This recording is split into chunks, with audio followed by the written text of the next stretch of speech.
Chapter 287, 109 Compose the Divine Peace, Reviewing the Long Spear, Second Update.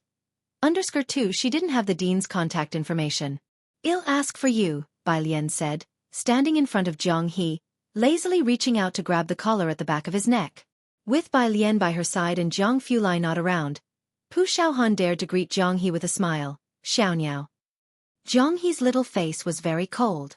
He attempted to resist the name Jiang Xiaoniao with all his might. Jiang Fulai was busy on Monday, the driver was Ming Dongheng, and Bai Lian didn't send a message to inquire with Jian Zhongyou until after she got in the car. "Dean Jian." "No need, Dean Jian, just come to our school." "Bai Jian, I want to apply to Jiangjing University." "Dean Jian. What's so good about it?" He was even more carefree than Bai Lian, as at his level as the dean, he was no longer trapped by money, but pursued the true temple of art. Bai Lian threw this screenshot to Sister Xin. Sister Xin. This screenshot was explosive to the entire entertainment industry. Every sentence could make netizens collapse. The car soon stopped at the entrance to an ancient-looking courtyard. It was Pu Shaohan's first time here. She saw the iron fence covered in colorful vines and a winding cobblestone path leading to an ancient Chinese three-story building.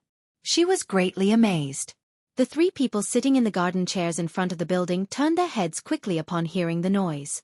When Chen Jingyu saw Bai Lian, he put down the document in his hand and exclaimed with joy, "Miss Bai, you've come?" Bai Lian's visits here were even fewer than to the library. "I'll go make some tea," Ming Dongheng said, heading for the hall as soon as the car stopped. Chen Jingyu remembered Bai Lian liked the pastries here and hurried after him. "Miss Bai, I'll check the kitchen." The other two also stood up upon seeing this. The man was Chen Jingyu and the woman, Yu Hongyi. This time Yu Hongyi finally got a clear look at Bai Lian. She sized up the school uniform Bai Lian wore, which bore the logo of Xianxia No. 1 Middle School, and said, "Hello, I am Yu Hongyi." She introduced herself. She used "I am" instead of "my name is." Normally, those without some level of fame would not dare introduce themselves that way. Yu Hongyi wore casual clothes, and as she was always ranked at the top in Jianghu, there was an inevitable arrogance in her movements that she couldn't completely conceal, and her presence was strong. Pu Shaohan didn't dare to speak to her and just stood by Bai Lian. "Bai Lian." Bai Lian nodded to her briefly, to the point. After speaking, she led Pu Shaohan towards the small lab. Jianghu followed closely behind her. "What is this?" Pu Shaohan asked in surprise, looking at the air raid shelter door to the left of the small wooden building. By Yu Hongyi's side, upon seeing that Bai Lian was heading in that direction, Chen Jingyu quickly tried to stop her, glanced at Bai Lian, and frowned. "This is a critical research area, you can't go there." Everyone knew what position Jiang Fulai held. The research and labs were top-secret documents. In his critical research area, aside from his team members, not even Ming Dongheng or old Mr. Chen could enter and exit at will. Yu Hongyi also looked over, her gaze flitting indifferently over Bai Lian's school uniform before settling on Jianghu behind her. "You might not be aware, but everything here cannot be tampered with. Xiaohe surely knows this, right?" Both were martial artists. Pu Shaohan didn't dare meet their gaze. Involuntarily, she clutched at the hem of Bai Lian's clothes. A chill tinted Bai Lian's brows and eyes, as she reached out calmly with her phone and moved Chen Jingyu's arm that was blocking the way. Her right index finger pressed on the fingerprint lock, and with a beep, the door opened. She went straight in. Jianghu followed behind her with practiced ease. Pu Shaohan was taken aback and quickly followed. The door closed slowly behind them, and Pu Shaohan entered such an upscale private laboratory for the first time. She hurried forward, wanting to say something to Bai Lian but heard her softly reciting the heart-clearing mantra. "No, Lian Yu." Bai Lian and Jiang were very familiar with the laboratory, and they demonstrated many experiments to Pu Shaohan. Pu Shaohan, with her camera, could hardly keep up with their pace. 2 hours later, the three of them came out still not having had their fill. Outside, the garden lights shone as bright as day. Yu Hongyi, holding a long spear, was demonstrating spear technique to Ming Dongheng. Director Chen, not understanding, just watched the excitement.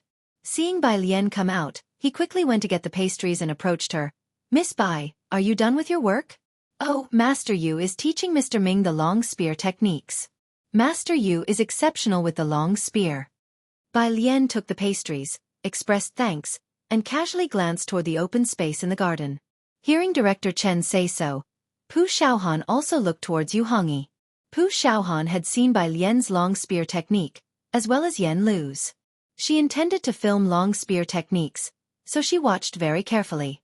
Yu Hongyi's spear technique was not bad, with strong force and speed. But Pu Xiaohan had seen spears wielded with terrible force in the return horse spear.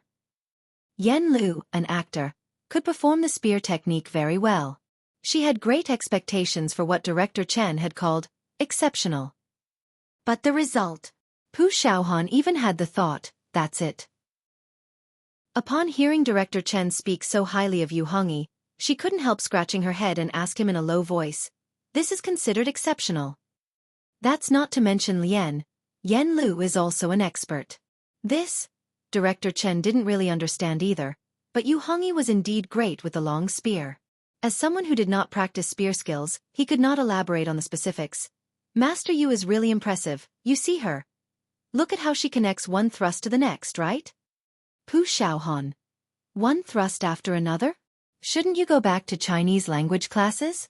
Their voices were low, but those who practice martial arts have keen senses, and halfway through her demonstration, Yu Hongyi couldn't help but stop and look at Pu Xiaohan. What dan are you in long spear? 8 dan? Pu Xiaohan was startled. What dan? Yu Hongyi narrowed her eyes. You don't even know the ranking system? I'm sorry. Pu Xiaohan realized Yu Hongyi had heard her comments. Your soaring dragon tail technique is too high at the spear tip. Bai Lian patted Pu Xiaohan on the shoulder and looked at Yu Hongyi. The wrist force is too weak. You need to practice your wrist strength. Soaring dragon tail has 2 types of attacks, retreat and counterattack both. Bai Lian had a good impression of those who practiced with the long spear. Yu Hongyi politely turned to Ming Dongheng. Mr. Ming, don't you have anything to say? Ming Dongheng looked at Yu Hongyi and was caught off guard by Bai Lian's sudden critique. As Yu Hongyi was indeed considered a top-tier spear user in his book, Miss Bai is very skilled, I think. If that is the case, Mr. Ming, you might as well have Miss Bai give you instruction. Yu Hongyi's mood had entirely vanished, and she discarded her long spear. Bai Lian watched the spear thrown on the ground, walked over, bent down to pick it up and frowned. Yu Hongyi thought Bai Lian was about to preach and raised her hand to interrupt directly. When you reach 8 or 9 dan with the long spear, maybe then you can talk to me. Chapter 288. 110 really took it big this time. _1 Yu Hongyi spoke calmly, merely stating the truth. She became famous at a young age, and had an aloof status within the Yu family, overshadowing all the younger generation, and with the glory of Dongwu, she always stood at the pinnacle of the Yu family. Having spent years in Jianghu, she hadn't taken Bai Lian and Pu Xiaohan's words to heart at all. Neither of them was significant in her social circle. They were simply from 2 different worlds. What bothered her, though, was that the others present seemed indifferent to Bai Lian and Pu Xiaohan's words. And there was Chen Yongkuan. What was with his description of her marksmanship? However, now that Chen Yongkuan's status had risen, Yu Hongyi also harbored some apprehensions. Having said her piece, she turned around, ready to leave the estate. She had thought that at the very least, Ming Dongheng and Chief Chen would try to keep her from leaving. Unexpectedly, as she stepped out the door, neither of them reacted at all. She left, suppressing her anger. Chen Jingyu looked at Ming Dongheng in surprise. Since they were rivals to begin with, his indifference puzzled Chen Jingyu. Mr. Ming, do you know what you're doing? Ming Dongheng glanced at him but said nothing. Chen Jingyu let out a sigh of relief, feeling a surge of unexpected joy. If Yu Hongyi didn't advise Ming Dongheng, his own chances could be much greater. Suppressing his joy, he hurried out. Ms. Yu, wait for me. Behind him. Miss Bai, Ming Dongheng looked at Bai Lian and quickly explained. I was just asking her what level is required to enter Dongwu, and she demonstrated spear techniques for me. I think you're very strong. Ming Dongheng had a strong will to survive. Exactly. Chief Chen couldn't tell the difference, but it didn't prevent him from speaking up. Outside the door, the not-so-far Chen Jingyu and Yu Hongyi's faces darkened even more. I don't see what's so great about her. Chen Jingyu studied Yu Hongyi's expression. She's frail, and speaking of intelligence, she can't even compare to that Liang Wuyu from the Liang family. Whether she can get into Jiangjing University is still in question. This year's situation with Jiangjing University was drawing attention due to Liang Wei's presence. He had been invited by many laboratories even before entering university. You're comparing her to Liang Wuyu? Yu Hongyi shook her head. Apart from her face indeed, she saw no other strengths in Bai Lian. Her standards were always high. Hearing her say that, Chen Jingyu also felt he had lost his sense, as Liang Wuyu was aiming to be top. My bad. Pu Xiaohan also felt a bit awkward back in the garden. I won't speak out of turn again. Bai Lian lazily twirled the long spear, stuffing the pastries given by Chief Chen into Pu Xiaohan's hand and shaking her head in response. If you can't accept criticism, how can you improve? Bai Lian had been learning martial arts behind Bai Zhongyu since she was young. Being the youngest, Bai Zhongyu and Chen Yi who trained with her would always accommodate her. After Bai Zhongyu passed away, she and Chen Yi went to the battlefield together, only managing to leave a cenotaph for him. Afterwards, she spent 3 years on the battlefield, killing enemies with that spear. By then, no one would let her off the hook. The veterans in the military couldn't persuade her to return, so they taught her moves for killing enemies. On the battlefield, every contest decided life and death. All her experience was fought for on the battlefield, where every warrior was resolute, because every move was meant to kill, not for performance. For the Bai family, the spear was ingrained in their bones and blood. She looked down at the long spear carelessly thrown aside in her hand. The martial arts practiced by people nowadays lacked lethality and were too flashy, with Yu Hongyi being a prime example. This was why Pu Xiaohan felt something was off about Yu Hongyi's move, the soaring dragon tail, because she had seen Yen Lu's lethal moves performed. It's getting windy, let's go back to the hall first, Chief Chen hastily spoke up, wanting to steer away from this subject. Jiang Fulai hurried back close to 9 o'clock. Upon arrival, she first glanced at Chief Chen. There wasn't any particular expression, but just that indifferent glance made Chief Chen involuntarily straighten his back. Bai Lian sat at a table on the side doing her homework. She sat up straight, the workbook from her school open in front of her, casually resting one hand on it. The hall was brightly lit. Jiang He sat next to her with a tablet, drawing. Ming Dongheng stood emotionlessly behind Chief Chen, occasionally miming the moves of the spear, seemingly trying to learn Bai Lian's style of twirling the spear. Pu Xiaohan sat on the sofa opposite Chief Chen, holding a camera, reviewing footage taken that day and planning how to edit it and incorporate special effects into her video. Jiang Fulai glanced at Ming Dongheng's spear before her eyes settled on Bai Lian. At the sound, Bai Lian finished a problem before looking up. You're finally back. Chapter 289. 110 really took it big this time under Sir Tu. She closed the book and capped the pen with one hand. There's someone who got the data wrong, Jiang Fulai complained with a cold expression, as if venting to her. Otherwise, he could have come back earlier. Bai Lian put the book back into her bag, looked up and pondered. Then will you forgive them? Oh. Jiang Fulai agreed reluctantly. When Jiang Fulai came back, the aunt served another meal. Jiang He, Ming Dongheng, Director Chen, and a few others had already finished eating, leaving Jiang Fulai to dine alone. Director Chen glanced at Jiang Fulai and had a sudden inspiration. Miss Bai, are you hungry? Not really, I had 2 pieces of cake earlier, Bai Lian got up. But I have to go now, my grandfather is waiting for me for dinner. Pu Xiaohan also stood up nervously, thanking Jiang Fulai. Ming Dongheng was about to grab his car keys and stand up when Director Chen quickly pressed him down, thinking expressionlessly in his heart. Mr. Ming has lost his mind. Jiang Fulai, enveloped in a layer of cold frost, grabbed his keys and left first. When he came back, Ming Dongheng then reported the day's events to Jiang Fulai. Jiang Fulai looked down, casually picking up a piece of green vegetable, and slowly began. Has this place become somewhere anyone can enter? He didn't look at Ming Dongheng or Director Chen. But both of them dared not lift their heads. Only after Jiang Fulai finished eating and went upstairs did Director Chen turn to Ming Dongheng. How will you enter Dongwu later on? Ming Dongheng had originally planned to ask Yu Hongyi to recommend him for a registration spot. There's another recruitment next year, Ming Dongheng frowned. Bai Lian got back a bit late, and the 2 little old men, Lance and Jihang, hadn't yet rested. Jihang was tidying up Lance's room, which used to be Ji Xian's. Grandfather, my desk mate wants to record a video for you, Bai Lian said while administering acupuncture to Lance. After finishing, she spoke with Jihang. A video about embroidery, it shouldn't take long. Do you want to do it? Lance was sitting in a chair, very eager to speak but didn't dare. Jihang put away his needlework. A video? It'll be posted online, a short video, Bai Lian described simply, then pulled over a chair and sat down. It will let more people see the embroidery, see your craftsmanship. Hearing this, Jianghu fell silent. I'll think about it. This was what Bai Lian had anticipated. She could tell that Jianghu seemed to have his worries, so at the time, she didn't agree on Jianghu's behalf to Pu Xiaohan. Bai Lian didn't try to persuade Jianghu further, just waiting on the side for Lance's acupuncture time, when she decided to check her phone and saw a WeChat message. Dog friend. Sharing a new song with you. Dog friend. I won't allow anyone to not have heard this. Dog friend, http://link. Bai Lian clicked on it. The new song Gambling with Liquor had just been released by Cool Bear. By Jen. 6. Scrolling down, she saw a message from Sister Xian. Do you have a Weibo? Fans are asking for it. With that, Sister Xian sent a screenshot. Bai Lian clicked on it, and it was all asking for by Jen's Weibo.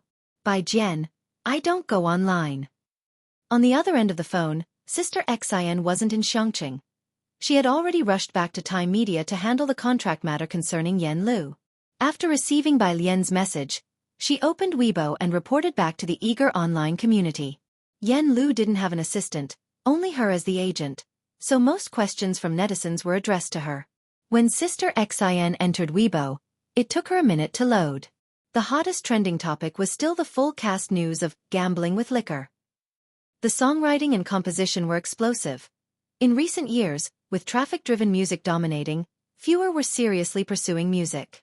This song, created by an obscure star and a low-profile composer/arranger, cut through the traffic-dominated music scene and carved out a bloody path. With such lyrics and composition, how did Bai Lian write it? Sister Xian immediately saw a top-rated comment. Honestly, this song reminds me of Bai Xiangjuan. I think so too, so when can the great god Bai Jian release a new song? Speaking of Bai Xiangjuan, it seems she hasn't released any new songs or poems for a long time, crying. Forgive the comment above, signals in the underworld are weak. Bai Xiangjuan had many fan-made songs, but this was the first to be accepted by the majority of fans. Sister Xian wanted to laugh seeing the comments below, replying to the inquiries about Bai Jian's Weibo. I asked for you, God Bai Jian said he doesn't go online, sigh. This comment was quickly highlighted by the fans. Woo-woo, are there still people nowadays who don't go online? He must be a highly respected elder. The masses were enlightened. Will he still write songs later? 2587 likes. Please help contact the master. I beg the god to please release more songs. Nowadays, pop songs lack quality. I've been listening to songs from more than a decade ago. Gambling with Liquor is the best I've heard in recent years. 12,474 likes. Chapter 290. 110 really took it big this time. 3 all in agreement. Bai Lian might or might not continue composing. Xianxia doesn't know. She plans to find time to ask. She knows Bai Lian loves to learn, but for the gift of songwriting, Xianxia doesn't want her to waste it.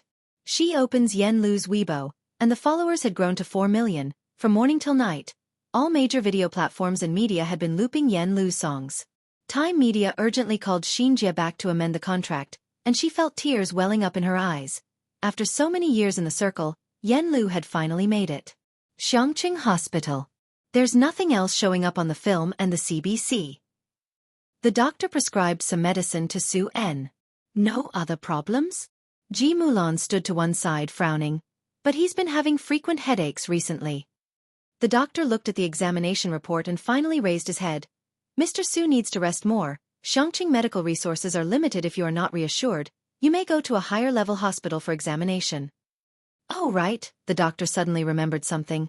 I have a patient similar to Mr. Su. It doesn't affect daily life much, but there may be some impact on memory. Does Mr. Su have a lot of forgetfulness now? Su En sat in his chair. It's okay.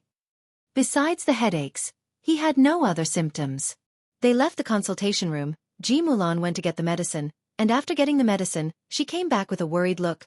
Let's find a time to go back to Jianghu Hospital for another check. Xianxia just can't keep up with everything. It's time to go back. Things in Xianxia were on the right track, and Su En and Ji Mulan's wedding was imminent. He smiled. We still need to plan the wedding, I wonder if Alien will come. He wasn't very concerned about his health condition. After all, it was just occasional headaches, a minor issue. Compared to this, he was more curious about whether Bai Lian would attend his and Ji Mulan's wedding in Jianghu. Ji Mulan was momentarily lost in thought. She hardly exchanged a word with Bai Lian now. She wanted to ease the tension between them, but every time she tried to talk, Bai Lian would ignore her. Ji Mulan thought of what Mrs. Su had said about the Yu family. What about the Yu family matter? Su En's car was parked at the hospital entrance. Upon hearing Ji Mulan bring up the Yu family, he shook his head. Don't mention that to Alien, I've already refused my mother on that. Indeed, Ji Mulan actually thought the Yu family sounded quite good, but Bai Lian's current temperament was too prickly, not suitable for a larger family. Her kind of personality isn't suited for a big family. Su-en got into the back seat. As he listened to Ji Mulan's words, he glanced at her. In recent days, he had learned some things. Bai Lian's behavior towards Ji Mulan and the rest of the Ji family members was not the same. The Bai Lian in front of Ji Hang and Ji Xiaojun was different from the Bai Lian in front of Ji Mulan. When confronting Ji Mulan, Bai Lian was always sharp and prickly, not speaking properly.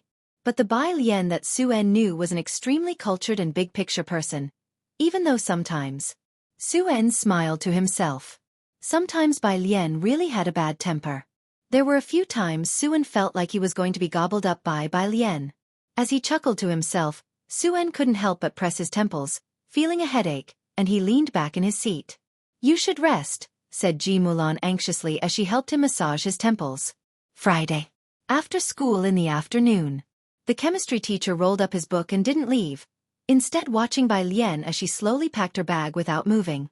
Only when Bai Lian leisurely finished packing did he cough and say with a stern face, Student Bai. Wang Qi, together with Pu Xiaohan and the entertainment committee members, wanted to laugh, but facing the aloof chemistry teacher, they dared not. Teacher, Bai Lian said, obediently standing in front of the chemistry teacher with her bag in hand. The chemistry teacher nodded coldly. You know there's a monthly exam tomorrow, right? He said no more. I know, Bai Lian nodded. She had been studying chemistry and biology together recently. The chemistry teacher placed his hands behind his back, observing Bai Lian subtly before leaving her with two detached words, good luck. After he left, Pu Xiaohan dared to speak. Alien, honestly, don't you think the chemistry teacher's back looks so lonely? I was just about to say that but didn't dare. Wang Qi raised his hand. So, how's your chemistry? Pu Xiaohan whispered to Bai Lian, having made a bet. Do you have a chance to surpass Ning the genius in the total score? Bai Lian glanced at Pu Xiaohan and raised an eyebrow. What do you think? Pu Xiaohan. How could she possibly guess something about the genius? The group chattered their way to the school gate. Wang Qi immediately noticed Sister Xian standing at the school entrance. Sister Xian. He was somewhat turning into a fan of Yen Lu. Xianxia, who was in prison, had heard this news and last time even had Bai Lian bring a simple note to Wang Qi, praising his good taste. Sister Xian was also very touched by this lively group of young boys and girls. She greeted them with a smile. These are the CDs for the bet. Sister Xian handed two carefully wrapped CDs to Bai Lian after greeting everyone, and one of these is for Dean Jian. To Sister Xian, Dean Jian was a respected, venerable artist. Sister Xian didn't dare ask for his contact information, nor did she expect Yen Lu to cozy up to Dean Jian, considering the difference in their social circles. She let Bai Lian relay everything related to Dean Jian. Okay, Bai Lian took the CDs. She took out her phone to ask for Dean Jian's address. Miss Bai, Sister Xian walked with the group toward the exit. Have you ever thought about continuing to write lyrics and compose music? Like writing songs for professional singers. There are many singers in the circle with good voices but average composing talent. Noticing Wang Qi's gaze, Sister Xian paused. She remembered Wang Qi once said the principal would hang himself on her doorstep. Then she explained, I just regret Miss Bai's talent. The music circle really lacks composers like Miss Bai, and I just hope Miss Bai will note down any inspiration she gets, without affecting her studies. Sister Xian had no doubt that if Bai Lian entered the composing scene, the music industry would be shaken. Bai Lian's house still had a guzheng, and her fingers idly spun the CD in her hand.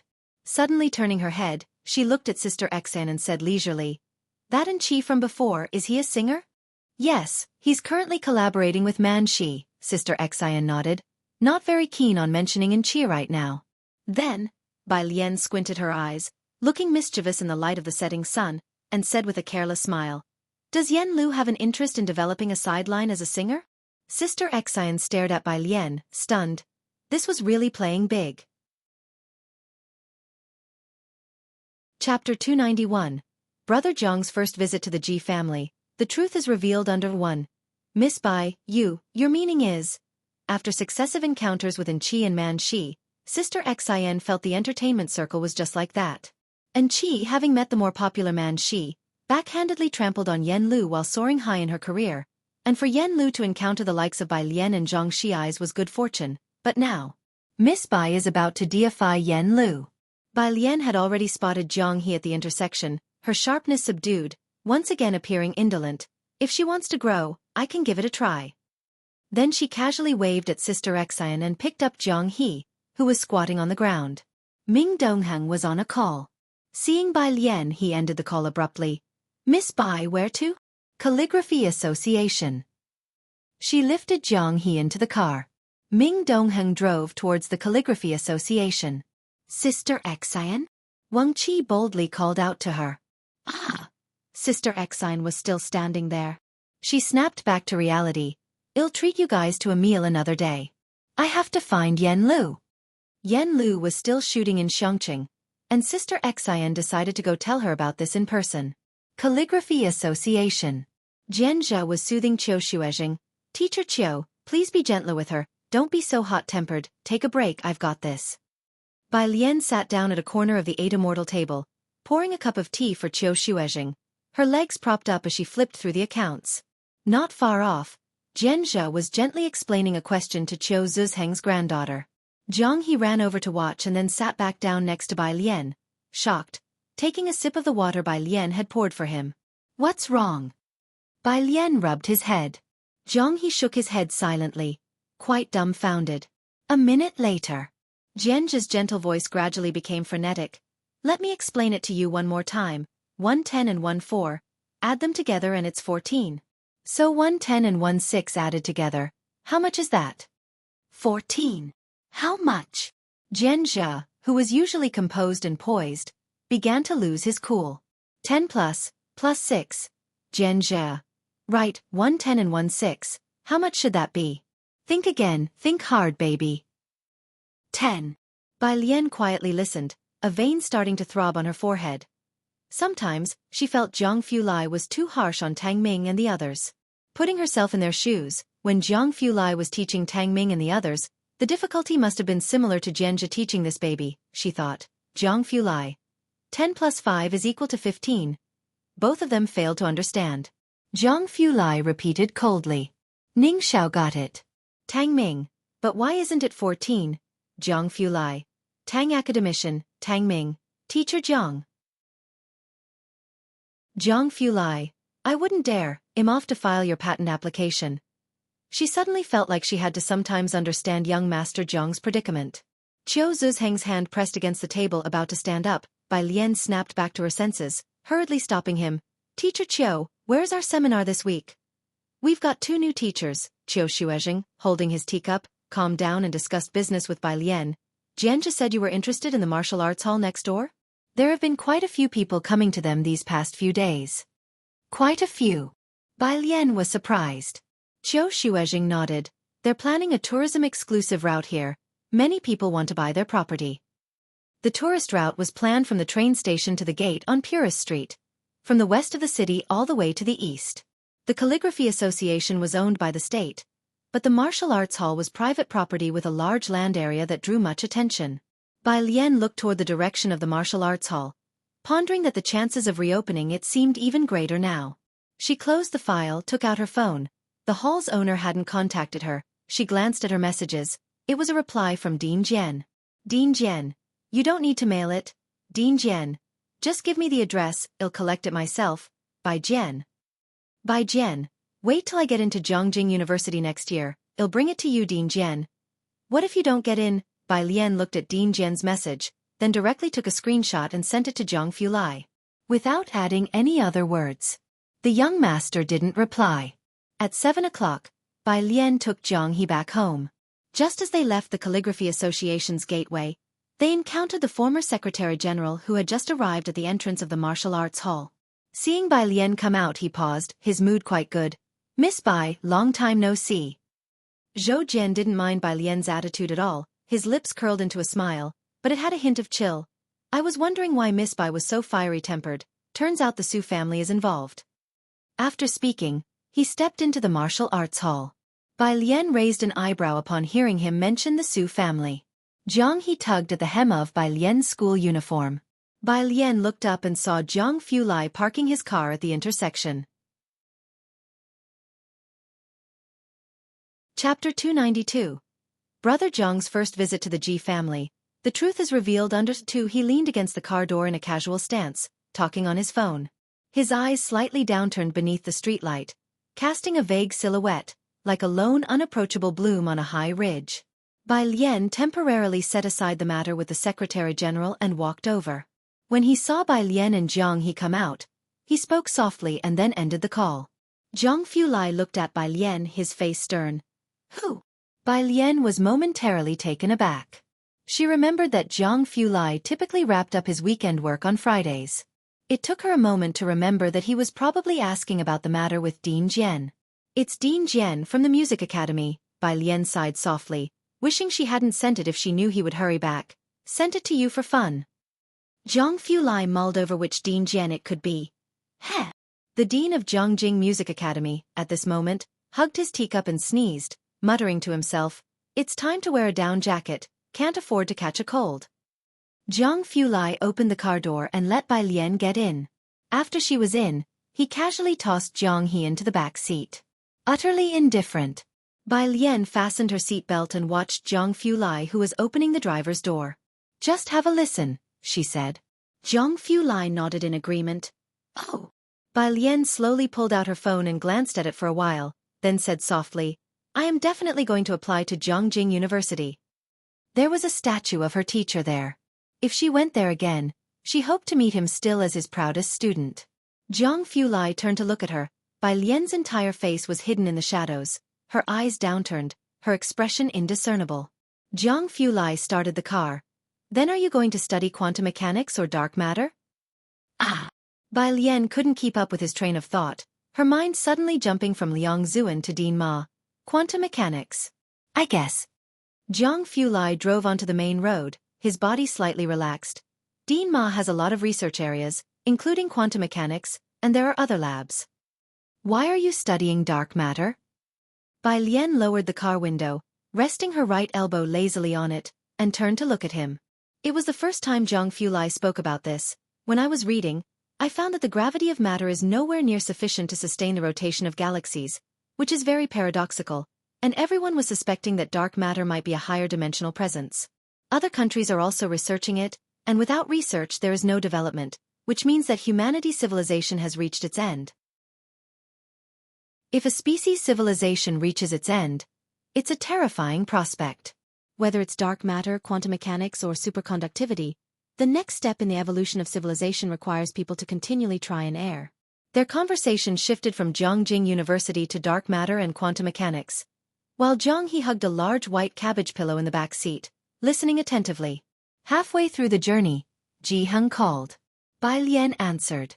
Jianghu asked when she would be home, and after inquiring, he heard a faint sound of gouging from the other end of the phone. "Is that the guy surnamed Jiang?" Here, at Jianghu's place, Jianghu was Xiaohe. Zhang Fulai was that guy surnamed Jiang. Bai Lian reclined against the backrest. Jianghu was silent for quite some time, having hinted about Jianghu's family situation before. Both Jianghu and Zhang Fulai's parents had passed away early. About 5 minutes later, he said sternly, "Then let him come too." Now living close to Jianghu, Ji Xiaojun had come over with food to see him. When Bai Lian, Zhang Fulai, and Jianghu arrived, Jianghu was in the yard playing gamoku with Lance, discussing plans to go fishing the next day. Lance, wearing a floral jacket, was very excited and talked about catching several fish. Ji Xiaojun was cooking in the kitchen. Shen Qing had mostly recovered and was helping Ji Xiaojun by washing the vegetables. Seeing Bai Lian return, She placed the washed vegetables next to Ji Xiaojun. Alien, you're back. Xiaojiang. Xinqing was now quite at ease with Jiang Fulai. Auntie, Jiang Fulai, draped in his black coat under the incandescent lights of the large courtyard. His eyes weren't as icy as usual.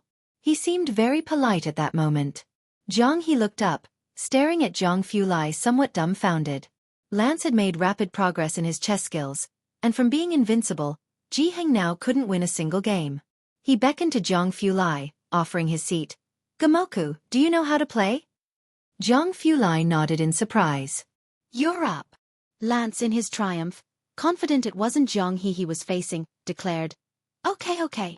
Jiang Fulai casually took a white piece. Lance picked up a black piece, glanced at Jiang Fulai and boasted, Bring it on. Jiang He watched from the side, amused by Lance's confidence. Chapter 293. Brother Jiang's first visit to the Ji family. The truth is revealed under 3 in just 30 seconds. Lance's smile at the corners of his mouth froze, and he took back the black piece. Start over. After another minute, he was done. Of that minute, 55 seconds were spent by Lance thinking. Come on. Lance suddenly stood up calling noisily, picking up Jiang He and making him play against Jiang Fulai. Jiang He, with just a casual glance from Jiang Fulai, he allowed Jiang He to go first. Jiang He silently made a move. These two didn't need to think while playing chess. The game was decided in 10 seconds. Lance and Ji Heng squatted on the side, both looking at Jiang He who had lost in just 7 moves. Lance murmured to Ji Heng, Turns out you're the real chatterbox. Ji Heng, suddenly burdened with a huge pot, started to doubt himself too. After that, every day he'd find someone in the alley to play chess with, and the alley folk were beaten until they doubted their life choices. 20 minutes later. After receiving a message from Jiang Fulai, Director Chen brought over Jiang Fulai's tobacco along. Then he bravely sat at the table, listening to Xinqing repeatedly saying, Xiaojiang. Director Chen posted on his moments. My time is up. JPG, Ming Dongheng liked the post. The next day, Saturday.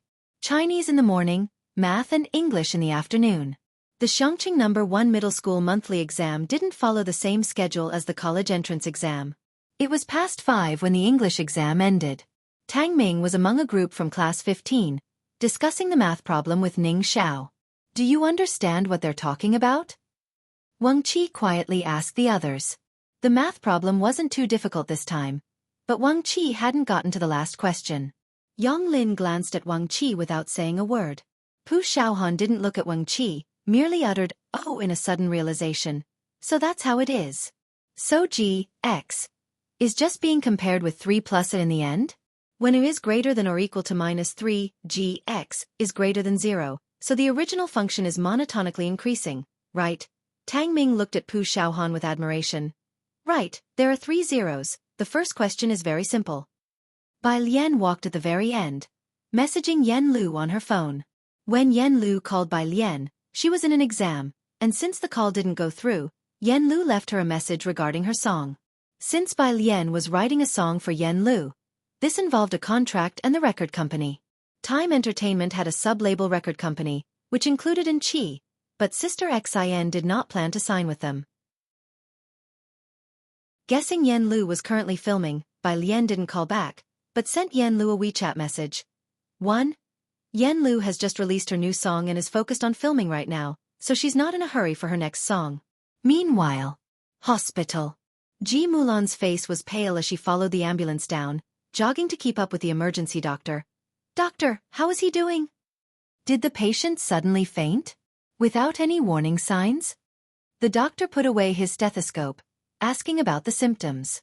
Ji Mulan nodded, managing to remain clear-headed in such a moment. He suddenly fainted at the construction site. Before this, he'd occasionally suffer from headaches, but had no other symptoms. As she spoke, she handed the headache medication Su-an was taking to the doctor. The doctor looked down at the medicine, which was for headaches. Nurses hurriedly pushed Su-en into the emergency room. Blood was drawn, an electroencephalogram was done, and a head CT scan. Half an hour later, the doctor came out with furrowed brows, carrying the results of the blood routine test and electroencephalogram. Assistants Su-en and Ji Mulan gathered around, "Doctor, how is the patient?" "He's still unconscious," the doctor, who had never seen such a complex case before, handed the results to Ji Mulan. "What's odd is that we can't find the source. Has the patient eaten anything unusual recently?" Assistant Su En, wiping sweat from his forehead, knew he couldn't bear the responsibility if something happened to Su En on his watch. He calmly recalled the recent meals. "Only ordinary food. We've already called for a consult with specialists from neurology and internal medicine." The doctor was clueless, and a nurse informed him that the neurology specialist had arrived. The medical team all gathered in the emergency room. Su En's heartbeat had stabilized, and the electroencephalogram showed some abnormalities, but he remained unconscious. When they came out again, the emergency room doctor looked toward Ji Mulan. "I suggest you transfer to a superior hospital." "What?" Ji Mulan had assumed Su En was simply exhausted or had a blood pressure issue. She didn't expect the hospital's statement to be so serious, causing her to slump. She was somewhat at a loss. Su En's assistant took out his cell phone, ready to make contact with Jiang Jing. The neurology specialist nearby recognized Su En's assistant and the group. Knowing they were regular VIP visitors, they often came to see Ji Xiaojun. "Our hospital just upgraded to the latest diagnostic equipment last month," the neurologist explained to the assistant. "Many people from Beijing come here for checkups. We just used the new equipment to assess the patient's condition, and we suspect—" "What?" Ji Mulan looked up, sensing an ominous feeling. The assistant also looked at the doctor's name tag and then said, "Dr. Li, please go on." "This is an international neurotoxin," Dr. Li started calmly. "In this situation, even if you were to take him to Jiangjing, it wouldn't help. The neurotoxin is banned in our country. Only certain labs abroad have the antidote. If you know someone overseas, you need to contact them quickly. The longer you wait, the greater the damage to the patient's brain and body." Neurotoxin. Ji Mulan and the assistant exchanged a glance, both seeing shock in each other's eyes. A foreign neurotoxin? Both of them were hearing this term for the first time. Foreign laboratories. The assistant realized instantly that this was not an issue he could handle. He took out his cell phone and called Jiang Jing. He didn't call Madame Su, but instead he called Su Wenyao, who was studying at Jiangjing University. In such a situation, even Madame Su might be helpless, but Su Wenyao had numerous friends studying abroad. Possibly they could find a solution. "Young master," the assistant got straight to the point while explaining the whole situation. "We're not sure what the toxin is. Do you know someone overseas who knows about an antidote?" Jiangjing University study room. In this season, Jiangjing was much colder than Xianxia. Su Wenyao put on a cotton jacket to take the call, wearing only a white undershirt. His usual composed expression vanished. A foreign laboratory? What was needed now was a connection to classmates studying biochemical medicine abroad. Su Wenyao knew many people, and a few of them from affluent families were studying pharmacology abroad. When he mentioned the neurotoxin, those classmates hesitated for a moment, then gave a wry smile. "Subro, as far as I know there aren't more than 2 labs that could produce such an antidote, and I'm just a sophomore. I can't even enter our school's lab. You're expecting too much from me." Nearly all the friends in the pharmaceutical industry gave the same answer. Su Wenyao took a deep breath and called Assistant Su En back, instructing him to transfer Su En back to Jiangjing immediately. Whether or not they could find an antidote, the medical conditions in Jiangjing were much better than in Xianxia. Xianxia Hospital. Upon receiving the transfer news, the assistant immediately gave instructions and finally turned to Ji Mulan. "The project in Xianxia is ongoing. I can't leave. Miss Ji, the trip back to Jiangjing will depend on you." "We're really going back to Jiangjing?" Ji Mulan tried to calm herself, yet her voice still trembled. His condition? "The toxin is banned in the country, and the young master says it's only available internationally, in maybe 1 or 2 labs." The assistant shook his head, his voice somber. "The only option is to transfer back to Jiangjing first." "If it's banned in the country, then why?" Mulan began, then suddenly remembered Purist Street was next to the national border. That place was a mix of all sorts, where anything could be found. Her voice trailed off abruptly. The phone rang. Ji Mulan took it out and answered. "Your grandfather is asking why you haven't arrived yet?" It was Bai Lian's voice. Ji Mulan was startled, then looked down at the phone and realized it was Su Ensign. "He can't make it right now," Ji Mulan spoke with a hoarse voice, quietly saying. "We have to go back to Jiangjing first." Bai Lian's brow furrowed slightly as she looked calmly towards the door, her voice cold and slow. What's wrong with him? Chapter 294. 112 MTR Characteristic Medicine. Aliens Terrifying Connections. Second update. Under Sir 1G Family Mansion. Bai Lian hung up the phone, her brow slightly furrowed as she pondered for a minute before taking Lance away. What's happening? Lance was playing chess with Jianghu. Bai Lian's expression was solemn. She remembered the Zhou Jian she had encountered that day, feeling as if there was a thread in her mind, but she couldn't grasp it just yet. Seeing Bai Lian's expression, Lance did not dare to speak carelessly. Ji Mulan's phone call was unclear, so Bai Lian went straight to the hospital. 20 minutes later. Outside Xianxia Hospital. The ambulance was already prepared. When Bai Lian and Lance arrived at the ward, Assistant Su En was discussing the patient transfer with the doctor. Seeing Bai Lian, the assistant turned around with a grave face. Miss Bai. Jianghu Hospital had said it was a neurotoxin, and no hospital was willing to take the case. Su Wenyao was still searching. Therefore, Assistant Su En and Ji Mulan both had rather grim expressions. Ji Mulan didn't look up at Bai Lian but only stared down at her hands. I shouldn't have let him come back. Neurotoxin? Bai Lian finally heard the diagnosis. She tilted her head to Lance and asked, Have you heard of it? Assistant Su En also knew that Lance was the doctor who performed surgery on Shen Qing. Hearing Bai Lian's inquiry, the assistant also turned his gaze towards Lance. I know, Lance replied in English. Though his Chinese was good, he had been listening to the conversation, and he took the medical record from Dr. Li's hand to flip through it. The MTR lab has an antidote. Finally, a familiar term was heard. Dr. Li looked excitedly towards Lance. Yes, Dr. Lance is right, MTR definitely has the antidote. Ji Mulan and the assistant had never heard of this laboratory. Both were somewhat stunned. What's MR? The largest medical laboratory overseas. Dr. Li pushed the glasses back onto the bridge of his nose and explained to the two.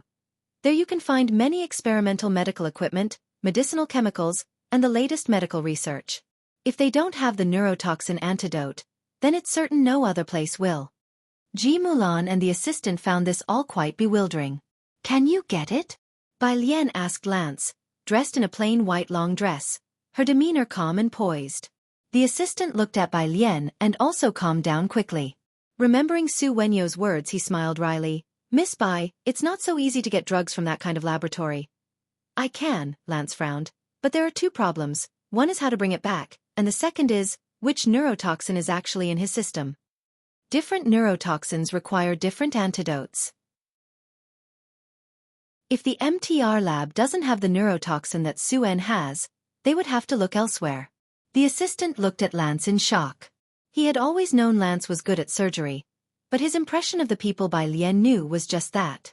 How could Dr. Lance obtain the antidote that even Su Wenyao couldn't find, and so effortlessly? Different from the assistant, Dr. Li in the room had seen Jianghu Lai bring over the equipment from the MTR lab. He was not surprised. We have the poison analysis from Mr. Zu's body. Dr. Li turned and brought out the report. As long as we find the original toxin and analyze it with a mass spectrometer, we can find out where it came from. A nurse listening nearby reminded them, but our country doesn't have that type of toxin. Dr. Li nodded and then said, we may not have it in the country, but there should be a place in Xianxia that does. Assistant Suen caught on to what Dr. Li meant, taking in a sharp breath. Bakhtar Street. He had previously suspected that the toxin in Suen's body came from Bakhtar Street and even started to wonder if it was the doing of Mr. Liu, a big shot from Bakhtar Street. Dr. Li nodded slightly. Dr. Li, Assistant Suen smiled wryly.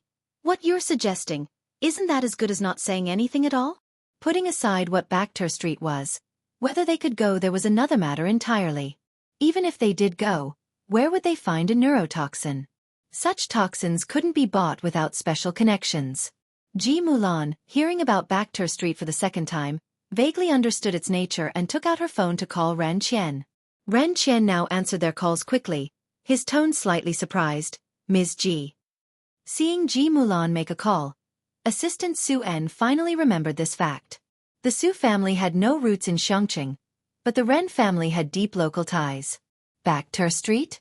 I'll try my best to help you get in touch. Ren Qian was also clueless about the neurotoxin. As for the Bakhtar Street pass, I can get it for you by 8:30 tomorrow morning. Backter Street did not belong to Xianxia, nor to the jurisdiction within.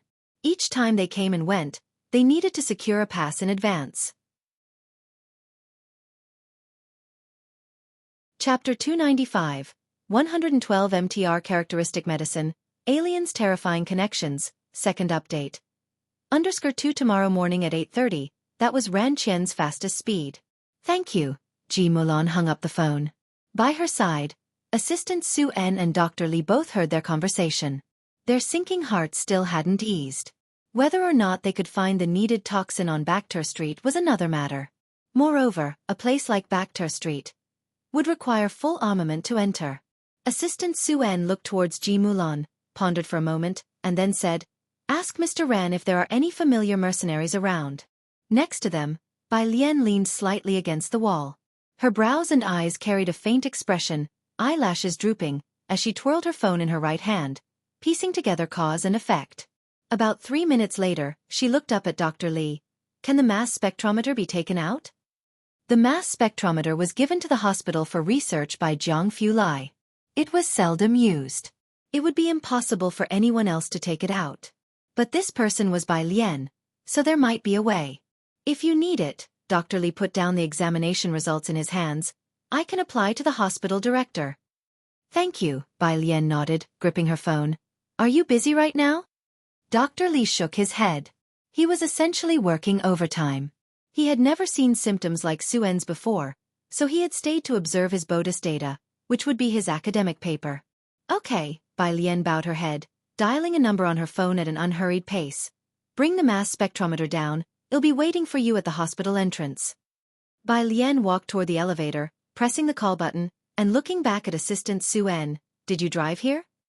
In the corridor's dim light, her face appeared cold and indistinct. It bore an elegance with a hint of rebelliousness. "Yes," Assistant Su En replied instinctively. Ding! The elevator doors opened. Bai Lian walked in looking up. "Then come with me." At the hospital entrance, the assistant brought the parked car over. Dr. Li, along with several other male doctors, managed to move the mass spectrometer to the hospital's entrance. The mass spectrometer was a bit large, but fortunately, the assistant had driven a minivan that day. After folding down the last row of seats, the mass spectrometer fit just right. Bai Lian sat in the back. Dr. Li sat down in the front passenger seat. "Miss Bai, where are we going?" the assistant asked, looking in the rearview mirror, as Bai Lian was looking down at her phone. Bai Lian, with eyes downcast, leisurely opened a vocabulary database. "Straight ahead." Assistant Su En followed the route Bai Lian had given, finding it more and more familiar as they went. Finally, after passing through Pura Street and coming to a bridge, both Assistant Su En and Dr. Li saw the words, Backter Street, at the end of the bridge and gasped. Miss Bai, Miss Bai."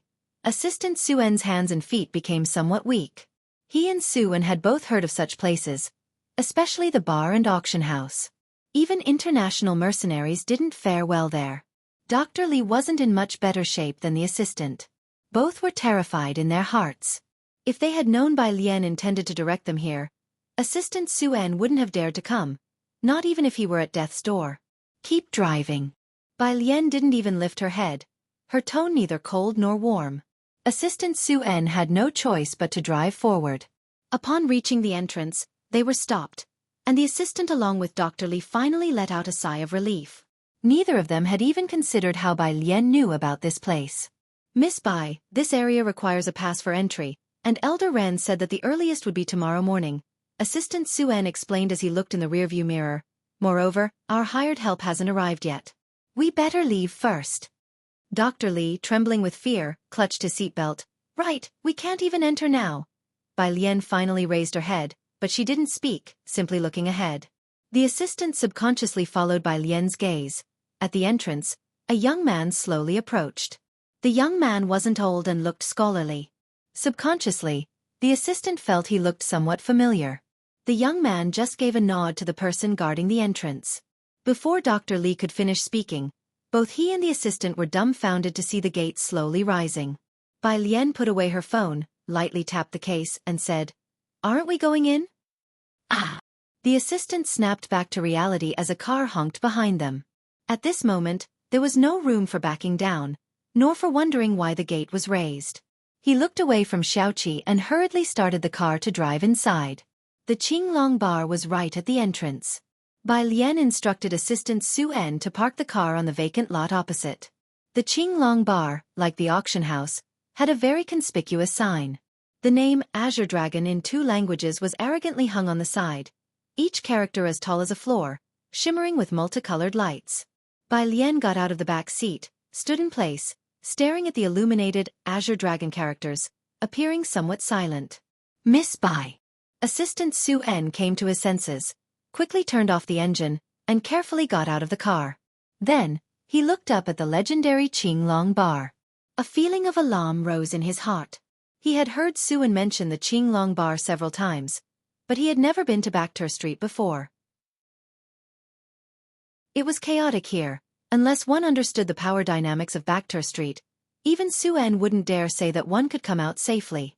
Just then, about a dozen men in black suddenly appeared at the Qinglong bar. The leader was a blonde man. He glanced left and right and then headed straight towards Bai Lian. Those are the Azure Dragon's men, one of the 3 major powers of Baktur Street. What are they up to? Assistant Su En swallowed, recalling what Su En had told him.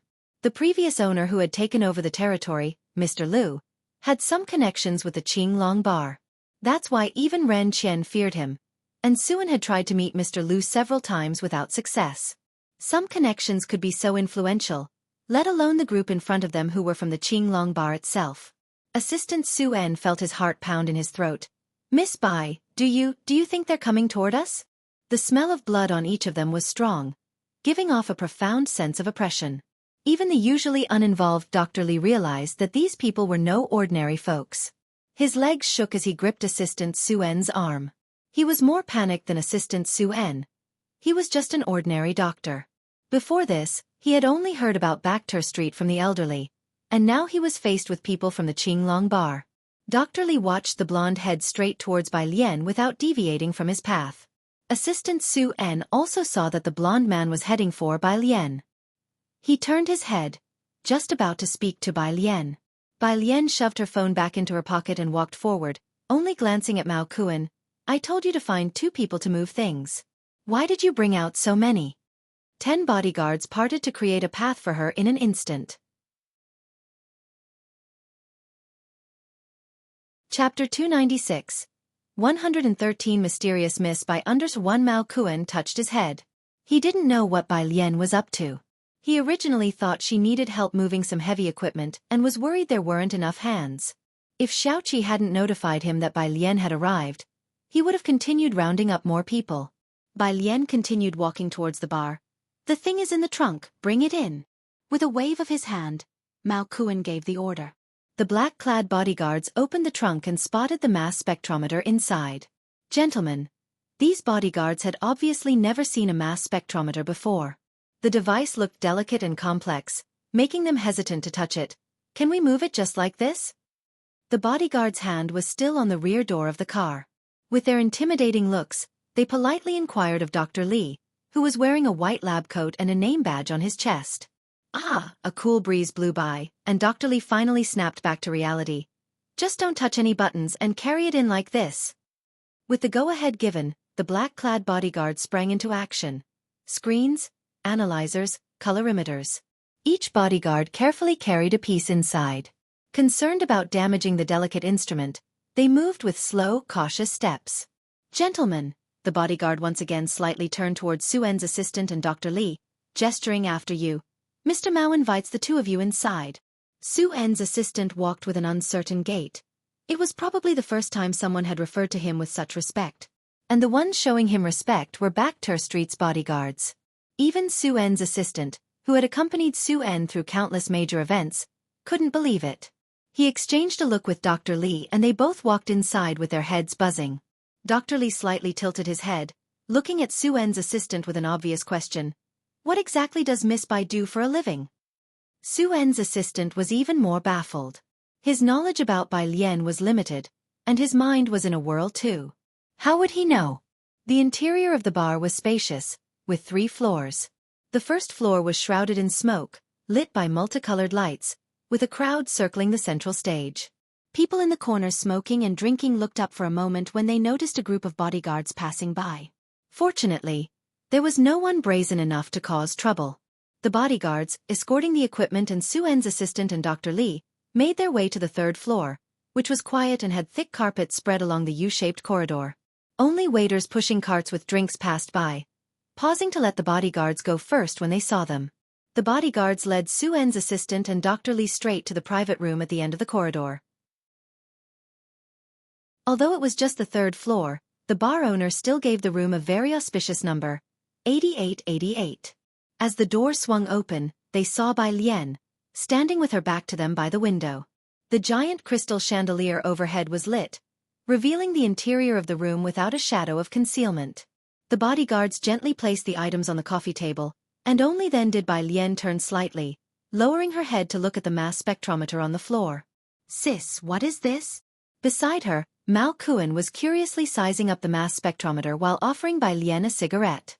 Bai Lian took it casually, biting it in her mouth, and Mao Kuan lit it for her with due respect as she tilted her head slightly.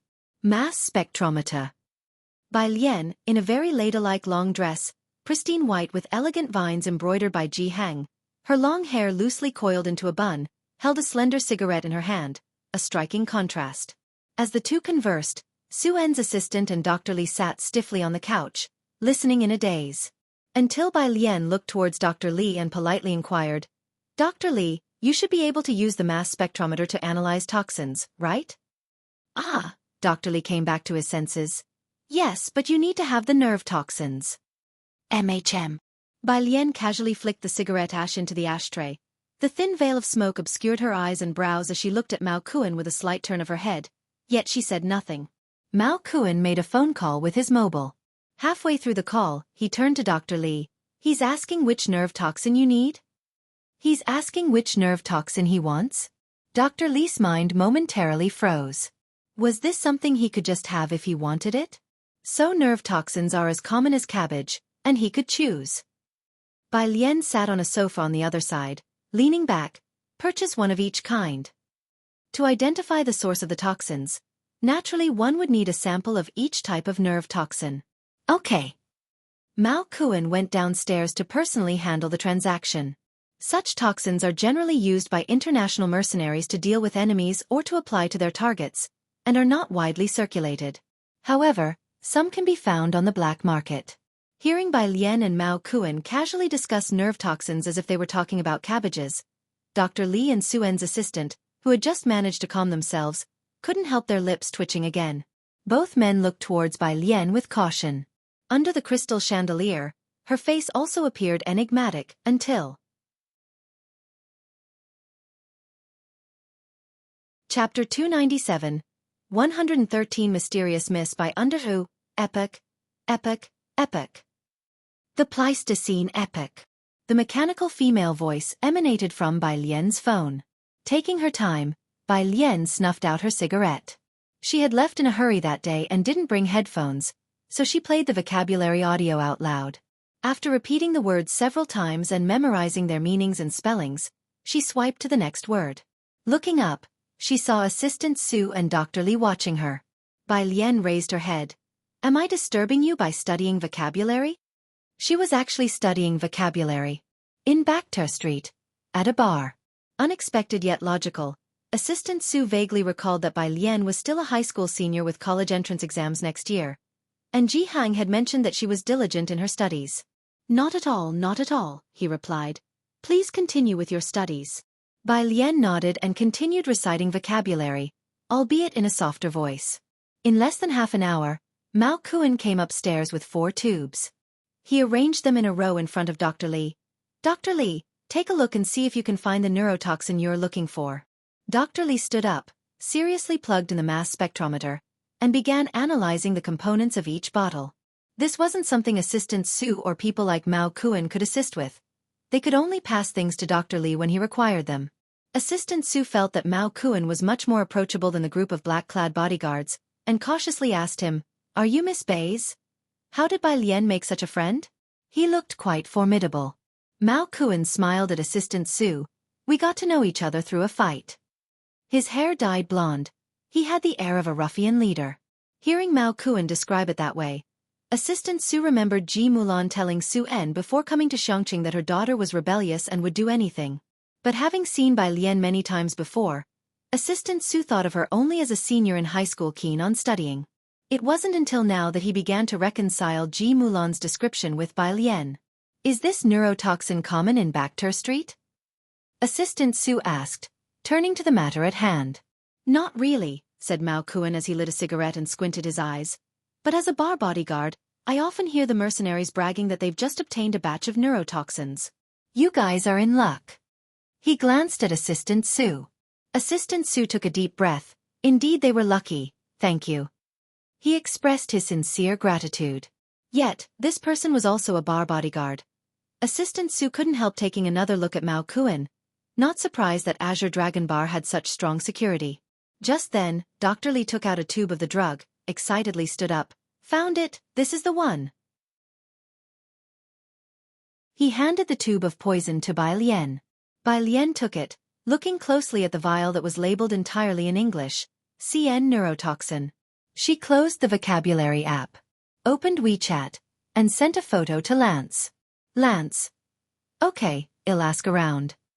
Having found the source of the poison, everyone took a sigh of relief and headed downstairs. Xiaoqi was mixing drinks at the bar and looked up in surprise when he saw Bai Lian and the others coming out.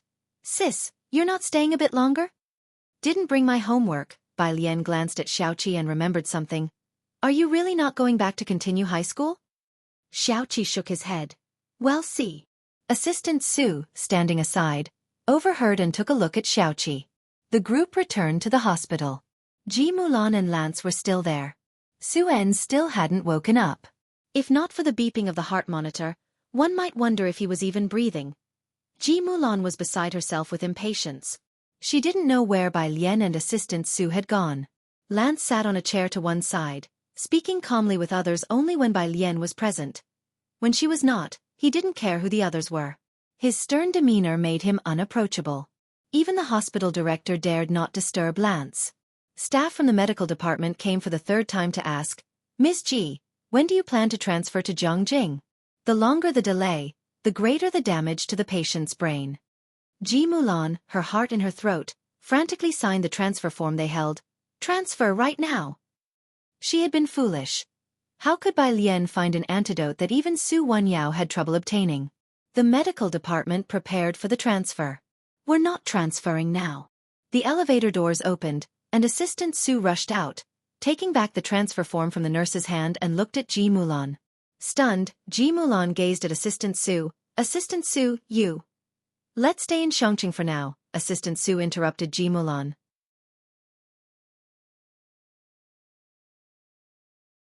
Chapter 298.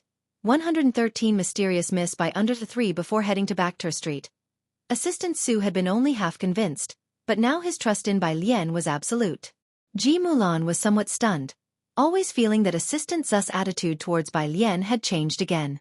She couldn't help but look towards Bai Lian. Bai Lian ignored her, passing by to find Dr. Lance. Does MTR have an antidote for CN? She asked. Dr. Lance was leisurely flipping through a medical book from Xianxia Hospital. Hearing Bai Lian's voice, he finally looked up and spoke in very fluent English. Yes, I have already had someone call it back. One spoke English, the other Chinese. And yet there was no barrier in their communication. Ji Mulan watched Bai Lian, recalling that Bai Lian had never passed an English test. Could she understand what Dr. Lance was saying? In the meantime, Assistant Zu's cell phone rang once.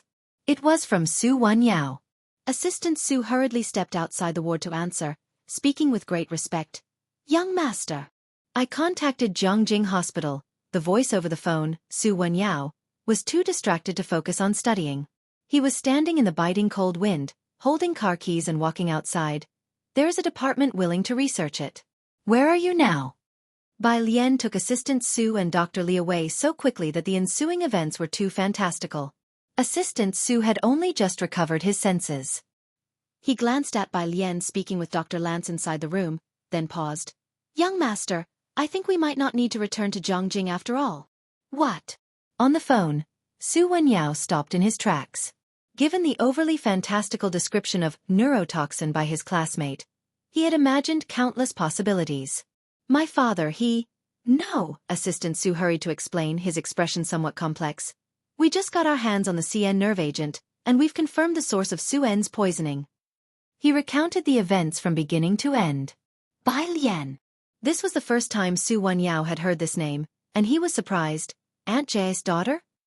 Su Wenyao was focused on scientific research, not very familiar with Backter Street. Assistant Su, you need to ensure my father will be better off staying in Xianxia.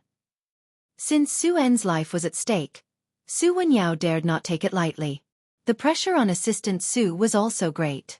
But he was willing to believe what he had seen. Okay, upon hearing Assistant Zu's assurance, Su Wenyao slowly said, I will come to Xianxia right away. The following day, Xianxia No. 1 High School had science exams in the morning and was off in the afternoon. The difficulty level of the science comprehensive test wasn't high. Bai Lian completed all the questions she could, and with half an hour remaining before the answer sheets were due, she handed in hers and left. Assistant Su was waiting for her at the school gate. He knew Bai Lian had a test that morning until 11. But he had arrived early to wait for her, and seeing Bai Lian come out half an hour early, he was somewhat surprised. Miss Bai, Assistant Su greeted her. Bai Lian, carrying her backpack and squinting slightly, said, You were originally planning to return to Jianghu, right? Yes. Then, Bai Lian nodded, speaking at a calm pace, tell everyone that Suen has already returned to Jianghu. Assistant Su didn't ask why, but nodded in acknowledgement. In fact, he and Su Wenyao both knew there was something wrong with Suen this time. Su Wenyao's rush to Xianxia was not only to see Suen but also to investigate what had happened to him. Just then, a car stopped beside them. The rear door of the vehicle opened, and a person got out. Seeing Bai Lian, he smiled. Classmate Bai. Assistant Su was slightly surprised to see the elder who suddenly got out of the car. Bai Lian turned slightly, greeting politely. Principal. Have you finished the exam paper? The principal estimated the time Bai Lian spent on the exam and smiled very tenderly. Did you do the chemistry part? The principal had more than once subtly inquired with the chemistry teacher. Logically, with physics and mathematics being so difficult and Bai Lian always scoring full marks, how could she have no marks every time in chemistry? Bai Lian. I did a bit. Did a bit? The principal's eyes lit up. He had studied Bai Lian's papers. Doing it meant she knew how. Very good, not bad, keep it up. Aim to do a bit more next time. That meant Bai Lian's chemistry was no longer scoring 0. Okay. Bai Lian nodded. The principal's tone became even gentler. Next month is the final exam, and it will be a big joint test. Try to solve a few more questions. As they talked, Assistant Su, had the timing been different, would have had a hard time repressing a twitch at the corner of his mouth. So this was the school principal. And then, why was the principal praising her for doing just a bit of the exam? But upon further thought, it made sense. He had heard that Bai Lian was not a good student. Ji Mulan had previously wanted to transfer Bai Lian to Jianghu private school, but Bai Lian had not agreed. Assistant Su had witnessed Bai Lian studying vocabulary in a bar, working so hard yet still performing poorly. He sighed, looked down and pulled out his cell phone to send a message to Su Wenyao. If you have time during this visit, could you help reinforce Miss Bai's learning? Su Wenyao had just arrived in Beijing, stepping off the plane.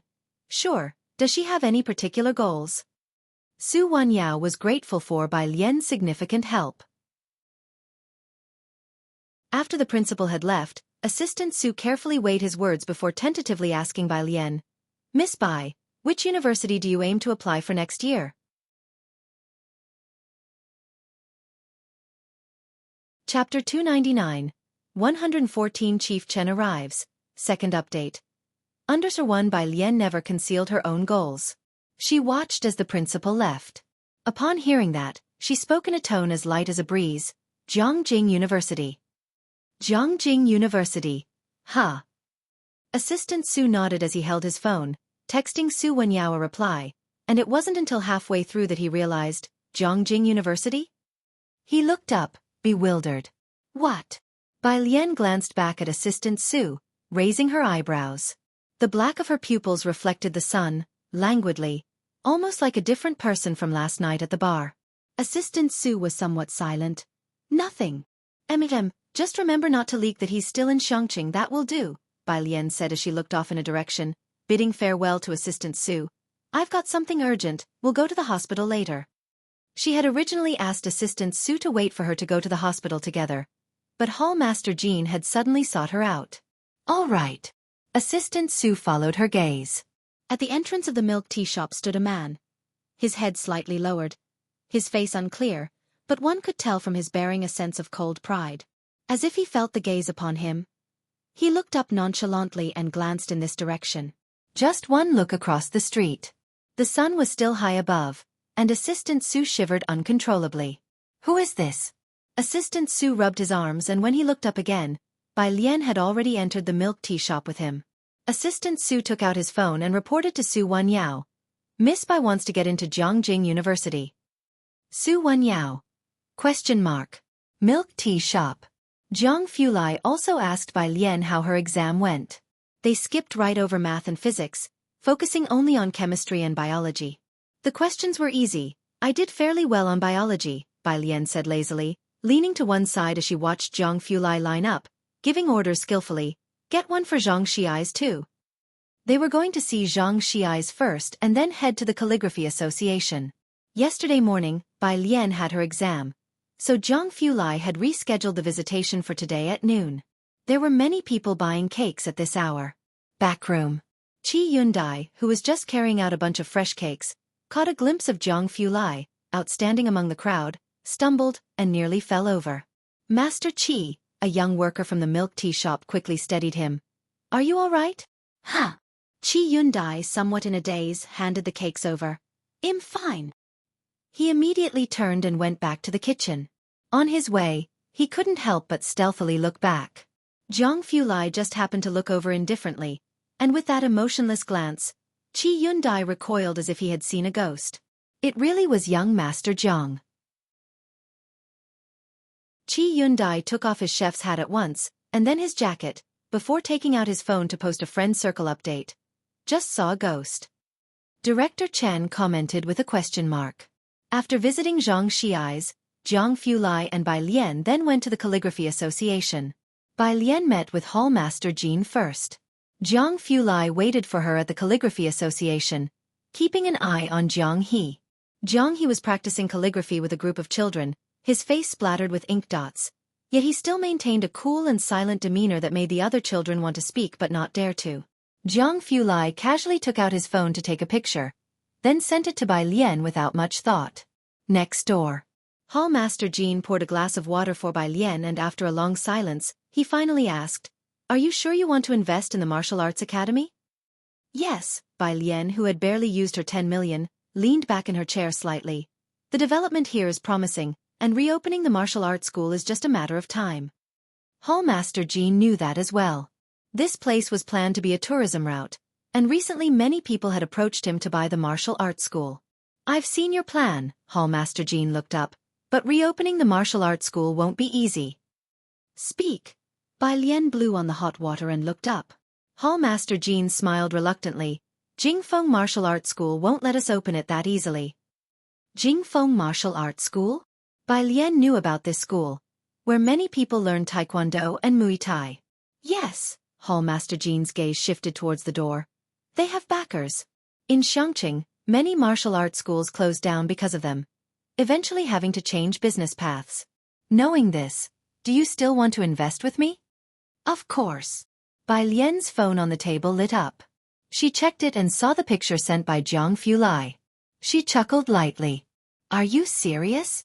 Hall Master Jean's grip on his teacup tightened slightly, his gaze fixed on Bai Lian. But they really do have powerful people behind them. Powerful people?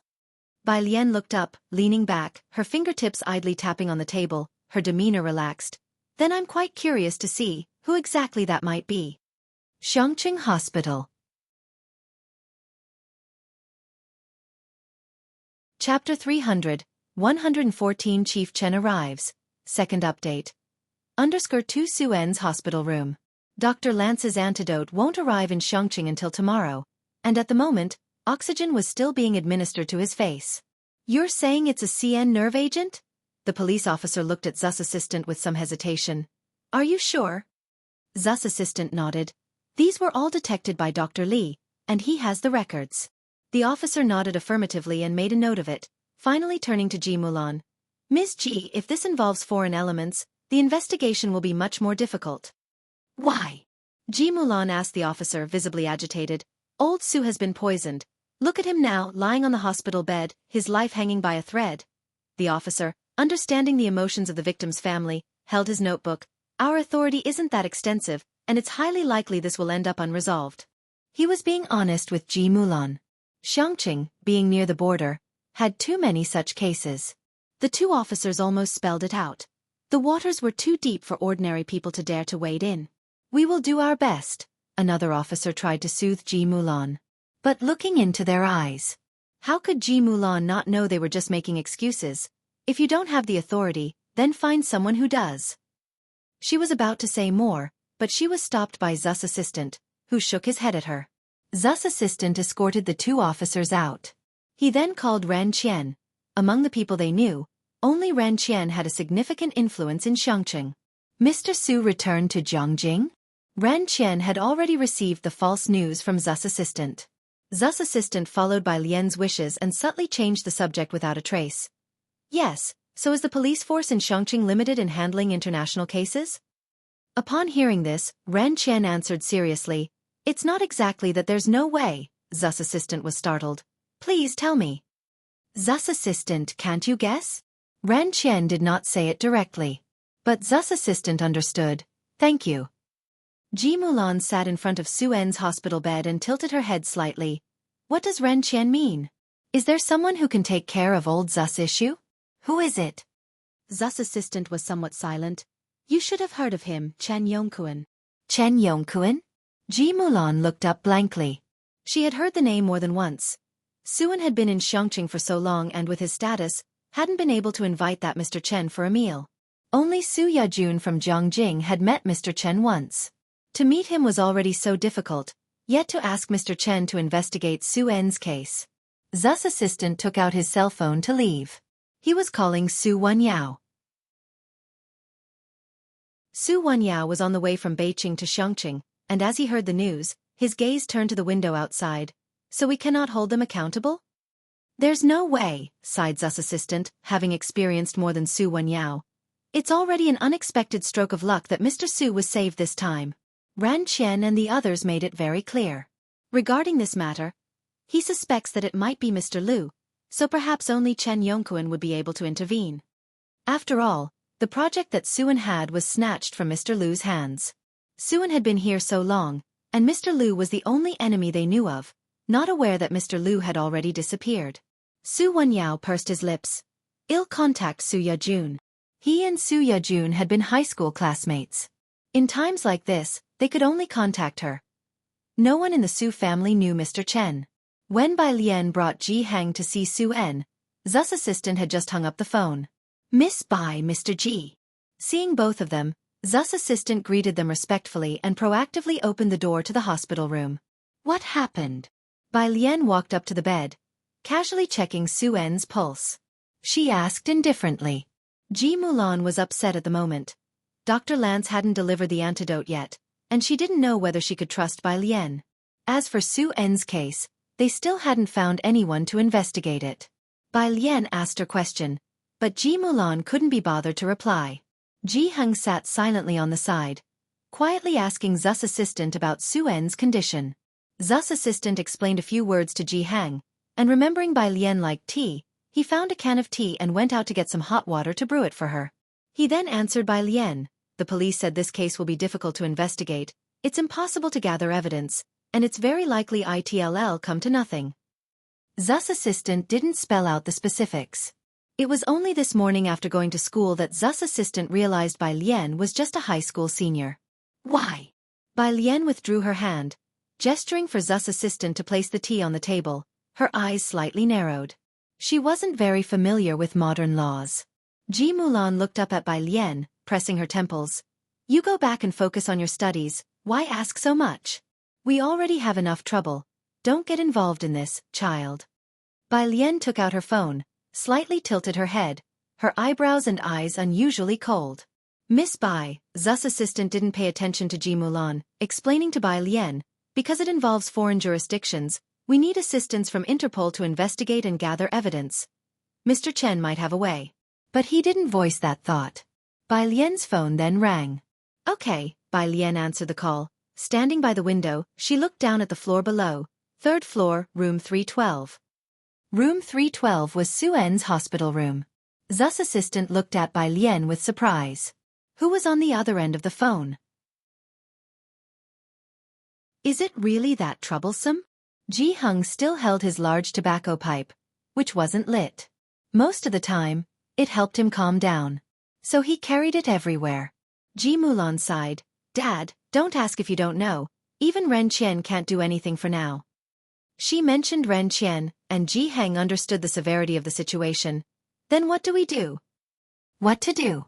Ji Mulan didn't know either.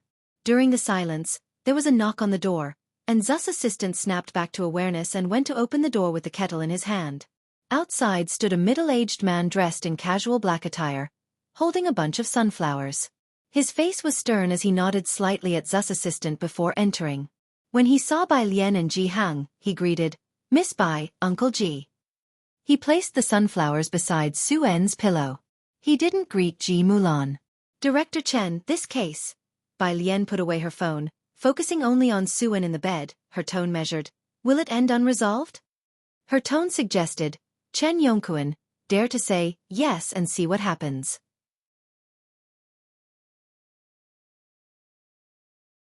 Chapter 301. 115 Qin Bureau Major Action. Under Sir 1 Director Chen's alarm bells were ringing in his head. He knew better than Qi Yundai that some people truly were lawless villains. Who said that?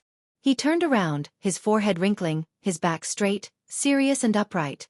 His aura intensified in that instant. He was always gentle and casual around Jianghu on normal days. But now, switching to the cold visage of King Yama seemed effortless.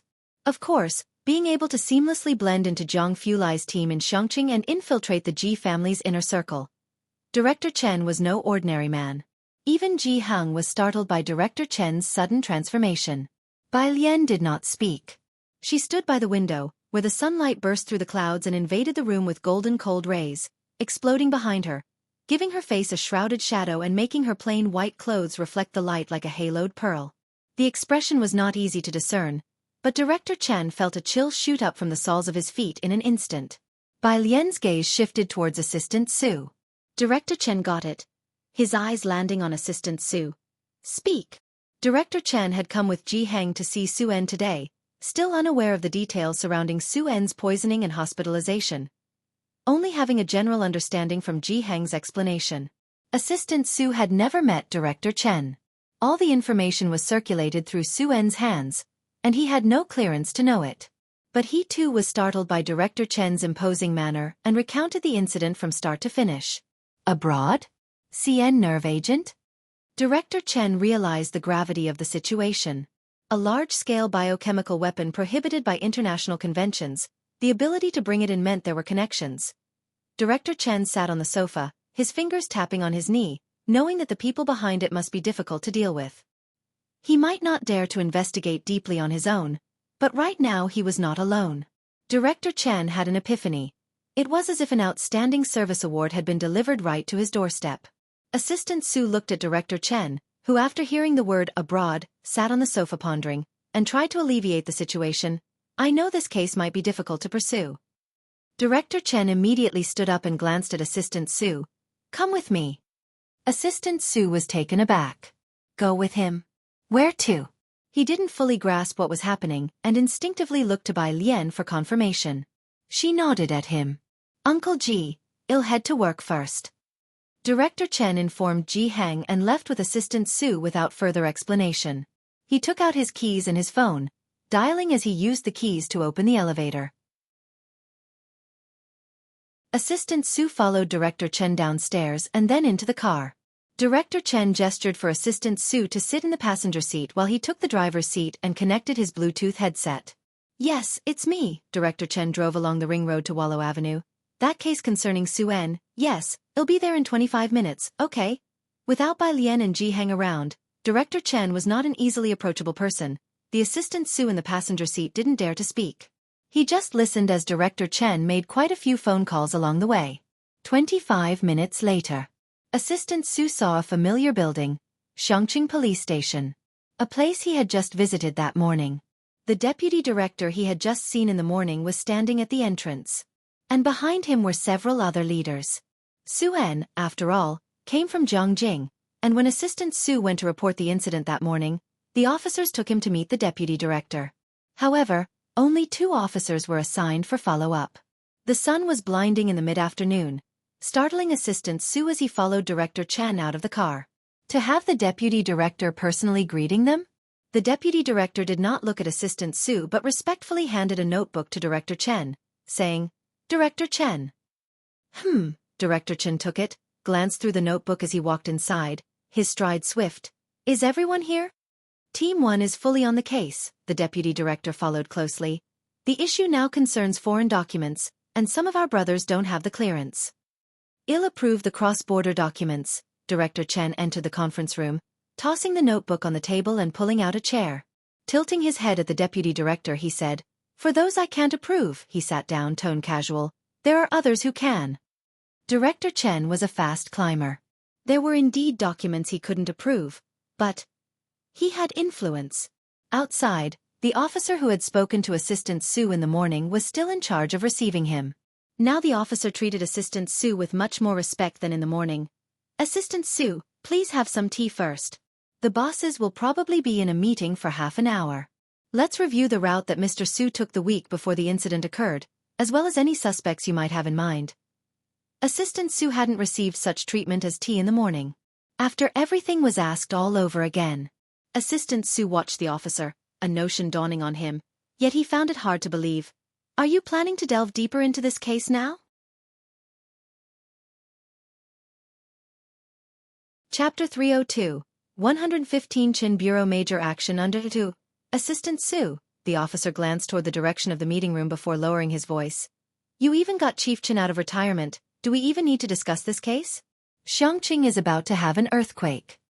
The suspicion in my heart turned into reality. Chief Chen. It was really that Chief Chen.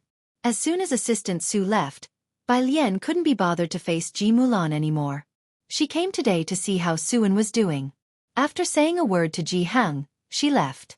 "Dad," Ji Mulan didn't dare to speak until everyone else had left.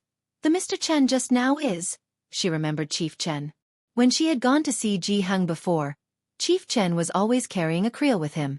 But the Xiaochen Ji Hang had just mentioned was so different from the one she had met at Ji Hang's home. "He is a policeman." Ji Hang looked at Ji Mulan and didn't continue talking about Chief Chen, but instead questioned, "After you left the Bai family, how did Alien live? Why did she suddenly leave the Bai family?" Ji Mulan detected the tone in his voice. She could have gone further with the Bai family. Why leave and then just go jump into the lake? Jump into the lake? Ji Hang suddenly looked up, his cold gaze fixed on Ji Mulan. "From now on, you don't need to involve yourself in any matter related to Alien. When I am dead," Ji Hang's gaze shifted to the comatose Suan, "I would rather trust him." "Dad!" Ji Mulan exclaimed in shock. "That will be all," Ji Hang said, picking up his pipe and rising to his feet, though he didn't add any more to it. But his heart felt heavy. From the time Bai Lian first returned to Xianxia, he felt he owed her an apology.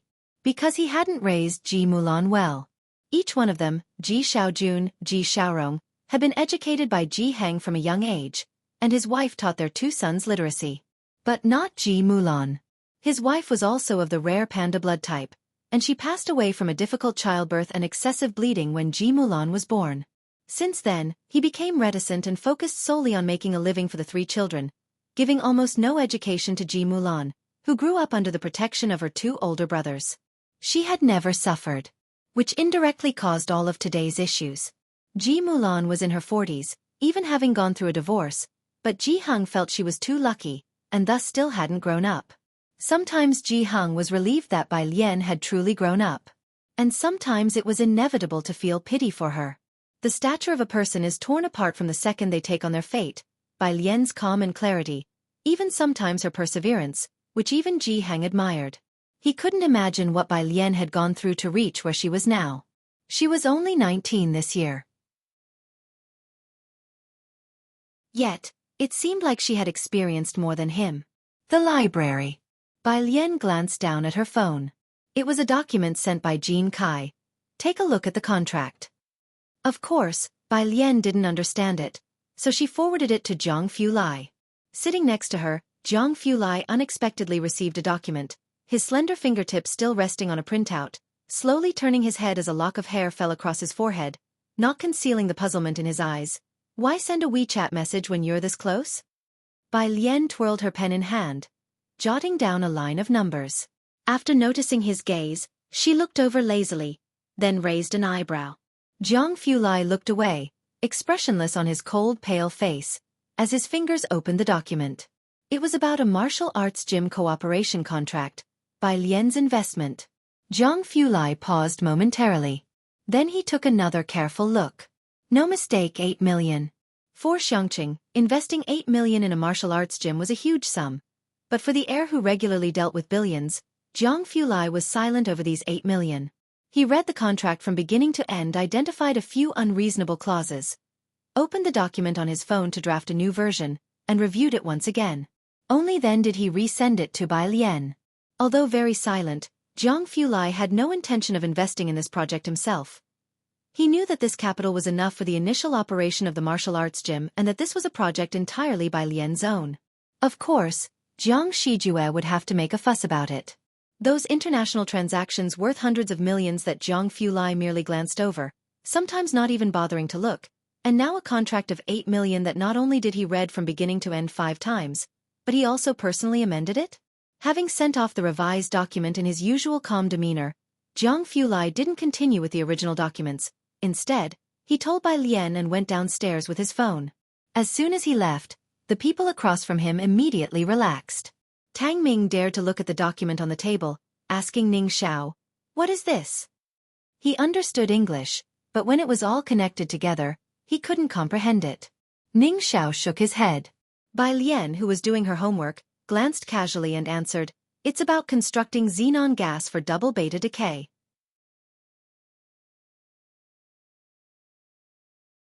Chapter 303, 115 Chin Bureau Major Action _3 Both of them. The police station. The office. Chief Chen sat in his seat, and the 2 giant 3D screens opposite projected the solemn figures of 2 men. Chen Yongkuan, you deployed special task personnel to Xianxia. The elder on the left spoke with a heavy voice, and even used elite combat equipment. Planning a big move, the police force of Xianxia alone was naturally not enough. Chief Chen called upon manpower and equipment from Jianghu. He had recently become conspicuously influential in Jianghu, and many who envied his position had brought their complaints directly to the Chen family. Now these 2 were lecturing Chief Chen. Squeak! The door to the office was pushed open, and a tall figure slowly walked into the center of the screen. Chief Chen immediately rose to his feet. Jianghu Lai's gaze swept indifferently over the 2 projections, then casually sat down on the chair Chief Chen had pulled out, elbows resting on the armrest, his eyelashes casting a slight shadow. Even when silent, his presence was considerable. The 2 men on the screen seemed as if their throats had been choked, their voices vanishing instantly. Chief Chen poured tea for Jianghu Lai. "I've already had Jiang Shijue double the amount of equipment used." Jianghu Lai took the tea, sipped it leisurely, then barely lifted his eyes, his tone indifferent. "You can consider the people as borrowed from me." Any other questions? Nobody spoke. What could they say? The Chen family, a household of martial artists with little earning ability, had survived to this day only because of the Jiang family's unwavering support. Chief Chen raised his eyebrows. He had said he could sway people. At the hospital, the assistant Su had not yet returned. In Su En's room, however, stood a young man holding a black cotton-padded jacket, clad in a white long-sleeved t-shirt. His demeanor refined as he attentively listened to Dr. Li describing Su En's condition. "So the antidote won't arrive until tomorrow?" Su Wenyao nodded and expressed his gratitude to Dr. Li. "Thank you, Dr. Li." Once Dr. Li had left, Su Wenyao turned to thank Ji Mulan. "Aunt Ji, thank you for taking care of my father all this time." Su Wenyao and Su Jiue had always been like this. They were courteous to everyone, neither arrogant nor impetuous. Ji Mulan stood aside, shaking her head, also rarely gentle. "Why thank me? How are you and Jiue?" "We're fine." Su Wenyao looked around. Where's Assistant Su? Ji Hung was reluctant to talk with Ji Mulan about Chief Chen's matters. Ji Mulan currently couldn't give an answer either. He went to the police station for an investigation. At the mention of the investigation, Su Wenyo's mood became heavy. He looked down, checking his phone, and just then received a message from Su Jiue. File.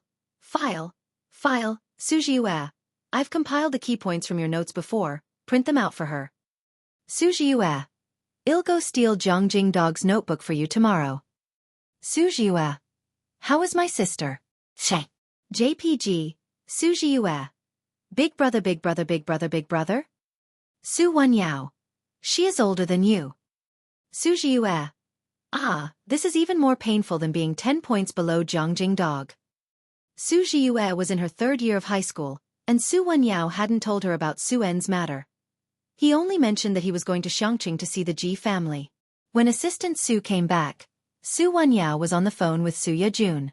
Meanwhile, Ji Mulan was also very anxious, knowing that it was Miss Su on the other end of Su Wenyo's phone. Wenyao, as you know, Su Yejun sighed. Chen Yi is busy with countless affairs every day. He certainly won't bother with such matters. In my opinion, you guys should quickly get President Su back here. Xianxia is really chaotic. Su Wenyao ended the call and shook his head at Ji Mulan. Ji Mulan sat down bewildered. Does Miss Su not have a way? Having known Su En for so long, she understood that this Miss Su was someone the Su family couldn't currently catch up with, nor did she understand her circle. I'll inform my grandmother, Su Wenyao said, as he hadn't told Mrs. Su about Su En's situation yet, fearing she couldn't bear it.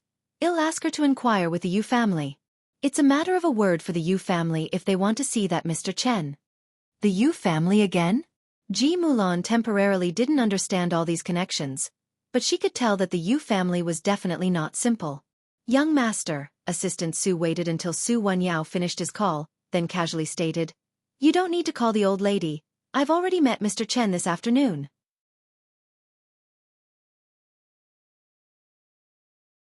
Chapter 304, 116 Arrogant Alien, Second Update, Under 1, What?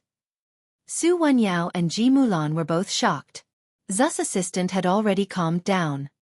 He explained the whole situation to the two of them. Ji Mulan found the setup hard to accept. Are you saying that the guy who goes fishing with my dad every day, that's the same Mr. Chen? She recollected how Chen Yongquan looked, with a fish basket hanging on his waist, treating Ji Xiaojun like a brother, very casual, nothing like the important figure Mr. Chen, described by He Wan and the others. Yes, Zu's assistant explained to Su Wenyao. Mr. Chen has already taken over the investigation. Don't worry. Ji Mulan sat to one side, drank a glass of cold water, but still couldn't settle her feelings. Her own father had become fishing buddies with Mr. Chen? That is, the same person she often saw in Ji Heng's courtyard? Su Wenyao didn't expect it either, only having heard from Zu's assistant about the Ji family right before they came. He seized the key point. Didn't you say the Ji family was just an ordinary family from Xianxia? How could they be in contact with foreign labs? And Mr. Chen as well? Is this really just a Xianxia family? I only just found out myself that Mr. Chen and Ji Hung are close fishing friends. But it's true that the Ji family has always lived on Purist Street. Ji Xiaojun is a teacher, and they even have a son who has entered the Ren family. Zu's assistant reflected on by Lien's carefree demeanor, truly an astonishing stroke of luck. Everything seemed so ordinary. Except Mr. Chen's presence was quite illogical. Zu's assistant thought for a moment and then lowered his voice, murmuring, Young master, there's going to be a change in the winds in Xianxia. An Bai Lien wants to apply to Jianghu University. It seems she'll be heading to Jianghu in the future. That is, it's going to be a bit difficult for her to get into Jianghu University. Remembering this, Zu's assistant asked, How many days can you stay, and when will you start tutoring Miss Bai? Physics is Su Wenyo's strongest subject, and that's also his current research field. He had been admitted to Jianghu University as one of the top 10 in his major during the entrance exams. Zu's assistant felt that tutoring Bai Lien would be a challenge even for Su Wenyao. Monday. Chemistry class. Although the chemistry teacher was aloof, her hair was always sticking up. It was because of Bai Lien's chemistry test paper. From scoring 100 points, she had dropped to 40.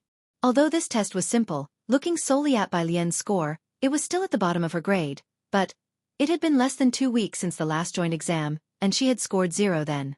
After school, Pu Xiaohan and her friends chattered about Bai Lian's 40 points.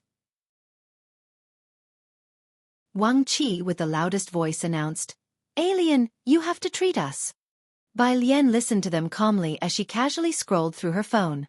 A new friend request popped up on her mobile. "Hello, this is He Wen." This was the person Jiang Fulai had mentioned to her at noon. She accepted the request. He Wen replied quickly, "Screenshot." It was a mathematical model. He Wen, "Thank you Bai Lian." 1. Jiang Fulai had not told He Wen specifically who Bai Lian was, so He Wen thought she was just another ordinary math genius he had found. Not far away, Director Chen, who overheard the students' conversation. "Should you treat them to a meal for scoring 40 points? How dare you treat Miss Bai this way?" Uncle Chen, Pu Xiaohan, Ning Xiao, and others greeted Director Chen. Because of the Xianxia's incident, the students from Class 15 were very familiar with Director Chen. "Uncle Chen, you're off work so early." It's all right," Director Chen said with a smile as he waved to the students. Then he walked with Bai Lian and the others towards the Zhang family's place.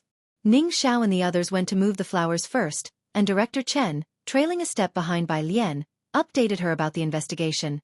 "We've discovered a lead and are currently gathering evidence. It's unclear how they've been trading." After contemplating for a moment, Director Chen found the connection with He Wen very odd, hard to trace.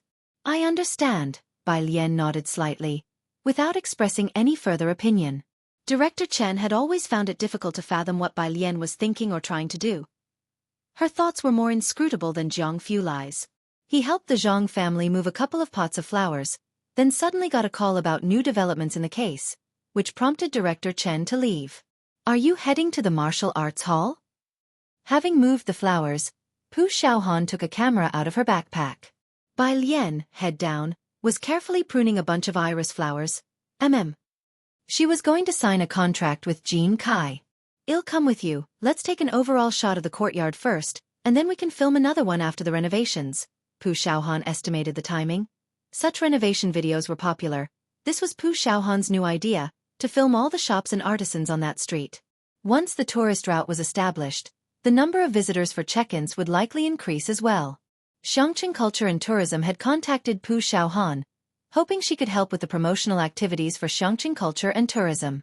Upon finding out that Pu Xiaohan was a high school senior, the bureau quietly set aside the plan for the time being.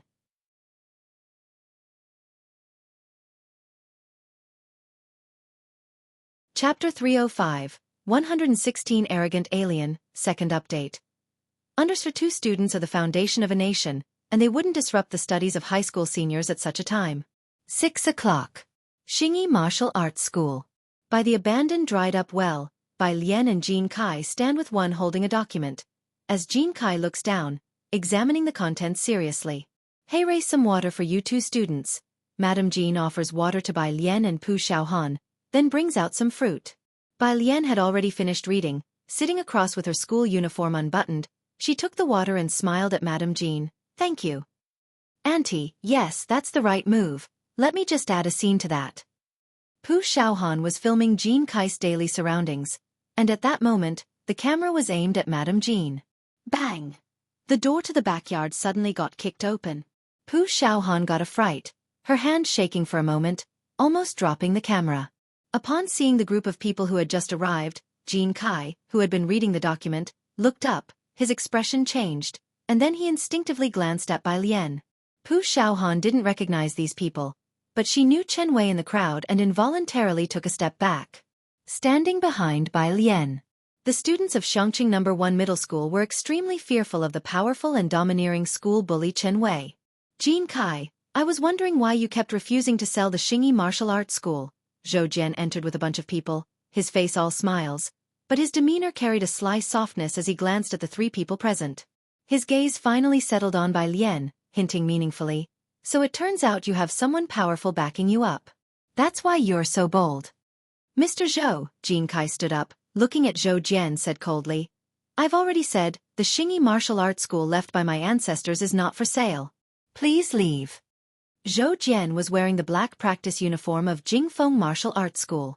All the people behind him were dressed the same. Pu Xiaohan's gaze lingered on Chen Wei, her voice lower as she said to Bai Lian. The academic god wasn't wrong, she really does practice Muay Thai, truly deserving of the Chen family.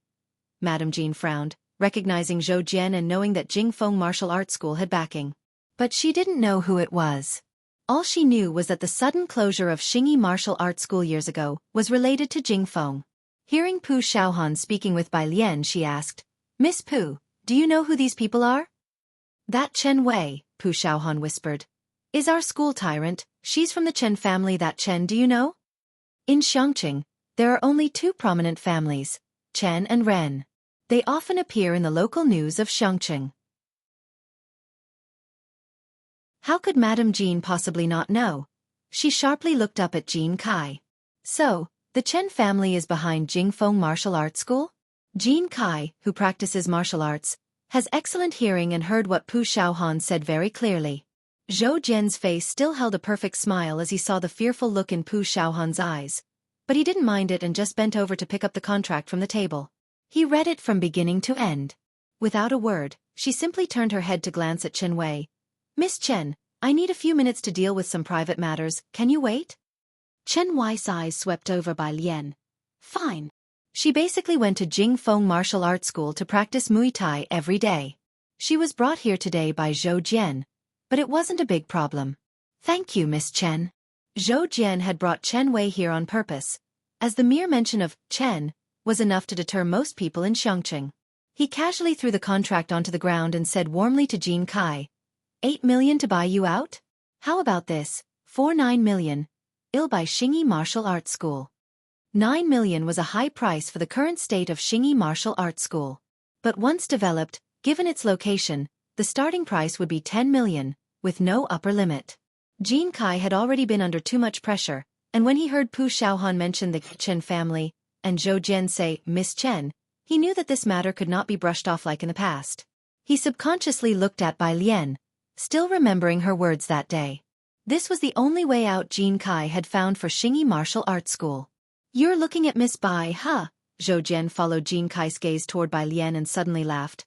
"Let me guess who is behind Miss Bai, Mr. Su, right?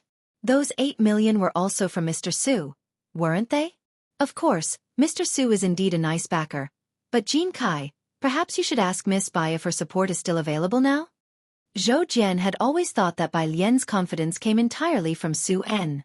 Therefore, once Su En left Xianxia, Bai Lian would have no cards left to play. Hearing Zhou Jian go on and on, Jean Kai's face finally changed. He slammed the stone table fiercely, his eyes fiercely fixed on Zhou Jian. "Jingfeng Martial Arts School is too bullying. I want sell Xingyi Martial Arts School." "Don't be so hostile, I'm just having a proper discussion with you," said Zhou Jian, looking at Jean Kai. "This area is going to be planned as a tourist route. If you don't sell, do you think it's possible that the tourist route might just pass through Xingyi Martial Arts School, Jean Kai's body trembled as he looked at Zhou Jian. With those words, he realized that the power behind Zhou Jian was even greater than he had imagined, even capable of altering tourist routes. "Secretary Zhou, you're quite well informed. Also altering tourist routes, aren't you afraid of being reported?" In the silence, a languid voice arose. It was Bai Lian. Zhou Jian narrowed his eyes as he looked over, the smile on his lips turning cold. Madame Jean also realized that Zhou Jian was not to be trifled with, shaking her head at Bai Lian. "Report." Zhou Jian laughed oddly, taking out his phone and waving it at Bai Lian and Jean Kai. "This is Ren Qian's number, why don't you ask him?" Bai Lian put away her own phone and took 2 steps forward. If the news about the Chen family made Jean Kai and Madame Jean feel breathless, then the emergence of the name Ren Qian was the last straw that broke Jean Kai. Seeing Bai Lian moving forward, Jean Kai reached out to grab her school uniform. "The Ren Qian he mentioned, that's the Ren family." "Hallmaster Jean, I've said it before, trust me don't I?" Bai Lian casually brushed off Jean Kai's hand with a nonchalant demeanor. Jean Kai was also a martial arts expert, and he stared blankly as his hand was effortlessly brushed aside by an undeniable force. Bai Lian slowly approached Zhou Jian, and she reached out to take Zhou Jian's phone. The dim light of the courtyard cast a hazy shadow on her face. "Secretary Zhou," Bai Lian tilted her head slightly, her lips curving into a lazy smile, her black eyes dark as ink. "How would telling Ren Qian be enough?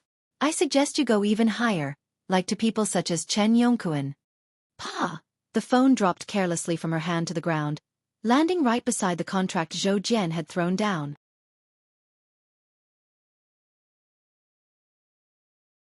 Chapter 306. The 117 Most Terrifying People Under 1, Mr. Zhou.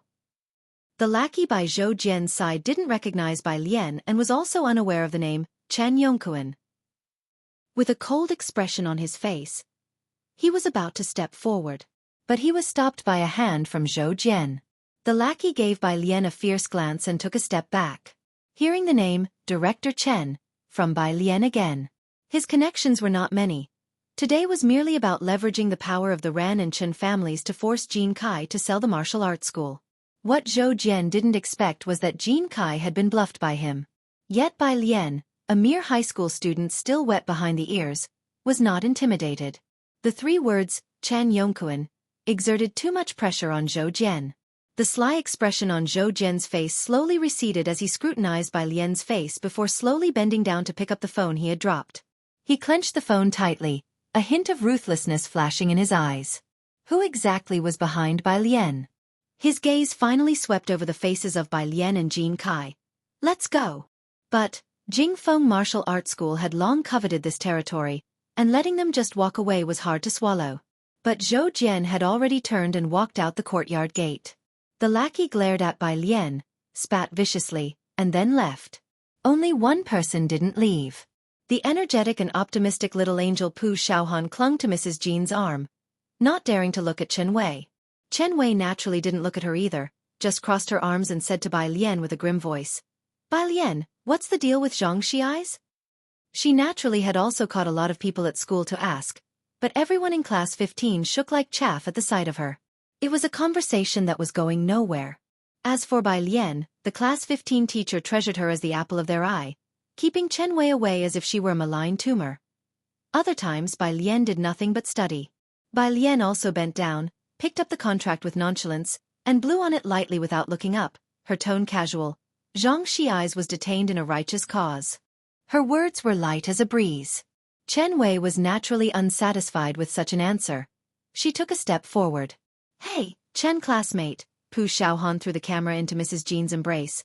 She stood between the two, putting on a brave face as she said to Chen Wei, We Lianjie don't know about these kinds of things either, right? How could the police let common folks like us know about their investigations? Why give her a hard time? Next year, just ask that. Ask that idiot. Just ask Xianxia's himself. Bai Lian stood behind Pu Xiaohan, gazing up as night fell. A lot of people in class 15 knew about Xianxia's case, but because it involved Yan Lu and several other female artists, the case was not made public, and Xianxia's himself didn't explain. Although Yan Lu had already self-exposed to Xianxia's friends, the class 15 students chose to keep it secret in solidarity. As for those from other classes who might gossip, no problem, Bai Lian would suppress them with violence. Xiangqing No. 1 High School was very peaceful.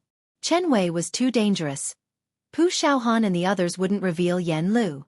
Knowing she couldn't get any answers, Chen Wei left anyway. After everyone had left, Pu Xiaohan slumped onto the stone bench, patting her chest. That lady is too scary. The Jin Kai beside her, with a tanned face, looked somewhat puzzled. Isn't it? Don't you think your classmate is scarier?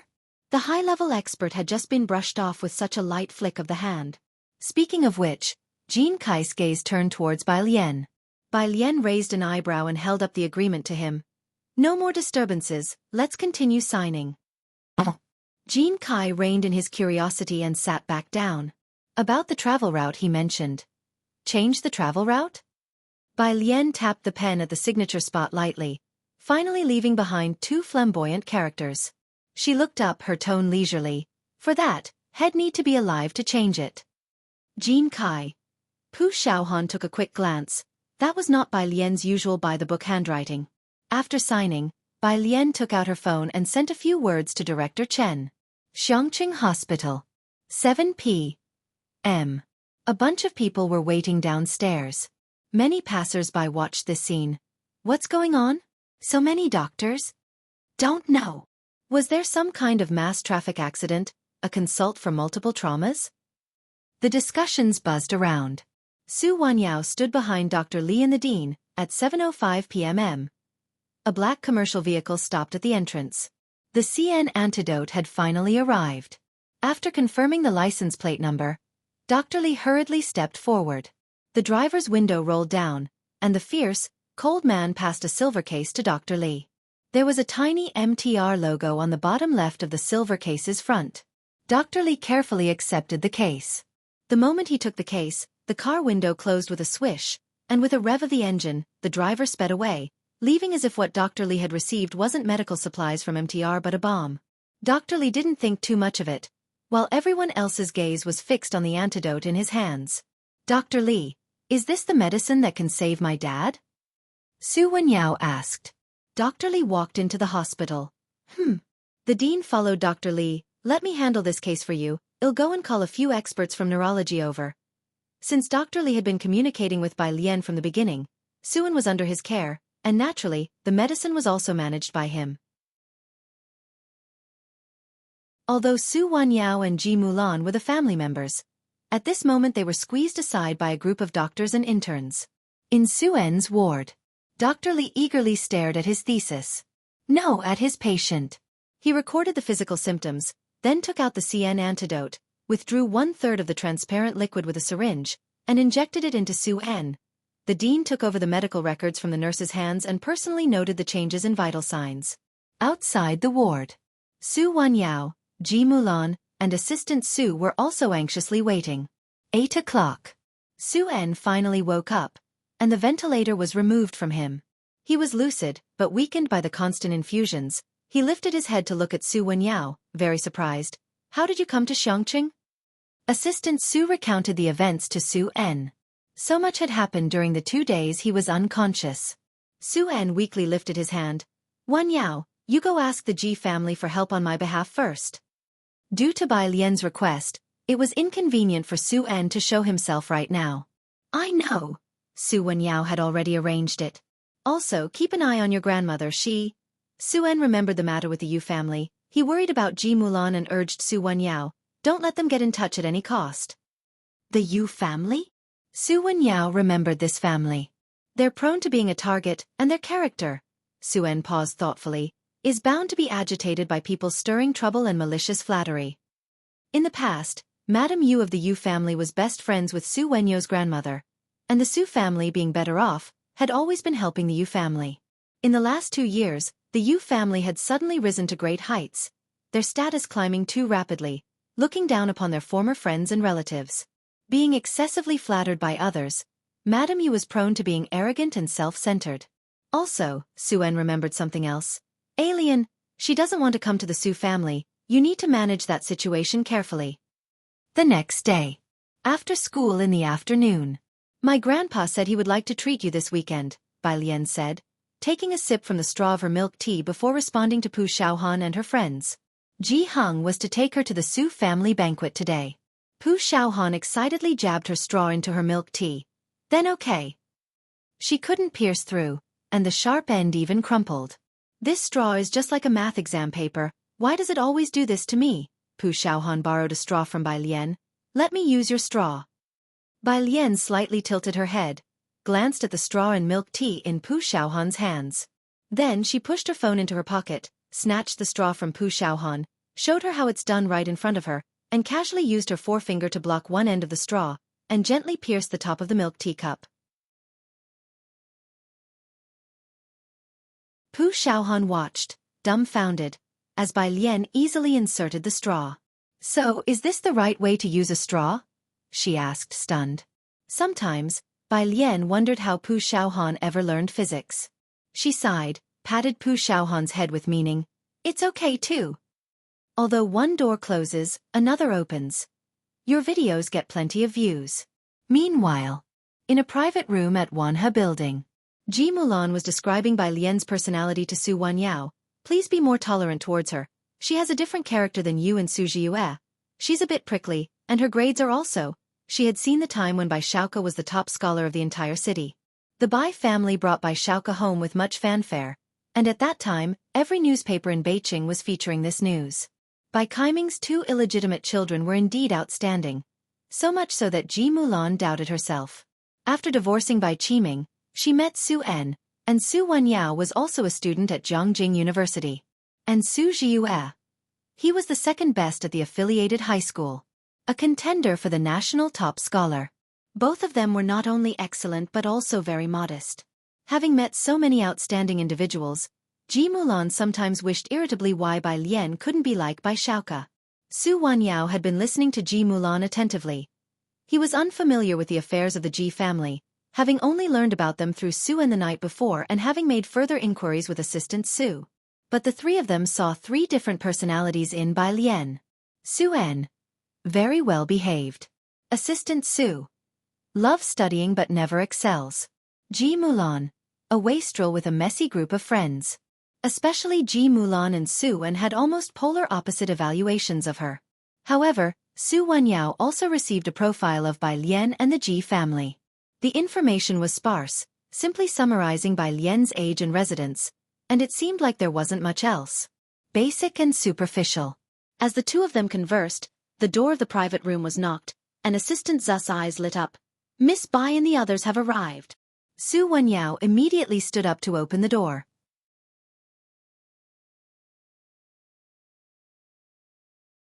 Chapter 307. It's time to show the real skills, second update. Under One the door opened to reveal an elderly man and a young girl. The old man held a smoking pipe, and his face was deeply lined with wrinkles. This must be Ji Mulan's father. Su Wenyao bowed slightly. Grandpa Ji, hello, I am Su Wenyao. Then he looked towards Bai Lian. It was not cold in Xianxia during winter. She was neatly dressed in a school jacket, her dark hair secured with a wooden hairpin, and a white backpack draped over her shoulder, embroidered with a lazy cat. One hand held a milk tea, the other a mobile phone, as she lazily looked at her phone with her head lowered. Su Wenyao's voice was gentle. Hello, student Bai. Bai Lian slowly lifted her head, her response succinct. Hello. She didn't say much but was indeed as polite as Su En had described. Zu's assistant also stood nearby, respectfully greeting her, Miss Bai. The group took their seats. Su Wenyao was no less skilled at warming up the conversation than Su En. He smiled and found a topic of interest to Jianghu. I know there's a national treasure embroidery piece from Jianghu, the imperial Jianghu scenery. At the mention of this, Jianghu paused. Then he looked at Su Wenyao in surprise, his expression softening considerably. It's rare for young people nowadays to be aware of such things. While the two were talking, Ji Mulan didn't interject. Because she knew even less about embroidery than Su Wenyao did. Bai Lian was scrolling through her phone. Jean Kai had sent her a photo. He had finished cleaning the martial arts training ground, ordered a batch of weapons, and was discussing interior renovations. Enrollment would begin in half a month, but the training ground didn't need any refurbishing and could be lent out to those in need for some extra income. A few classmates are coming over for dinner this weekend, right? Your aunt and uncle need to shop for groceries beforehand. During the meal, Jianghu brought up the matter and asked Bai Lian. About 8, she said. It was just Wang Qi, Ning Xiao, and a few others. Jianghu looked at Su Wenyao and explained. She scored 40 in chemistry in the monthly exam. Her classmates wanted her to treat them. Bai Lian's chemistry scores had been almost 0 all semester. This was the first time she'd scored 40. Not just the students from class 15, even the chemistry teacher wanted to join the public celebrations, but he was too aloof. Ji Mulan gripped her chopsticks tightly. Scoring 40 out of 100 brought an indescribable sense of shame. She kept her head slightly lowered, feeling fortunate that only Su Wenyao was present today, as opposed to Su family's old lady or someone else. By the way, Su Wenyao smiled and picked up a printed document from beside him, finally taking the opportunity to hand it to Bai Lian. This is a summary of high school key points prepared by Jiue. I hope you find it useful. Bai Lian took the summary of key points from Su Wenyao. She was somewhat surprised. It was mostly key points in science and math, which suggested Su Wenyao knew she had switched from humanities to a science track. Thank you for your trouble. Jianghu raised his glass to Su Wenyao in gratitude. Su Wenyao breathed a sigh of relief, realizing he had passed Jianghu's test. It's what I should do. I'll still be here for a few days. Which subjects are you weakest in? He was implying that he wanted to give Bai Lian tutoring lessons. Hearing this, Bai Lian looked up. Thank you, but it's not necessary. Indeed, she was currently catching up on biology and chemistry. But young man, please spare yourself the effort. Wan Yao, don't listen to her. Ji Mulan, who had been quiet until now, looked coldly at Bai Lian. Wan Yao is a student at Jianghu University. Having him tutor you is something many people can't even ask for. Then turning to Su Wan Yao with a smile, she said, Wan Yao, I hope you take good care of her. If you really have nothing to do, Bai Lian crossed her legs, lifted her head slightly, and looked at Ji Mulan with a half-smile. Can't you just squat by the front gate instead? Ji Mulan was speechless. This time Ji Heng didn't interrupt either. Su Wan Yao sensed some tension. It seemed Bai Lian and Ji Mulan were not on good terms, so he remained silent. Ji Heng had drunk a bit more today, and before 7 o'clock, Zu's assistant escorted him home. With the atmosphere between Ji Mulan and Bai Lian not sitting well, Ji Mulan left with Ji Heng. Bai Lian seemed to be heading to the library. She and Su Wan Yao were at the door seeing off Ji Heng when Su Wan Yao offered Bai Lian the meeting gift and asked, Are you sure you don't need tutoring? I heard from Zu's assistant that you want to apply for Jianghu University. Su Wan Yao had always been an excellent student and was adept at socializing from a young age, but in front of Bai Lian, he found none of his social skills useful. Understanding Ji Heng's preferences was easy, and Bai Lian's interests supposedly lay in studying. But despite skirting around academic topics for so long, Bai Lian seemed utterly uninterested. Do you still want to apply for Jianghu University? Bai Lian twirled her phone, opening her mouth lazily. Someone else is tutoring. As she spoke, a car slowly came to a stop across the street.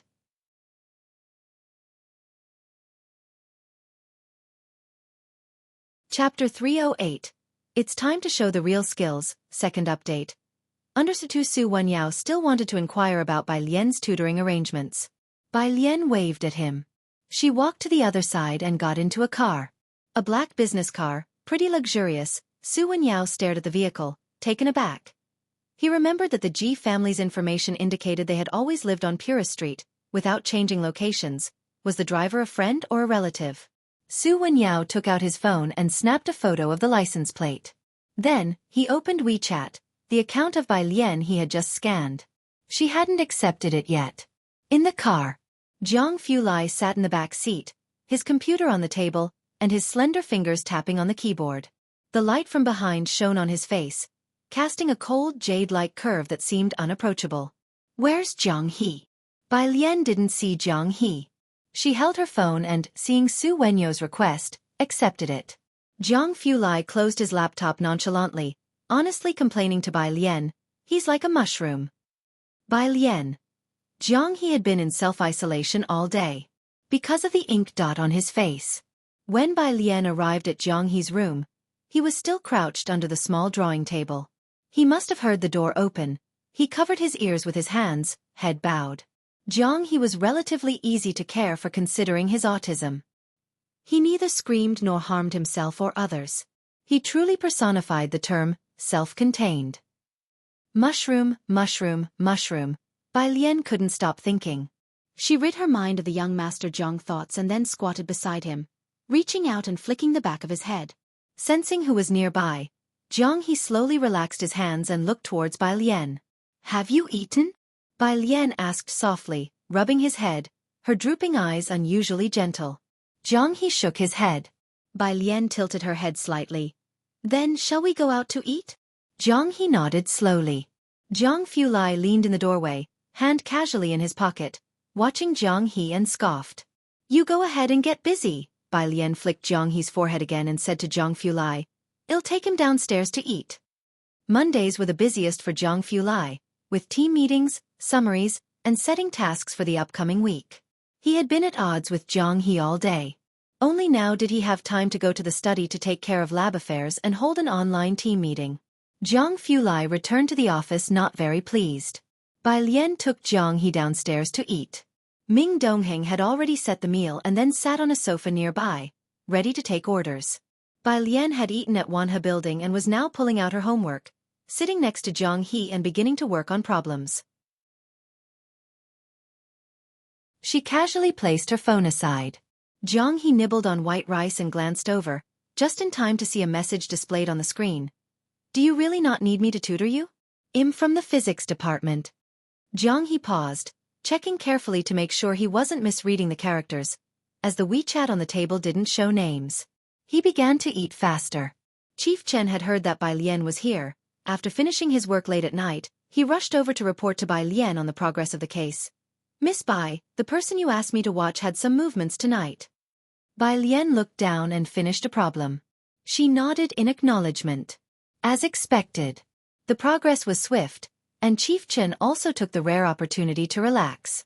He sat down next to Ming Dongheng and suddenly remembered something. "Mr. Ming." Ming Dongheng looked up at him. "I was listening to an internal meeting at the Chen family today. Because Bai Lian was doing her homework," Chief Chen lowered his voice.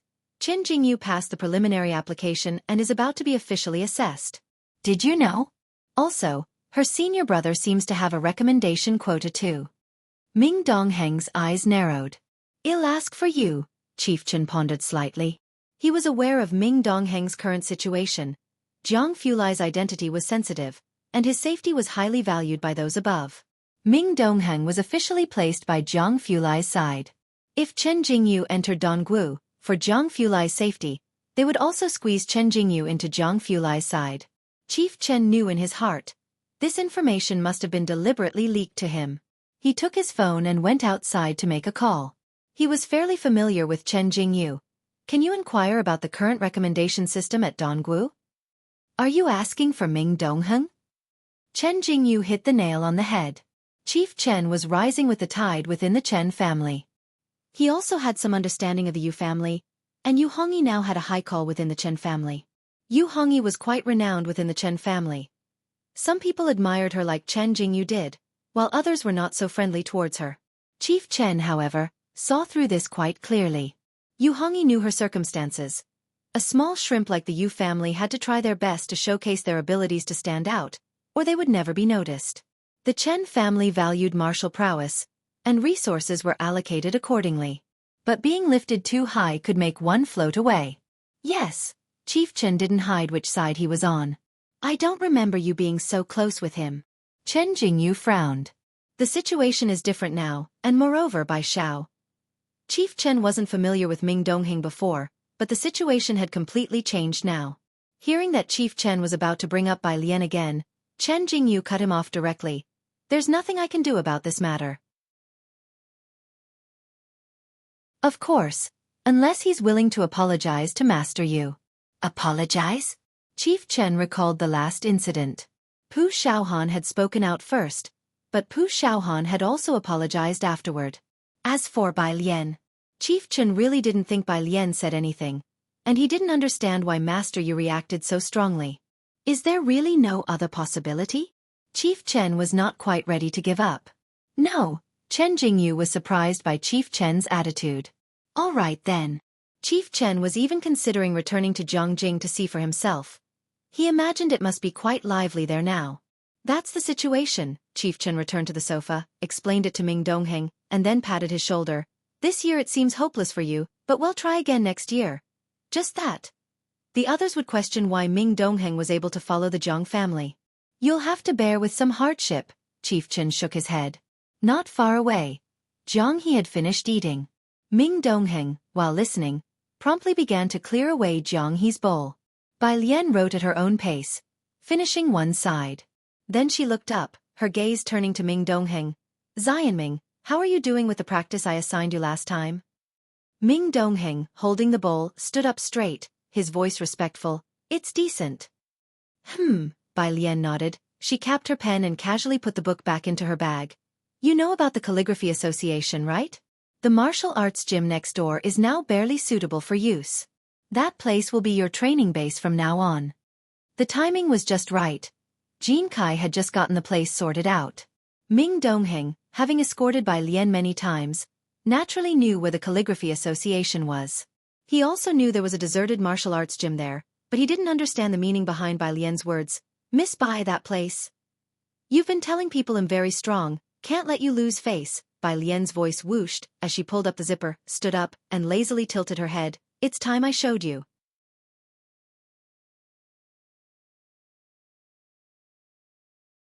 Chapter 309. 119 must be because my physics is not good enough. Under one when Bai Lian was downstairs, Jianghu finished his meal and hopped off the stool to go upstairs. Jiang Fulai leaned casually against the chair back, his mic was on, but his video was off, his face expressionless, as he was making a literature review presentation with an all-English PowerPoint slide on the large computer screen. Yu Guang noticed Jiang He, but Jiang Fulai paid him no attention. Jiang He looked down and slowly poked at his watch, occasionally glancing at him. Jiang Fulai realized something was off with this guy, so he muted his mic, tapped his fingertips on the table, and gestured for Jiang He to come over. Jiang He sat on one side, still engrossed in his watch, ignoring him. Jiang Fulai. Jiang He's dark eyes turned towards the tea in front of Jiang Fulai. Very well. Jiang Fulai flipped a cup out with one hand, poured some for him, stood up, and placed it in front of him with a tug of his lip. Drink. Jiang He finished drinking, then extended his little finger, slowly showing him a 1. You're 8 years old now, postponing for another year. Jiang Fulai propped his hand against the table. Your sister Bai will be a graduate student, and you, Jiang Xianxia, he gently exhaled a few words. Do you want to become a true illiterate? Jiang He suddenly stood up and then walked out of the study, feeling dejected. Remembering something. He looked at his watch again, resentfully sending Jiang Fulai a picture. After the group meeting ended, Jiang Fulai drove Bai Lian back. He was so silent it was suffocating. Bai Lian wore headphones and listened to the English original text. She knew many literature pieces were in English, so having a good foundation in the language was very important. It wasn't until they got out of the car and he followed her into the alley that she took off her headphones. Is your lab not going well? Bai Lian asked. Indeed, someone's silence was somewhat abnormal, very unaccustomed. Jiang Fulai shook his head. No, I'm thinking. About what? Bai Lian expressed her surprise, stowing her headphones in her pocket, curious about what kind of difficult problem could keep him thinking for half an hour with no solution. Let's hear it. She was genuinely curious to know what the tough question was. Jiang Fulai was probably a step behind Bai Lian. The alley streetlight was very bright. He casually followed her from behind, slightly lowering his head, the light falling on his sharp nose, elegant composure blended with a hint of melancholy. He slowly lifted his head, murmuring profoundly, It must be because my physics isn't good enough. Bai Lian. Wait, that's not it. I know, Jiang Fulai again lowered his head, his long lashes casting down. I will work hard. Bai Lian raised her hand, starting to realize something. Wait, did Jiang Xiaoyao look at my phone? Jiang Fulai was quick to reply this time. Yes, that was him. Bai Lian ground her teeth. That one who might be my stepbrother? Bai Lian explained, somewhat incredulously. First off, I didn't agree. Oh, young Master Jiang acknowledged. No discernible emotion in his voice. They walked slowly, and soon saw Jiheng's brightly lit courtyard. Jiang Fulai stopped at the corner, took out a silver ornament from his pocket, and handed it to her. Something I made before. I perfected it yesterday. Bai Lian took it. A magnetic levitation chaos pendulum ball. She lazily pushed it with her hand, and the silver balls oscillated one after another. Compared to their first encounter, those somewhat desolate eyes now seemed to have a bit of sparkle. Jiang Fulai's gaze was much softer, liking perhaps was an indescribable feeling, but Jiang Fulai knew clearly that her mood could really affect him for a long time. Even though chemistry is at 40 points, don't be too proud. Jiang Fulai teasingly gave his 40-point gift and reminded her not to be arrogant. Thankfully, no one from the laboratory was there. After Bai Lian returned, she placed the chaos pendulum ball on the desk, beside the blue one. After watching for a while, she took out her homework notebook from her bag to start doing exercises, and felt a gift box in the bag. Su Wenyo's gift for her that evening was a brooch. Bai Lian neatly arranged it in the box on the dressing table. Having seen Ji Mulan more frequently, Bai Lian gradually became calmer in her presence. She returned to her desk and pushed the silver balls again, watching them rebound and return. The hospital. When Su Wenyao returned, Ji Mulan was already there.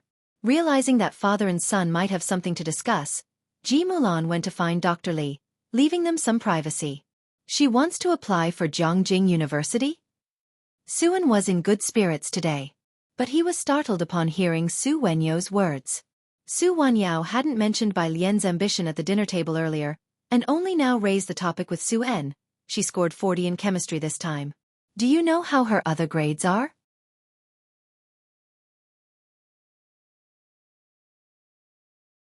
Chapter 310. 119 must be because my physics is not good enough. _2.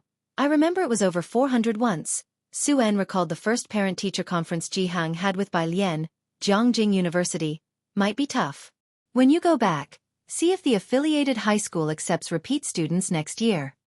Bai Lian's current scores were indeed not enough to get into Jianghu University.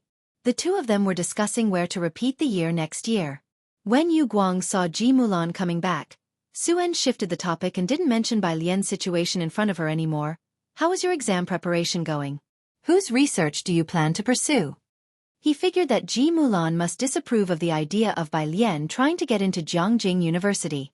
Su Wanyao was in his junior year and didn't yet qualify for direct recommendation for postgraduate studies. He had only participated in 2 projects in the physics department and was preparing to take the postgraduate entrance exam next year. It's about getting in first.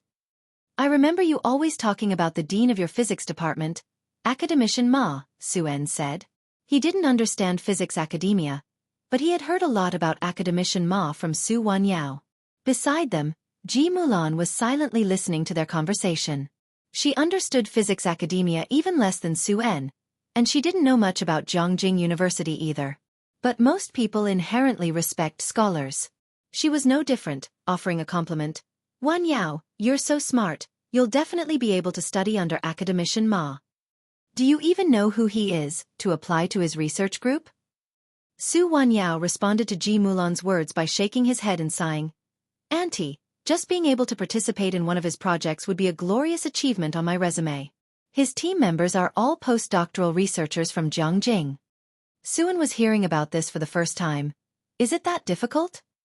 Of course, as you also know, Su Wanyao said softly. Who is behind Academician Ma? Su-En was well aware of this. The two were speaking in riddles, and Ji Mulan only understood half of it. She didn't know who was behind the so-called Academician Ma, but she understood they were not someone they could aspire to reach, especially since even Su Wanyao found it difficult to enter Academician Ma's lab. This was simply not their circle. For Ji Mulan, the Su family itself was already a circle hard to access, and for someone whom even Su Wanyao struggled to meet like Dean Ma, that was the stuff of legends. Out of reach. The next day. After school in the afternoon. Xiaoqi waited at the entrance of No. 1 high school with an effortless grace. His face still youthful at 17, he looked more like a high school student than the actual students, despite not wearing a uniform. Who is this? Pu Xiaohan and others were seeing Xiaoqi for the first time. With a polite and shy smile, Xiaoqi said, Hello, elder brothers and sisters, just call me Xiaoqi. Xiaoqi, little brother, my name is Wang Qi. Wang Qi's eyes lit up. He stepped forward to put his arm around Xiaoqi's shoulder, feeling good about being able to act as an older brother. Xiaoqi responded with a light and breezy tone. Brother Wang. The group of youngsters laughed and joked as they made their way to Zhang Ma's flower shop, where Xiaoqi finally found the chance to talk to Bai Lian about finding partners for the solid element paste. This year's batch of solid element paste was limited due to insufficient medicinal herbs, only enough for the people of Baktur Street. Now that a new batch of herbs was becoming available and could meet the demand, the solid element paste could be supplied more widely. Ordinary pharmacies now had no way to reach the contacts on Baktur Street. So the families that were now able to get in touch with Xiaoqi were famous and influential at home and abroad. In planning to hold an auction at the bar and have the boss present, I'll invite several competitors and, Xiaoqi said with a sense of justice, the highest bidder will win. He hadn't even attended personally, leaving it to Mao Kuan to sit in for him. Mao Kuan didn't even have to say much. Just maintaining silence and mystery, and quoting a number at the end was enough. That was the image Xiaoqi had crafted for Mao Kuan. Chen family. Bai Lian heard the surname and had always known that many people approached Xiaoqi for partnerships. Bai Lian didn't understand these matters, leaving them all to Xiaoqi. However, she did pay attention to the surname, Chen, since Director Chen made it to his side in the first step because of his surname. Right, a friend of yours? Xiaoqi asked Bai Lian. Bai Lian smiled. It's nothing, follow your own pace, I don't really understand these things. Although she said so, Xiaoqi took note of the surname, Chen. When Bai Lian and Pu Xiaohan arrived at Xingyi Martial Arts School, Ming Dongheng was helping Jin Kai with roof tiles. Jianghu squatted in a corner, twisting a Rubik's Cube while occasionally watching them. A large practice area had been cleared up at the entrance of the main door. The weeds and stones under the wooden stakes on the right had been tidied, the open space on the left had been swept clean, and more than half of the weapons had already been placed on the 2 rows of weapon racks. Pu Xiaohan tapped Jin Kai, who was laying tiles, and then filmed the practice area and the armory. Once the martial arts school's renovation was complete, she would have content for her next video.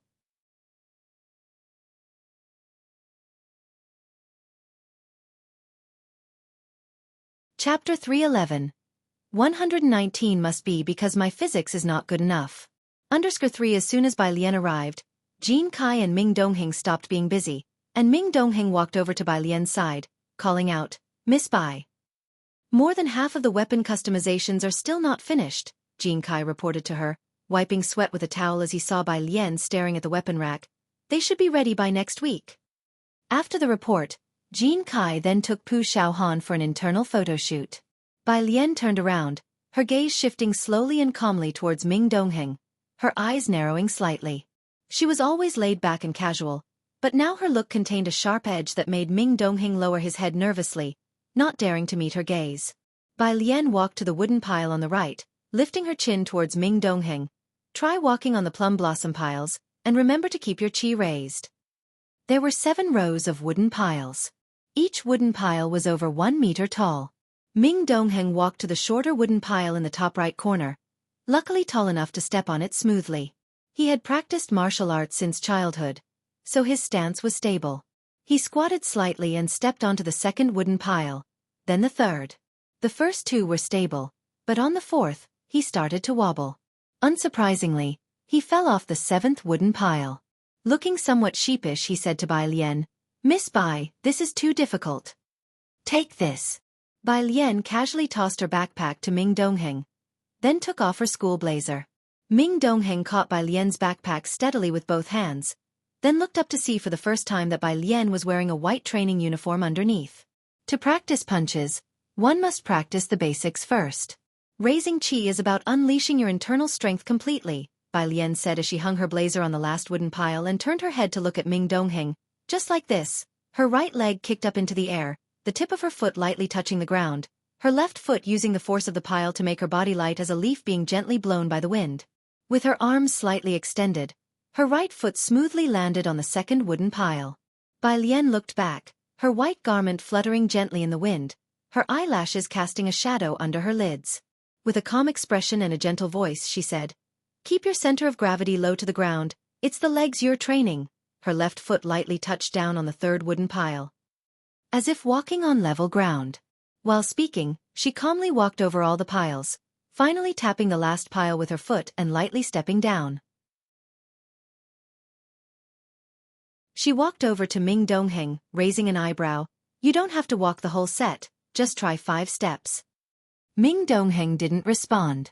Bai Lian slowly pulled the backpack from his hands, then reached out to close the gaping mouth of Jianghu.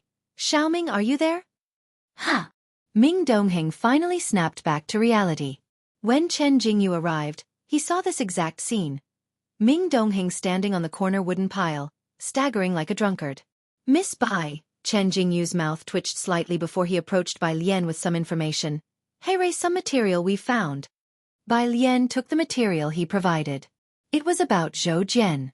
He has had 5 contacts with the trafficker, the first one 17 years ago, the most recent one yesterday, Chen Jingyu explained as he handed over the material. "With such a span of time, our people are still interrogating him." Chen Jingyu had done a good job keeping this investigation secret, monitoring all of Zhou Jian's social media accounts until finally locating the trading place and records yesterday. Nearly 20 years of industry chain, this fact was unexpected to Chen Jingyu, involving many people, and now nearly half of the middle management in Xianxia has been taken down, all under investigation. At the lightest, they would lose their position, but the heaviest penalty was over 3 years in prison. Chen Jingyu's third major action in Xianxia burned too fiercely, raising his performance and merits through the roof, making many people in Jianghu wary of his methods. Ren Qian was found to be clean, but now he too was trembling with fear, not daring to make a single move. After all, Zhou Jian used to be his chief secretary.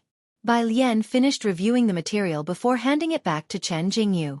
Chen Jingyu took the material back, and then looked at Ming Dongheng, who was still practicing on the plum blossom piles, raised his voice and said, "Mr. Ming, in that case, I'll take Miss Bai home. Take your time practicing." Ming Dongheng looked down. Infuriating. Chen Jingyu took the car keys and walked out. Jianghu also wanted to accompany Bai Lian. Bai Lian picked Jianghu up again in the yard, pinching his cheeks. "Was it you who peeked at my phone?" Jianghu blinked. Bai Lian stood up and spoke to him methodically. "Just wait here for your brother." She dusted off her sleeves and left with style. Just yesterday Jianghu had proudly served Jianghu Lai tea. On the way back to Purist Street, Chen Jingyu got a phone call. It was from a side branch of the Chen family in Jiangjing, the manager Yan in charge of this procurement. "Master Chen, why haven't you arrived yet? Chen Jingyu got here early. Don't let him snatch this credit." It was a networking event initiated by the suppliers of solid element paste today. "Has it started?" Chen Jingyu was surprised. He had timed his visit with Bai Lian to report on Su En's case. A job meant for one, split between three. "Not yet, but it's about to." Manager Yan replied respectfully. Bai Lian sat in the back seat, working on practice questions and listening to the conversation at the same time, remembering what Xiaming had mentioned. "Let's go to Bakter Street. There's no need to waste time taking me home."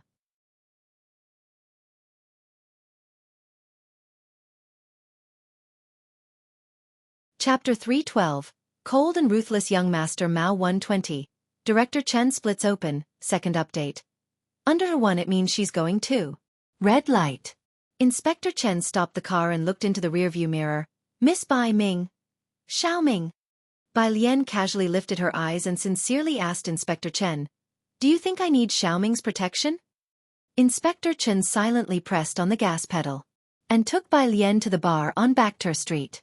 Nearing 8 o'clock. The bar lights were dim, spotlights indiscriminately swept across, and the smell of smoke and alcohol mixed with the cold air hit you in the face as you entered. There were several stages in the center of the hall, with men and women mingled together, dancing.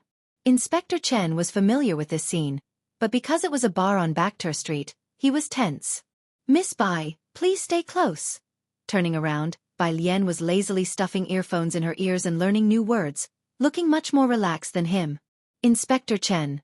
Miss Bai is truly otherworldly. This time he didn't say a word and directly led Bai Lian to a luxurious private room on the second floor. The door was half open. At this moment, the private room was already filled with many people, from both domestic and international circles, dimly lit. The lights at the small bar flickered as many people had already started mingling with their drinks in hands. "Inspector Chen, you finally arrived." Manager Yan, finding his pillar of strength, came out from a corner upon seeing Inspector Chen. Then he curiously looked at Bai Lian. He remembered that when Inspector Chen came in, he had pushed open the door on the other side for Bai Lian. Chen Jingyu and Yu Hongyi were holding wine glasses, standing together and conversing with a not-so-tall middle-aged man. They weren't speaking Mandarin. Bai Lian glanced at the middle-aged man. Her gaze caught Chen Jingyu's attention. He was about to turn around to see who was looking this way when he caught a glimpse of Bai Lian following Inspector Chen. Chen Jingyu was taken aback for a moment before his eyebrows twisted. He smiled and had a drink with the middle-aged man before walking towards Inspector Chen. "Why did you bring her here?" Chen Jingyu glanced at Bai Lian and frowned. Inspector Chen only instructed Manager Yan, "You take Miss Bai to sit down for a bit." Manager Yan immediately took Bai Lian aside. Once they'd left, Inspector Chen looked at Chen Jingyu. Because of what happened yesterday, he and Chen Jingyu, along with Yu Hongyi, were clearly divided. It was on the way. He didn't elaborate. "Don't you know that today is the day Mr. Mao is coming?" "Yes, martial arts brother is here too." "You know that yes brother is well acquainted with the higher-ups of the bar," Inspector Chen indifferently said. "Don't worry, today we'll each rely on our own skills. We won't intervene with you and Miss Yes matters." This was unexpected for Chen Jingyu. Indeed, Yu Hongyi had come because there was no progress in the cooperative case that Chen Yongkuan was handling here. But Chen Yongkuan had surprisingly given up using Yu Hongyi as a conduit and instead turned to ingratiate himself with a Miss Bai. "Really? Chen Jingyu felt a secret glee. Yu Hongyi's brother was acquainted with the people here, and Chen Jingyu too had gained a lot from it. He knew Yu Hongyi wanted to attract Inspector Chen and Ming Dongheng, and he felt a sense of crisis. He hadn't expected that after Ming Dongheng, Inspector Chen would also unexpectedly distance himself from the Yu family. Of course. As long as the cooperation benefited the Chen family, Inspector Chen had no desire to compete for credit. After all, they were doing it for the Chen family, and should Chen Jingyu and Yu Hongyi manage to strike a deal, he would be pleased for them as well. But Inspector Chen had no intention of boarding Yu Hongyi's ship. Bai Lian was one reason. The excessive arrogance of the Yu family members was another reason. Chen Jingyu returned to Yu Hongyi's side, surprised and somewhat delighted. Yu Hongyi, holding a wine glass, looked in Inspector Chen's direction and lightly skimmed her gaze past Bai Lian. "Miss Bai, that person talking with Chen Jingyu is Mr. Nagano," Inspector Chen whispered to Bai Lian. "I heard he's Yu Hongyi's martial arts brother, trained in ninjutsu, from Dongguo, and his family has significant international influence. It's surprising how closely Yu Hongyi is connected with them. No wonder everyone is so desperate to go to Dongguo. Each person who is able to go not only has strong personal abilities but also has a powerful backing not to be underestimated." Now Inspector Chen was somewhat understanding why Yu Hongyi dared to be so arrogant. To have climbed from a virtually unknown family to her current position, she indeed had some capabilities. Bai Lian was sitting on the sofa, dressed in loose white training clothes, tapping on her phone's screen intermittently, and upon hearing this, she simply narrowed her eyes with a devilishly intense gleam. "Mr. Nagano, a Japanese pirate?" The last two words carried a faint killing intent.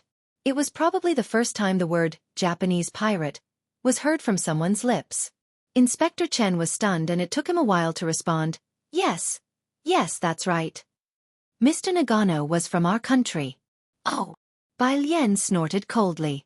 She withdrew her gaze and picked up a glass of low-alcohol content drink from the small bar.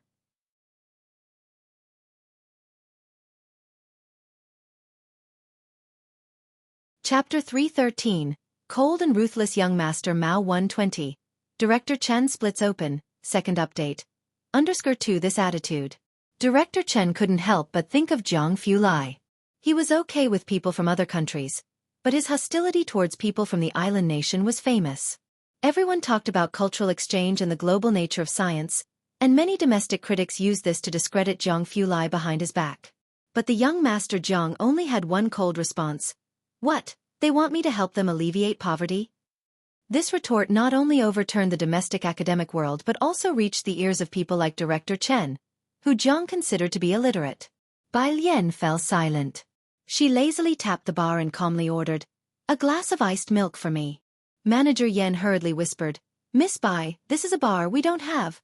The bartender had already changed, and before Manager Yen could finish speaking, the new server magically produced a glass of room-temperature milk, then took out some ice cubes and placed them in an empty glass, flipping it over seamlessly. He carefully added the ice cubes to the milk with tongs, performed a cool trick, and then respectfully made a please gesture. "Your milk." Bai Lian. She picked up the milk and then looked at Manager Yen. "What were you saying?"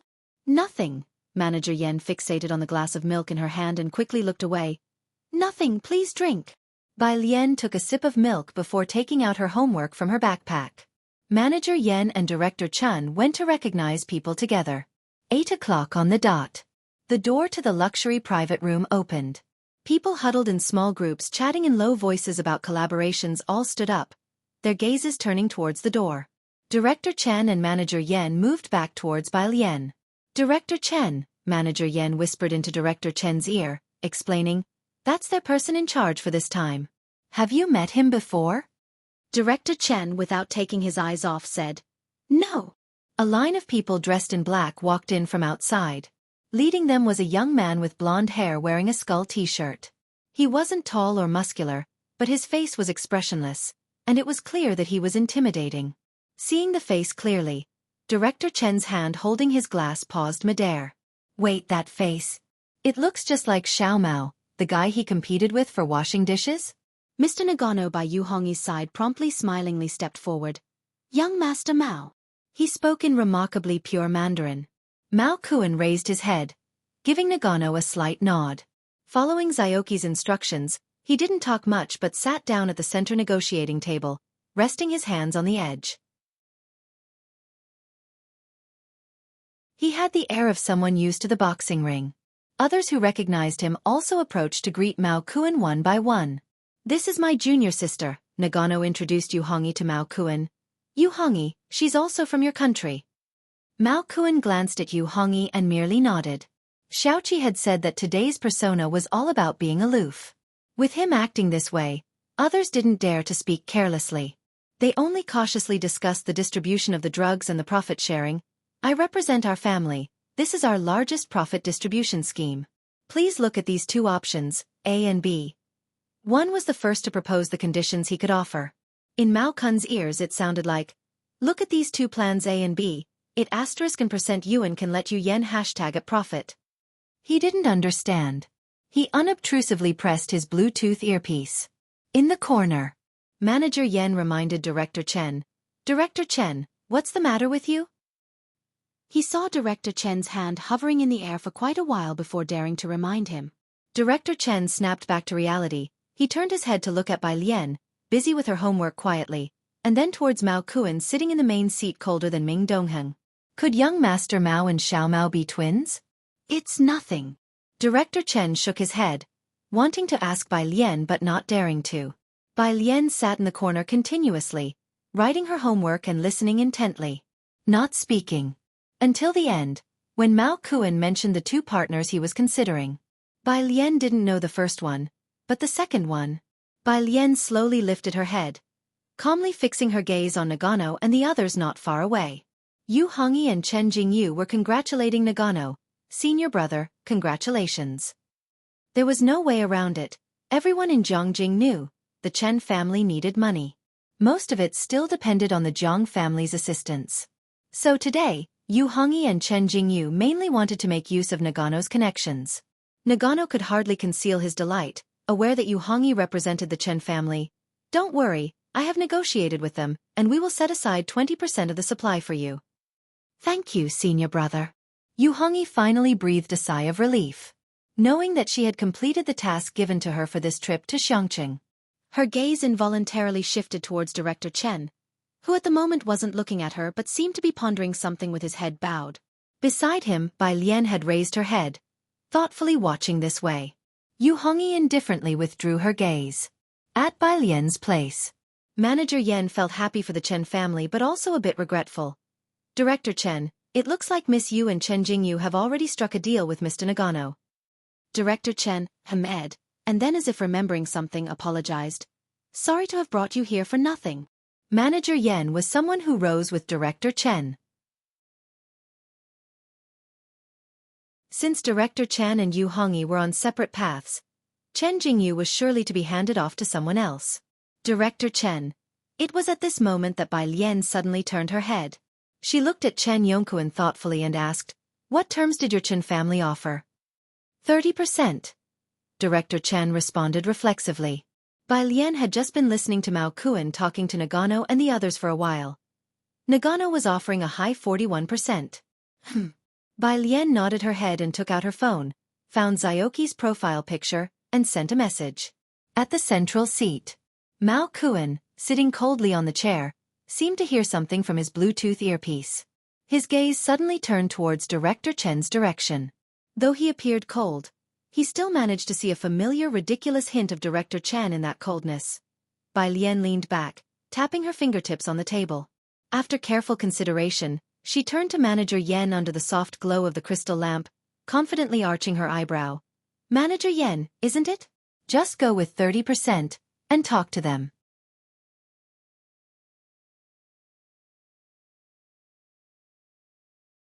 Chapter 314. 121 Mao. It's really you. Makeup class storm under 1 me.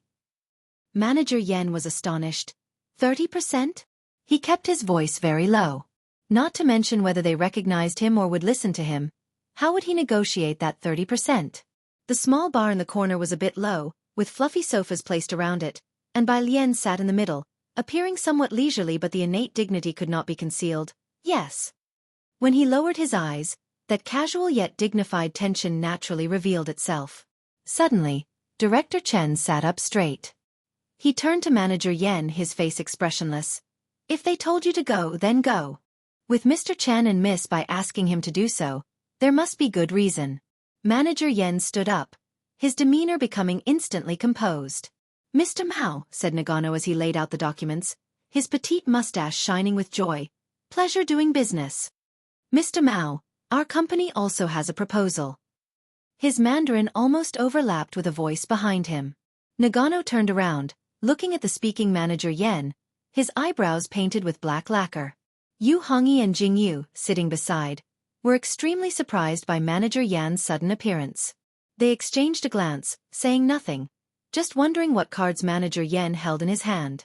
Manager Yen nodded to Mao Kuan with refined courtesy, then spoke freely. 30%? Mao Kun's gaze was stern and indifferent. This retort seemed knowledgeable. Manager Yan's calf trembled, but his face remained stoic. Mr. Mao, but we can create demand, create markets, even break into international markets in Dong. Despite being in procurement, his salesmanship was turning decay into miracle. He talked eloquently. Mao Kuan narrowed his eyes, his expression growing colder. The others couldn't help but step forward, and Nagano frowned even more. He looked towards Jianghu and asked, "Do you two know him?" Jianghu also suppressed his anger. Though not understanding much, just by hearing the 30% share, how could it compare? Not to mention that this was on Baktur Street's turf. This was neither in Jiangjing nor on Chen family's ground. This was Baktur Street, a no-man's land, the big boss's stronghold. Even Mr. Chen had to keep a low profile here, let alone them. How dared Manager Yen? Catching Yu Hongyi's gaze, Jianghu took a few steps forward, made a smiling apology to Mao Kuan, and then warned Manager Yen in a low voice, "Stop making a fool of yourself if you want to die, don't drag us into it." Before Jianghu could finish, Mao Kuan reached out to Manager Yen, "Give me the plan." Manager Yen spoke as if he were ready for death, waiting for Mr. Mao to throw him out, but unexpectedly, the latter extended his hand to him. Did he believe his pie in the sky? He stiffly handed over the document. Mao Kuan sat upright, looking through the document from beginning to end, slowly, and then looked up. "Sustainable." He paused for a moment, said nothing further, stood up, and reached out to Manager Yen. "Pleasure doing business." Manager Yen extended his hand in astonishment. This was a gesture of collaboration. Bang. "Mr. Mao." Nagano's eyes were like icy stars as he slammed the table with such force that he cracked the granite surface. "Are you saying you do not wish to cooperate with us, Donggu?" Whoosh. Everyone took several steps back. But Mao Kuan was unconcerned, his hand swiftly grabbing Nagano's wrist and flipping it, shocking Nagano who could hardly believe it, and flung him back into the crowd. Before this, no one knew the depth of Mr. Mao's skills. Only then did Mao Kuan lean back in the boss chair, pull out a cigarette, put it in his mouth and smirked at Nagano. "What thing do you think you are to dare threaten me?" He smoked the cigarette, cocked his head and pressed his Bluetooth earpiece. "Drag him out. The rules of the road should be followed, there's no way around it. They didn't like Japanese pirates." Mao Kuan clicked his tongue. The luxurious private room was cleared in an instant. Like everyone else, Manager Yen feared bloodshed in the next second. Taking advantage of the chaos, he returned to the corner. "Mr. Chen, Miss Bai, we shall leave." Before Yen could finish, someone tapped him on the back. "Buddy, make way." That voice.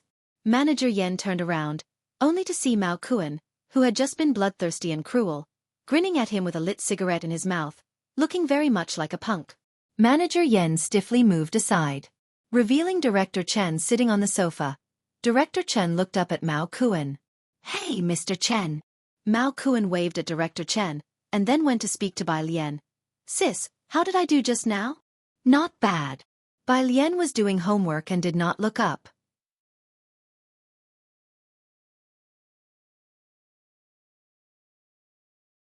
Chapter 315. 121 Mao. "It's really you." Makeup class storm under 2. Mao Kuan chuckled. "I think so too." He then looked around. "How do you do homework when it's so dark here? Where's the light?" The bartender was showing off his ice handling skills and served Mao Kuan a cocktail, replying, "Miss Bai said it's brighter here than downstairs, no need for lights." As these people were talking, not to mention Manager Yen, even Director Chen couldn't help but wipe his face, thinking in shock, "Ah, it's really you, Xiao Mao." Once Bai Lian finished writing a test paper, she went downstairs. Manager Yen silently followed behind Director Chen. Director Chen, why didn't you say earlier that Miss Bai knows Mr. Mao? Director Chen. How was he to explain that he had even competed with Mao Kuan to do the dishes? Friday evening. In a courtyard in a purist street alley, an elderly person with snow-white hair coughed several times before lifting his head. You, cough cough. You're going to a classmate's house for dinner? His voice was unusually happy and curious. Ning Xiao patted his grandmother's back, poured her a cup of warm water, and frowned. Granny, I better not go, I'll take you to the hospital instead. When people get old, it's like this. Grandma Wang smiled and patted his arm, her wrinkled face resembling a Buddha statue. You go and have dinner at your classmate's place, and invite them to come over for dinner sometime. It was evident she felt reassured. Ning Xiao really didn't like it when she talked about being old all the time. He watched her take her medication and reluctantly left the house, not entirely at ease, reminding her, call me or your uncle if you need anything. Jihang's yard was bustling with activity at the moment. When Ning Xiao arrived, all the others were already there. Some were playing Go, some watched Jihang and Ji Xiaojun cutting vegetables in the kitchen, and some were admiring the cabbage Jihang had yet to stitch on his embroidery stand. Shen Qing came out holding 2 plates of fruit. Kids, fruit time. Thank you, Auntie. Thank you, Auntie. Upon seeing Ning Xiao, Wang Qi hopped down from the tree. Top student, give me the insider scoop. Who among you 3 will be first in the final exams? Apart from issues like not liking their food or having no fun, the only other worry for students was grades. Wang Qi, Tang Ming, who was vexed and playing chess with Jianghu, looked up and said earnestly, can you not drag me into their war? It depends on the difficulty of the exam. Ning Xiao knew about Bai Lian's depth in studying chemistry. With just 1 month left, her chemistry was definitely not going to be as good as her physics and math, but it wouldn't be too bad either. If the chemistry questions were a bit off, she might not score too high. But Ning Xiao was also quite looking forward to this joint exam. He thought that even if the chemistry test in this joint exam was difficult, Bai Lian should be able to get at least 60 points to pass.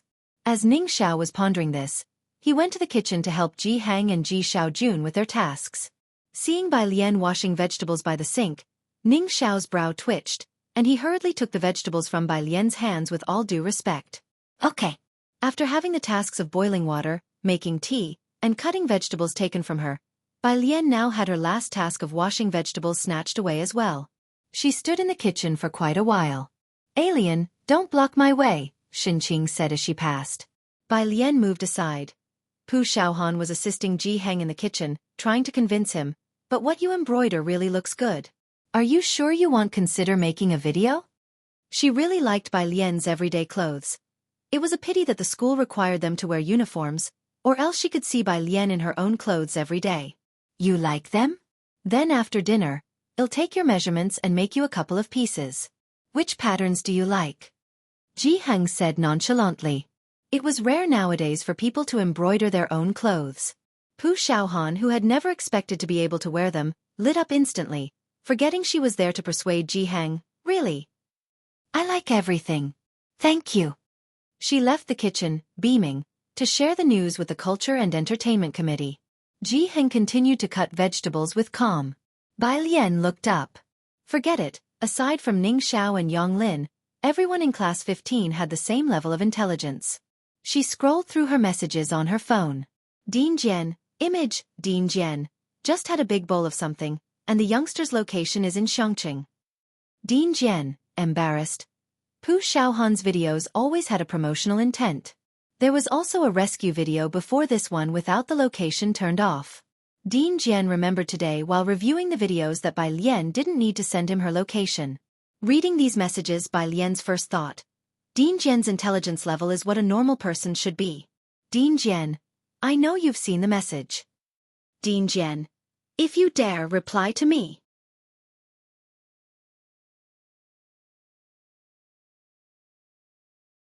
Chapter 316. 121 Mao. It's really you. Makeup class storm _3 by Jian. 1. Director Jian. Meanwhile, at the hospital, Su En's condition had mostly recovered, but he still hadn't been discharged. After learning he was awake, the police had taken his statement twice. Zhou Jian? I don't have any conflicts of interest with him. Su-en was pondering over any conflict he might have had with Zhou Jian. He's in cahoots with that Mr. Liu, Assistant Su reminded from the side. That was the only explanation. Of course, they couldn't have known that Zhou Jian always thought Su-en was Bai Lian's backer. Wan Yao didn't understand business matters, only speaking after they finished their discussion. Dad, I'm planning to go back to Jianghu this weekend. I wanted to visit Mr. Jis' place today, but they are hosting guests. Wan Yao initially wanted to stay a couple more days to tutor Bai Lian. But Bai Lian didn't need it, and Wan Yao, who was also focused on his studies, didn't plan to waste his time here. School matters are important, Su-en nodded in agreement, then remembered something, and asked his assistant, have the wedding invitations been made? His wedding date with Ji Mulan had been set, to be before the end of the year, on January 19th, the 28th day of the 12th lunar month. As the end of the year approached, there were matters at home waiting for Su-en to handle. Su-en and Ji Mulan were going back to prepare for their wedding. Before that, he wanted to personally deliver the invitations to the Ji family, although Su-en still wasn't sure if Bai Lian would attend the banquet in Jianghu. They should arrive by mail tomorrow. As soon as you finish writing them, I'll distribute them. Assistant Su opened his notebook, carefully checked all the schedules. The invitations were ordered by him, and Su-en had learned calligraphy, his handwriting presentable. He wanted to write the invitations himself. It was a way of showing the importance he placed on the wedding. Wan Yao stood on the side, sensing that Su-en and his assistant took this wedding much more seriously than before. Su-en was discharged on Sunday. He also finished writing the invitations on the day of his discharge. One for Ji Hang, Ji Xiaojun, and Ji Xiaorong each, and a separate one for Bai Lian. The time to have dinner with Ji Hang, Ji Xiaojun, and Xianxia was set for noon. 1:19. Bai Lian put the invitation in her backpack. I might not have time. Since Bai Lian was a student, Su-en specially arranged the date close to the New Year break, expecting that even senior students would be on vacation by then, but Bai Lian still said she didn't have the time. Ji Hang held the invitation. Thoughtful. He viewed Su-en, Bai Qiming, and even Wan Yao, who was supposed to tutor Bai Lian, as much more reliable than Ji Mulan. What are you going to do? Ji Hang asked. Shouldn't your school be on break by then? Well, have a break, Bai Lian zipped her bag, but I have to attend tutoring sessions. Jianghu Lai had mentioned a special training camp during the winter break. She didn't know what the training camp would entail. Tutoring. Su-en spoke up quickly. That's easy. I'll have Wan Yao find you a good tutor in Jianghu. As soon as the holiday starts, you come to Jianghu, finish your tutoring, and then go back. Wan Yao nodded. I know quite a few tutors, we can book them now, and Ji Yue and I can also teach. Ji Mulan, who had been silent, looked up at Ji Hang. That look was her way of urging Ji Hang to persuade Bai Lian. Of course, the idea greatly attracted Ji Hang. He picked up his pipe from the side and looked up. Bai Lian immediately halted their plans. Grandpa, someone's already tutoring me. This was something Wan Yao had heard from Bai Lian before. He hadn't voiced an opinion, but it was Ji Mulan who spoke up, her tone tinged with envy. But Wan Yao found the tutors in Jianghu, and he himself attends Jianghu University. She didn't elaborate, but her point was clear. Ji Mulan couldn't fathom that Bai Lian's tutor could be anyone other than a teacher from Xianxia's No. 1 high school, unable to measure up to ones from Beijing, let alone Jianghu. You're from Jianghu University? Xianxia, who had been quiet, looked at Wan Yao in shock and admiration. This was her first time meeting a Jianghu University student. Wan Yao smiled politely at Xianxia. Yes, Auntie. Ji Mulan looked down on Xianxia's embarrassing reaction and interrupted the exchange to say to Bai Lian, you should learn from Wan Yao and aim for. Oh, that's a pity, Bai Lian, holding her chopsticks unhurriedly, interrupted. I only want to be a street rogue. Xianxia nodded. Being a street rogue is good too. If you're a street rogue you also have to work hard.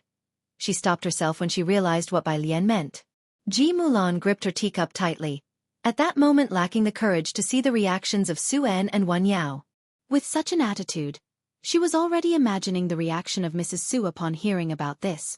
Ji Hang, Su-en, and others such as Wan Yao, who knew she aspired to attend Jianghu University and was working hard towards it, remained silent. Ji Xiaojun looked at Ji Hang, finally understood. Why Ji Hang said Bai Lian weighed 180 pounds, because the extra 80 pounds were pure defiance. Alien. Ji Hang tapped the table with his pipe, coughed, and gestured for her to tone it down.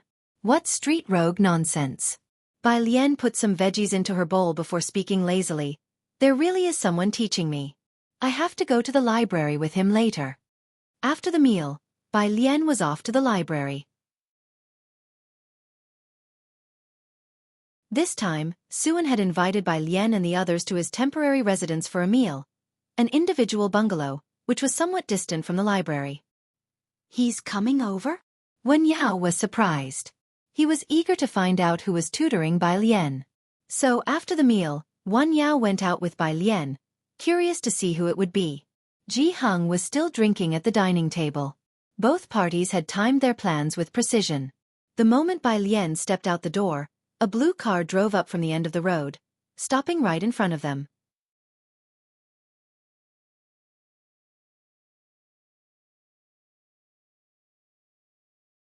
Chapter 317, 122 Call for Pickup God, Break Out of the Encirclement, Second Update, Under 1. What shocked Su Wenyao was, the car had a Jianghu license plate. It came to a steady stop in front of the two, and the passenger side window rolled down. Su Wenyao finally got a clear view of the person in the driver's seat. The person was wearing a Bluetooth headset, seemingly in the middle of a conversation just a second ago. The black shirt at the wrist was casually rolled up, and slender fingertips rested on the steering wheel, only glancing at Su Wenyao briefly. It was an aloofness that seemed to emanate from the bones. Just one glance was enough to feel the chilling disdain. Goodbye. Bai Lian opened the car door, nodded slightly at Su Wenyao, her demeanor neither cold nor warm, measuring the distance perfectly. By the time Su Wenyao came back to his senses, the window had closed, and the blue car had already driven away.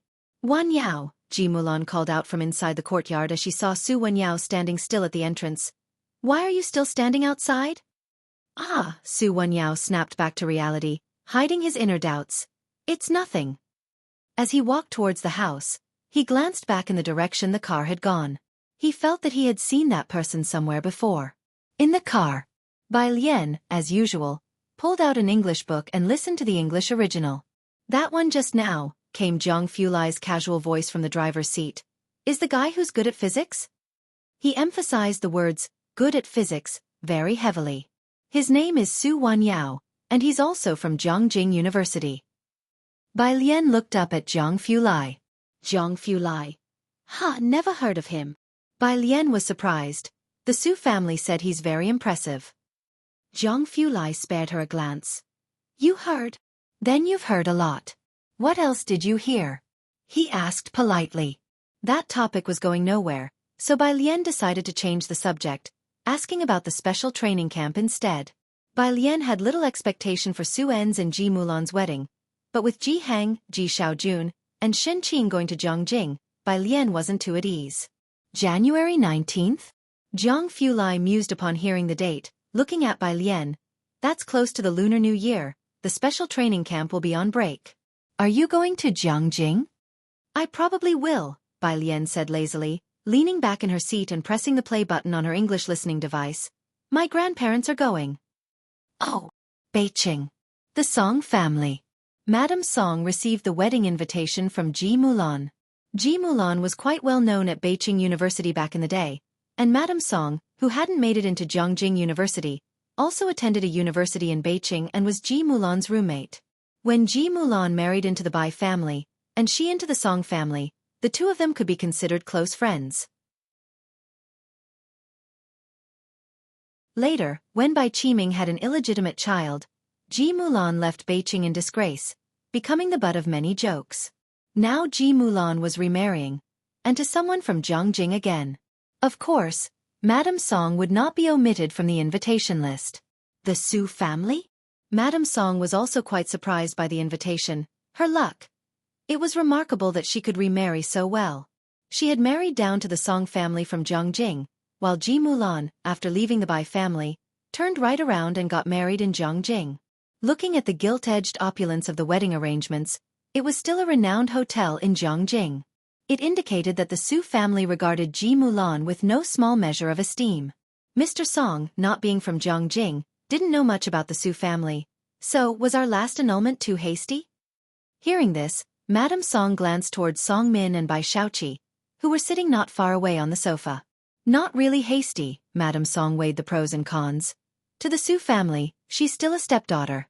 Whether or not they'll allow her into the family shrine is another matter. Moreover, Bai Shaoqi has reportedly been successful in entering a lab, and Shaoqi has caught the eye of Dean Jian. After the final exams, she's going to Jianghu Music Academy for early studies. Being part of the Su family alone was not enough. Bai Lian had fundamental issues. If she couldn't secure her position in the Bai family, how could she stand firm in the Su family? Listening to Madame Song's analysis, Mr. Song also felt that she was making sense, looking at Song Min and Bai Shaoqi. Bai Shaoqi had ambitions to follow Bai Shu's steps and get admitted to Jianghu University. They were both very capable on their own. Bai Lian's troubles didn't quite compare. On the sofa, Song Min and Bai Shaoqi were discussing a math problem from an app. They had stopped doing the problems from Beijing High School and now focused on app problems, consulting Bai Shaoqi on anything they didn't understand. Their math scores had improved a lot in the past 2 months. Why hasn't God Shan done this problem yet? Bai Shaoqi was staring at the final math question on the app. On the phone screen, a bunch of people were wailing. Liang God says he can't do it either. Who came up with this problem? It's so twisted. Calling on God Shan. God Shan hasn't shown up in 800 years. What on earth is the big god up to lately?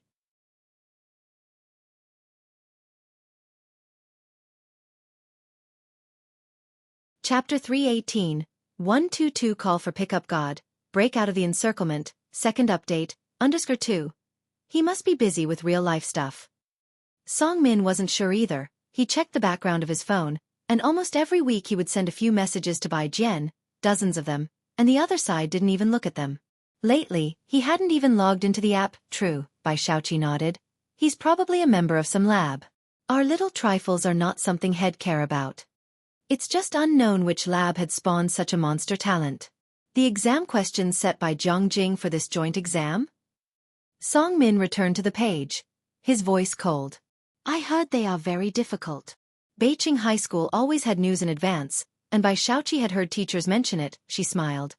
But this time it's about integrated subjects, and mathematics isn't as focused on functions as last time. Don't worry. It's your home turf. Of course. Neither of them could have imagined. What they should worry about this time was far more than just mathematics. Suan returned to Jianghu a week later to prepare for the wedding. After Pu Xiaohan's video was released, it went viral again, and the followers soared to 10 million.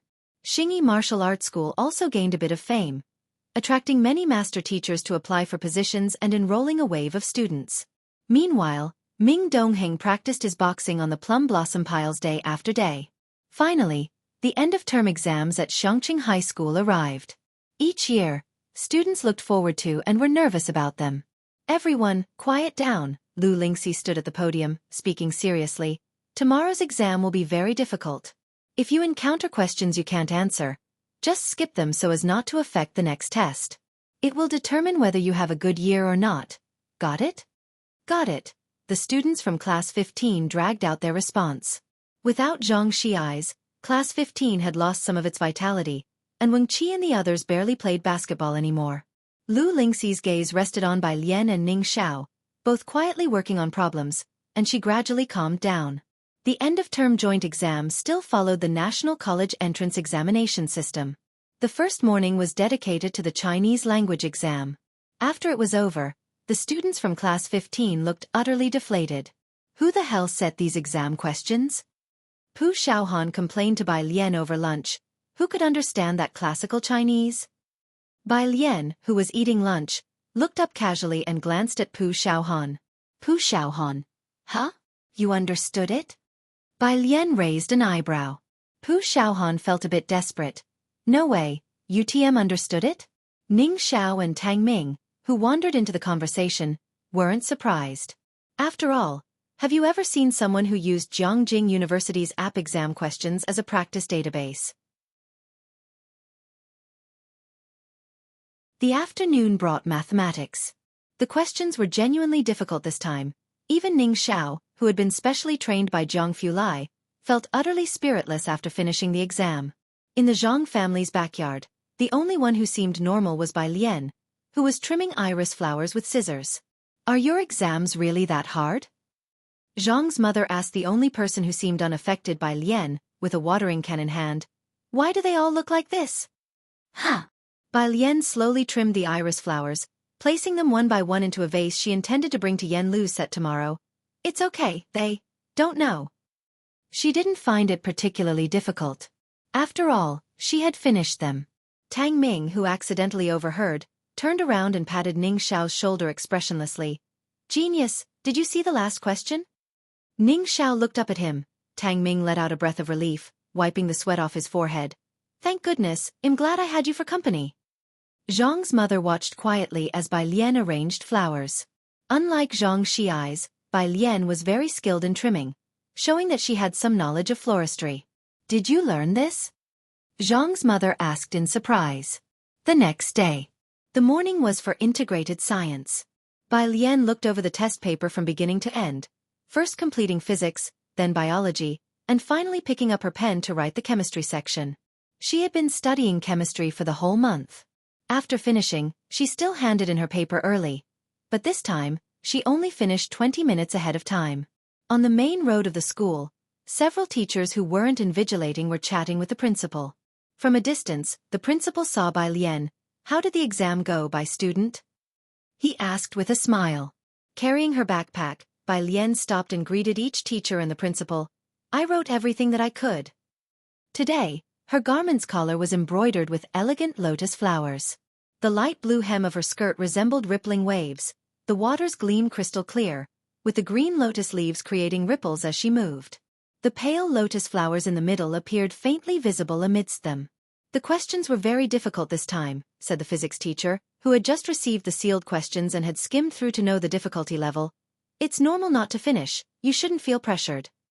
He thought that when Bai Lian said she hadn't written everything, it included physics as well. "Okay, thank you, teacher," Bai Lian replied, her eyelashes casting down in a nod. The principal found Bai Lian more and more pleasing to the eye and his voice was even warmer. "Bai Lian, go back and rest now. You still have the English exam in the afternoon." After Bai Lian left, the group of teachers then discussed her grades. This semester, if you look at every test Bai Lian took, there wasn't a single time her scores in math and physics weren't perfect. Only biology and chemistry were her weak points. But her biology was better than her chemistry. Now she was slowly catching up in chemistry too. Not just the students, but even the teachers were curious as to what level she could achieve in the final exam. "Do you think she has the chance to surpass Ning Xiao this time?" someone asked. The principal gestured towards the chemistry teacher. "You'll have to ask him." The chemistry teacher shook his head, his indifference apparent. "Chemistry is tough this time, she doesn't have an advantage. She might score around 40 or 50, barely passing." In the previous monthly test, which was basic, Bai Lian scored 40 as well. In this month, the chemistry teacher knew Bai Lian had made significant progress, but for some reason, the final joint exam questions were bizarrely difficult, and his thoughts matched Ning Xiao's. Such questions did not favor Bai Lian, who was a newcomer to chemistry. He had very modest expectations of Bai Lian and didn't dare to set them too high. "That's pretty high," the physics teacher, aware of the difficulty of this set of questions, commented. "She has a chance to compete with Ning Xiao." A score of 40 or 50 was considered a medium achievement. So, the principal focused on the key point. "Does that mean we might have 2 students ranking in the top 30 of the province in this joint exam?" Of course. The physics and chemistry teachers based their analysis on Bai Lian's performance this semester, feeling that she might, at most, match Ning Xiao's score this time. But how could they know? Bai Lian now set aside everything else to seriously study chemistry and biology, even foregoing the math and physics apps. If you ask how well Bai Lian could master these 2 subjects, she was the only female disciple ever exceptionally taken in by Liang Zuan, the greatest imperial teacher of all ages. When she had substituted for Bai Zhongyu in school, she also learned martial arts with teachers, impressing future generations enough to lament that she deserved a top scholar title. Such an extraordinary scene could only be witnessed firsthand. Only then could you grasp how shocking Bai Xiongjuan was, emerging triumphant from among the geniuses of the prosperous Daong era.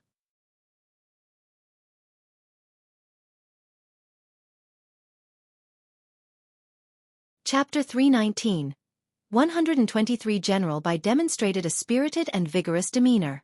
_1 Bai Lian had no idea a group of teachers were discussing her grades.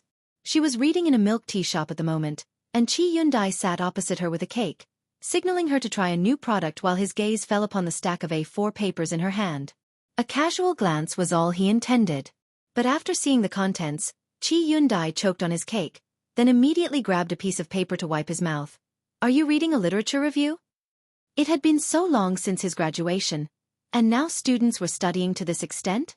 Not to mention the postgraduate exams, they hadn't even started university and were already reading literature reviews? Bai Lian flipped over a page. The zip file from Dean Ma, as well as several pages of professional books. She had done fewer physics problems in these 2 months, mostly sneaking time for literature reviews, without even buying a single professional book. Just like with English, it was about accumulating professional vocabulary. Qi Yundai let out an ah, and suddenly spoke up. When are you going to tutor him next? Take me with you. Other people's students were reading literature reviews in their senior year. His unruly disciple was still memorizing first-year words in his senior year. Just went the day before yesterday, Bai Lian looked up. We're both going to take a break for a few days. She would be leaving Xianxia for a short while after the final exams, and Zhang Fulai was having someone from the lab take over for a few weeks for Zhang Shi's work. Qi Yundai took out his phone to carefully ask Zhang Fulai a few questions, then bit fiercely into his cake as if it were Zhang Shi's. Bai Lian. She silently apologized to Zhang Shi's in her heart. The last test in the afternoon was English. Bai Lian had a good vocabulary, and she faced almost no obstacles in reading and listening. The only obstacles were the multiple choice and cloze tests in English. For example, she did English exercises. When will you come back to eat? We _come back and now be immediately see in a while d right away. Most of her previous scores were lost on such types of questions, and as expected, at a glance, she saw several of this kind. She hadn't really studied grammar and tenses, and learning vocabulary and listening to the original texts were already great challenges for her. After completing all the questions, she relied on her first instinct for the uncertain ones and didn't change the others. With half an hour left before school ended and she finished shading her answer sheet, Bai Lian turned in her test early and left the examination room. Those in the same room were accustomed to this scene. After glancing up, they numbly returned their gaze to the reading comprehension that was almost impossible to understand. Outside the school gates, Zhang Fulai parked his car at the intersection. He had turned off the engine and was speaking with someone on the Bluetooth earpiece. When he looked up, he saw a girl coming out of the main entrance, her light blue dress gentle and elegant, a breeze gently brushing her cheeks, as though the raging sea had returned to calm. Wait for me, I'll call Auntie. Bai Lian approached and methodically tapped on the passenger window, then tossed the rolled-up document through the car window, and went back to Zhang Ma's flower shop to pick up the bouquet of iris flowers trimmed the day before. Zhang Ma had already wrapped the bouquet. She was going to the set with Bai Lian today and had even brought soup for Yen Lu. When she returned, Zhang Fulai's car was still in the same spot. The person on the other end of the Bluetooth, hearing someone daring to ask young Master Zhang to wait, didn't dare speak another word from beginning to end. The filming for Great Yong in Xianxia was almost finished, and they would return to Jianghu to shoot the other half of the scenes at the end of the year. When Bai Lian arrived, Yen Lu's assistant was waiting for them at the door. The assistant was a young girl. It wasn't her first time seeing Bai Lian and Zhang Ma, but seeing Zhang Fulai following behind Bai Lian, she seemed somewhat constrained. Zhang Fulai put on a mask and a baseball cap, his hands in his pockets as he casually followed behind Bai Lian. He had a strong presence, but fortunately, the cap and mask helped him blend in. Once on set, he stood in a corner waiting for Bai Lian and Yen Lu to interact, not looking at or speaking to anyone, less noticeable that way. Bai Lian didn't wear a mask. Her face was so striking that as soon as she entered, a crowd of people looked at her. Some were eager to add her contact information. But once they knew that Bai Lian was just visiting the set and not a celebrity, they withdrew their gazes. Being good-looking was useless without the backing of a powerful company, let alone being a newcomer, not worth the need to network. Yen Lu had just finished filming a scene. You've lost weight again. Zhang Ma squatted on the ground, opened the insulated pot, and poured a bowl of soup for Yen Lu.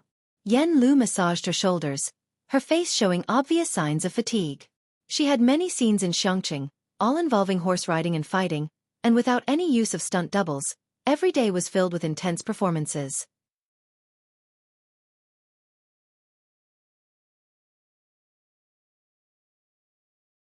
Chapter 320.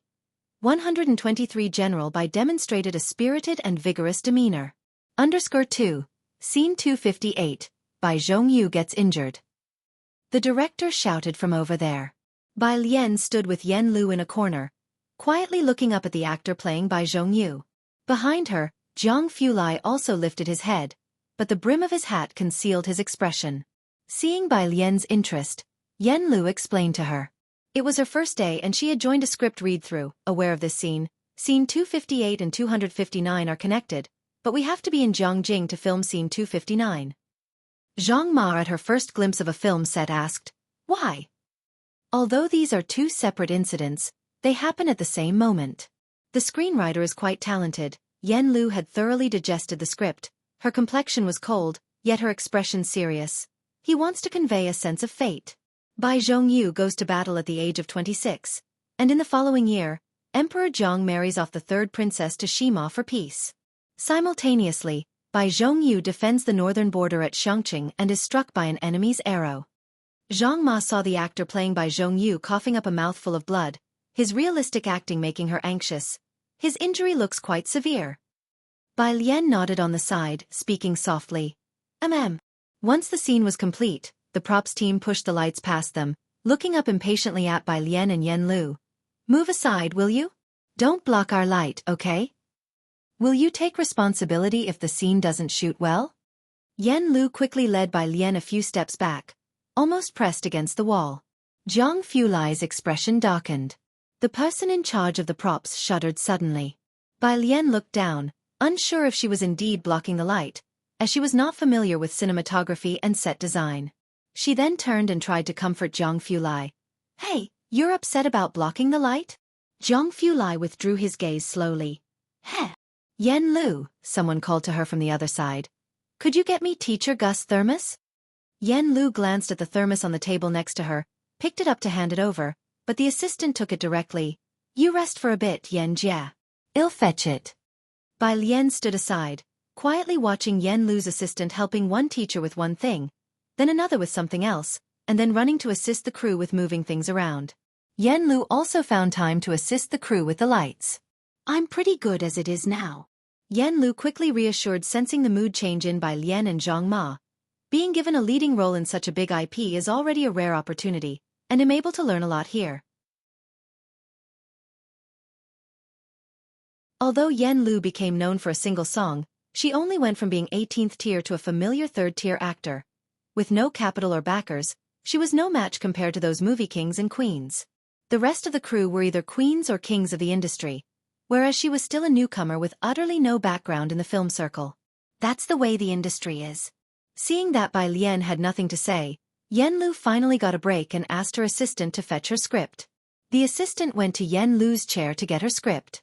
A man was sitting on the chair, resting with closed eyes.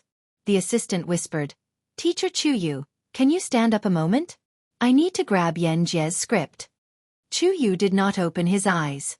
Instead, his assistant playing with a mobile phone glanced at Yen Lu's assistant. "Didn't you see Chu Gu is resting?" The junior assistant silently walked back. "I'll get you a backup copy." Bai Lian finally couldn't help it, tapped on the junior assistant's shoulder. "Is that Yen Lu's chair?" The junior assistant nodded. In the crew, pretty much every leading actor had their own resting chair. Yen Lu had one too, although most of the time her chair didn't quite belong to her personally.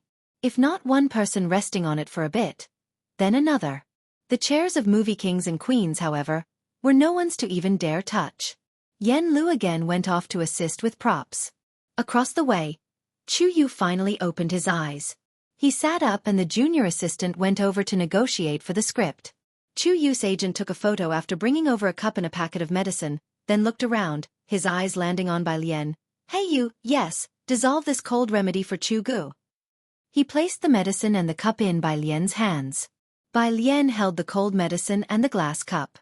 Jianghu Lai leaned on the wall lazily, glancing down at the items in her hands, his arms crossed, his voice dangerous and cool.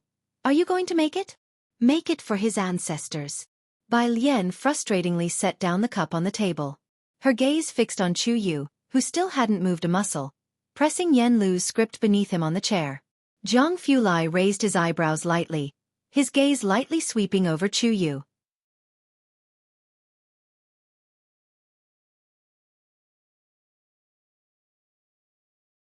Chapter 321. 123 General Bai demonstrated a spirited and vigorous demeanor. Undus 3 When Chu Yu's assistant came over from behind, he saw the medicine on the desk still untouched and glared fiercely at Bai Lian. The next scene involved a fight between Yen Lu and Chu Yu. Yen Lu had to fight Chu Yu while on horseback, but since Chu Yu couldn't ride, he sat on a shorter prop horse, wielding a spear for the combat scene with Yen Lu. The martial arts instructor was commanding Chu Yu from the sidelines, but the gap in skill between Chu Yu and Yen Lu was somewhat large. Yen Lu, are you trying to spear me to death? Stuck in the middle, Chu Yu's face darkened, and he said coldly to Yen Lu, can you stop waving that spear around? My eyes hurt. The people nearby did not dare to speak. The martial arts instructor was also silent. Anyone with a clear eye could see that the problem was with Chu Yu. Chu Yu was currently a popular traffic star, a celebrity under the nation's largest entertainment company, Tianhuan. With merely average acting skills, Wan Qiushan had made an exception for him to join the crew owing to Tianhuan's influence. He was playing a male character number 5, a role that didn't require much acting, and had recently joined the crew. Such a traffic star, known for a big temper and making trouble, often acted out. Wan Qiushan couldn't afford to offend Chu Yu and could only turn to Yen Lu. Yen Lu, make your expression a little better, take 291, scene 5. Bai Lian stood on the side, remembering Yen Lu's lines and positioning perfectly. In contrast, Chu Yu either messed up his lines, his facial expressions, or his movements. Be careful. On the 5th take, Chu Yu's spear almost poked the horse's eye. The steed, startled, reared up high. Since the martial arts instructor was near, he quickly went to grab the horse's reins. However, a figure in light blue was even quicker. The martial arts instructor and the director stared blankly in front of the camera as the girl in blue with ink-black hair grabbed the bridle with her pale, delicate fingers, gently patting the startled white horse, which suddenly calmed down. Her eyes and brows lowered. The moment she grasped the bridle, there was a languid strength that was hard to articulate. Yen Lu, can you actually ride a horse? Chu Yu's face darkened. He was handsome, but at this moment, he was a bit angry with embarrassment, blaming Yen Lu for not knowing how to ride. Being supported by strong backing and enjoying popularity, no one in the crew dared to challenge him. Wan Qiushan was also visibly displeased. Are you all right?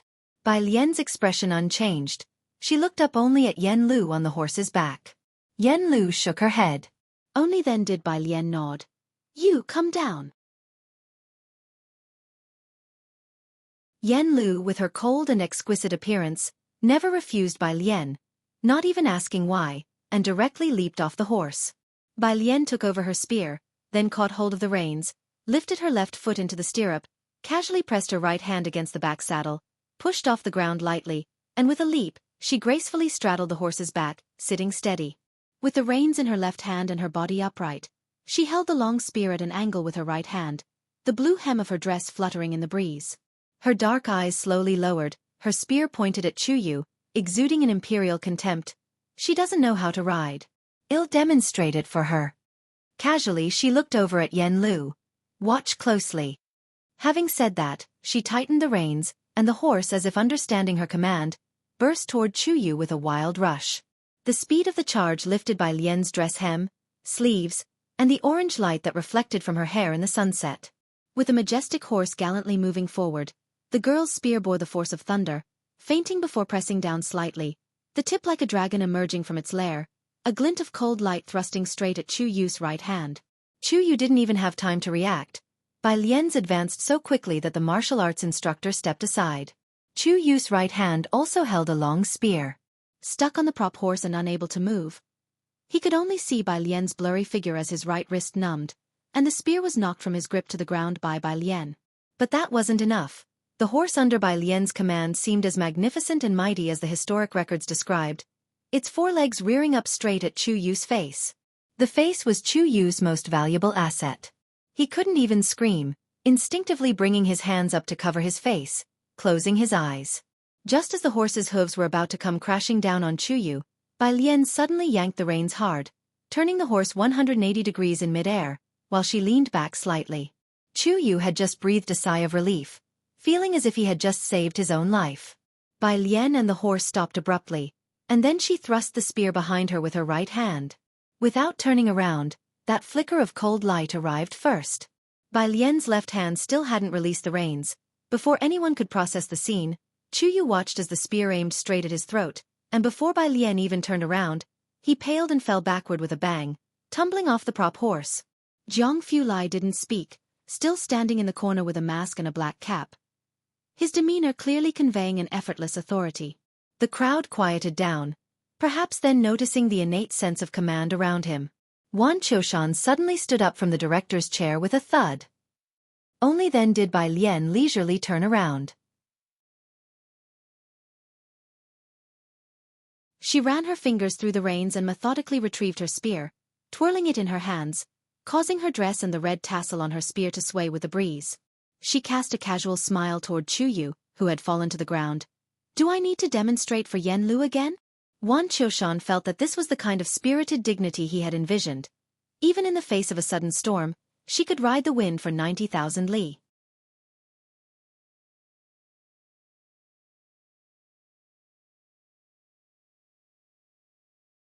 Chapter 322. 124 Weibo exploded. Yen Lu's backstage under one. Ever since the day the script was acquired, thousands of netizens had started discussing why it shouldn't be adapted into a film. No one could bring to life the heroic spirit of blood-stained sands and decisive swordplay amidst the clouds. Especially the role of Bai Xiangjuan, the woman who went to war. The historians who recorded her story did not skimp on their adjectives. She bore her spear in salute to the mountains and rivers, her sword's shadow fierce as she alone charged through thousands of troops. There were even rumors on the forums that when the historian wrote about the Bai family, Chen Ye's knife was at his throat. When Wan Qiushan was casting the role, he left this character for last. He truly was stunned by Yen Lu's audition, as if parting the clouds to see the bright sky of tomorrow. He couldn't find a single fault with Yen Lu. But now, Wan Qiushan felt that flaws were all over Yen Lu. For instance, her spear work was not as effortless as desired, neither fast nor fierce enough. Her expression lacked the flirtatious heroism. Even her every gesture failed to casually show the confidence of someone who could command the land. No one present spoke. After filming for so long, everyone in the crew had become an expert on the Great Yong era, knowing well the legendary youth from just the recorded merits of history. Let alone when that historical figure stood before them. The whole performance lasted a mere 2 minutes. Bright garb, noble steed, an air of dashing elegance. Their blood was almost bursting from their bones. At this moment, the crew understood why the histories by family's troops were unstoppable and would rather die than kneel, earning both the dread and respect of their enemies and the wary speculation of their king. With a strong leader, there could be no weak soldiers. Chu Yu was swept to the ground by the gust of the spear, not even touched by Bai Lian's spearhead. Sitting on the ground in terror, he looked at the cold spear pointed at him, his face and body covered in dust, in a sorry state. Bai Lian glanced at him. Such a type would be scorned even by the lowliest soldiers in the rear camp. If enemies were all the likes of Chu Yu, there would have been no need for the 3,000 warriors of the Xianxia army. Coward, she judged. Then she plunged her spear into the ground and dismounted, carelessly handing the reins to Yen Lu. Her gesture was casual and slovenly, clearly not sharp, yet her presence was immense. The decisiveness seen through her visage hinted at a fierceness as cutting as the east wind. Since Chu Yu had appropriated Yen Lu's chair, up to now, his little head remained on his neck, not hanging on her spearhead, solely because the new era had saved him. This comment shattered the silence on the set. Mr. Chu Yu's assistant hurriedly emerged from the crowd. "Are you all right? Are you injured?" At this point, he should have glared at Bai Lian. A current popular celebrity like Chu Yu was always coddled wherever he went, and if his fan group found out, they might berate the crew, daring to treat their idol so rudely. But right now, Chu Yu's assistant didn't dare to glare. "Have you learned?" Bai Lian merely raised an eyebrow towards Yen Lu. Yen Lu nodded her head. At this moment, Wan Qiushan also coughed. Everyone, take a break. He lightly glossed over the matter of Bai Lian demonstrating for Yen Lu. Chu Yu, his pride wounded, stood up with a darkened face.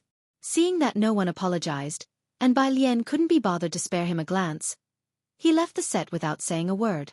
Yen Lu watched Chu Yu leave, somewhat concerned. Bai Lian tossed her spear to the excited martial arts director beside her and turned to ask Yen Lu, "Haven't taken a single day off in 2 months? There's nothing else, and I can learn from Director Wan while on the set." Yen Lu withdrew her gaze from Chu Yu. Other artists had taken several breaks for various reasons, like shooting other shows or personal matters. Only Yen Lu had stayed on set the entire time. "Right, go ask the director for 3 days off," Bai Lian said as she walked away. Jianghu Lai was still standing coolly in the corner with his hands in his pockets, seemingly lost in thought. Under the gaze of many, Bai Lian walked over to him. Jianghu Lai snapped back to reality. As others' gazes followed Bai Lian towards him, his inhospitable coldness was still evident despite his restraint, deterring prolonged stares. He promptly averted his gaze. "Why didn't you thrust that spear?" he asked lazily. "Prosperity, democracy, culture, harmony, freedom, equality, rule of law," she listed off smoothly. Jianghu Lai. "Over here." Yen Lu was asking Wan Qiushan for leave, ready to depart with Bai Lian. "All right, I'll schedule other scenes in these 3 days," Wan Qiushan said, appreciating Yen Lu's earnest and hardworking nature. It was her first time asking for leave and he didn't make it difficult. "But Yen Lu, use these 3 days to reflect properly, your movements and expressions still need a lot of work."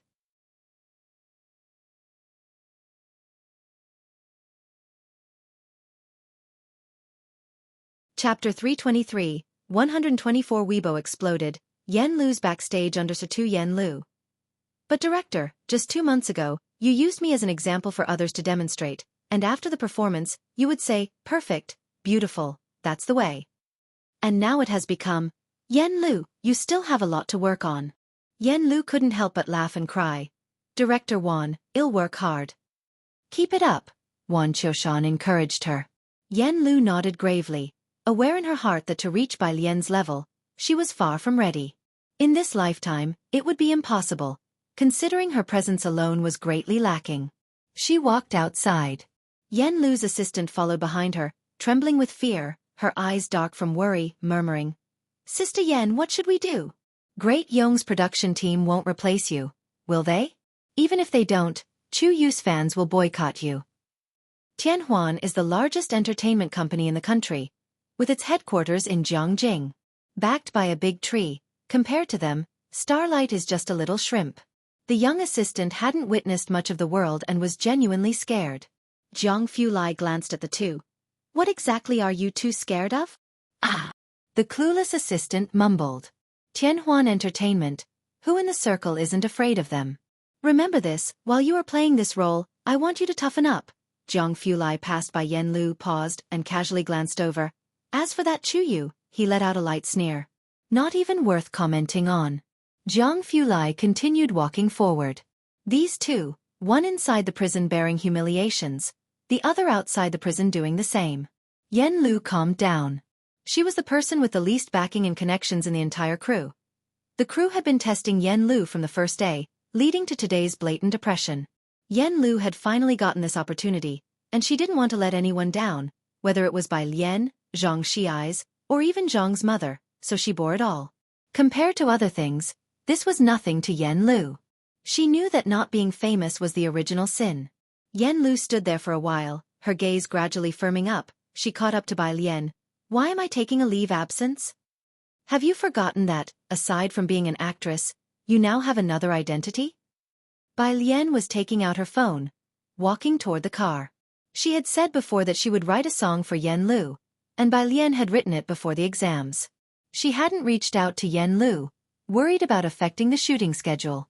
Today, Bai Lian came to see Yen Lu because she had to leave Xianxia for a trip and wanted to discuss recording the song with her. Unfortunately, she encountered this incident, so Bai Lian boosted the songwriting priority several notches, placing it before biology, but after chemistry. After speaking, she looked down and sent a message to Dean Jian. Yen Lu will be in Jianghu to record Autumn Again tomorrow. This was a new song written by Lien, with the arrangement still done by Jian Zhongyou. Dean Jian. Earlier than planned. Bai Lien had originally intended for Yen Lu to record the song after the new year, focusing on acting for now. The current situation had changed, and Bai Lien realized how important it was for Yen Lu to establish a strong foundation in the entertainment industry. Bai Jian. Plans have changed. Driver's seat. Jiang Fulai unlocked his phone and offhandedly sent a message to Jiang Shijue. Jiang Shijue. Chuyu? What's that supposed to be? Jiang Fulai. Don't know. Young Master Jiang didn't have the time to research such matters. Great Yong production team. The assistant director furrowed his brow. Director Wan, Chuyu said that unless the production team and Yen Lu apologize to him, he won't come back to continue acting. Chuyu is a trending star, the chosen one greatly promoted by Tianhuan, which is keen on making him a top-tier celebrity. So even though Chuyu's acting skills are not quite up to par, Tianhuan still insisted on shoehorning him into the Great Yong crew. Now that he's left the crew, his fans would surely storm the production. Most importantly, Tianhuan might use public opinion to force Yen Lu out of the production team. Wan Qiushan was also scared. He took out his phone and found one contact, the team's biggest financier, with nothing but a dark profile picture. After realizing who it was, Wan Qiushan didn't even dare to speak to him. But Yen Lu genuinely was an actress he had high hopes for. He didn't want to lose her to Tianhuan's tactics. He hadn't even dared to inquire yet. Suddenly, that dark profile picture had a few read unread messages. Jiang Shijue. I hope your production team understands one thing. Jiang Shijue. Miss Yen Lu is there to act. Seeing these messages almost scared Wan Qiushan to death. Who would have known that Yen Lu, who worked diligently and studied humbly within the crew, had such a backer? No, with that kind of backer, why wouldn't you walk with more swagger? Why be afraid of Chuyu? Chuyu didn't wait for an apology from the production team and Yen Lu when he got back. Instead, he received a notice of contract termination.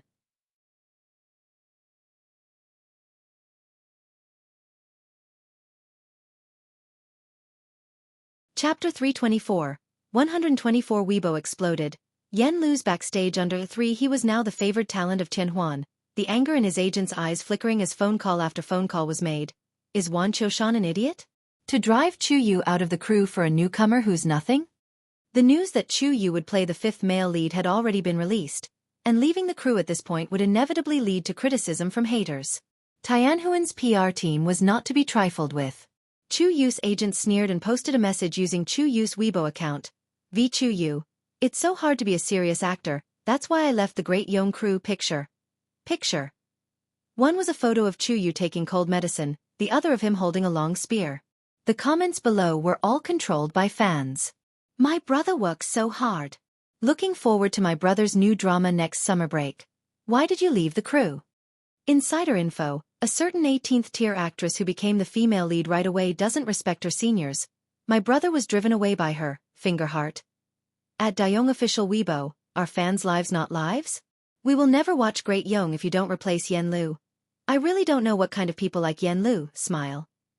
Debut for 3 years with only one popular song, has the crew gone mad to sideline our brother for her? Hashtag boycott Yen Lu hashtag slowly started trending.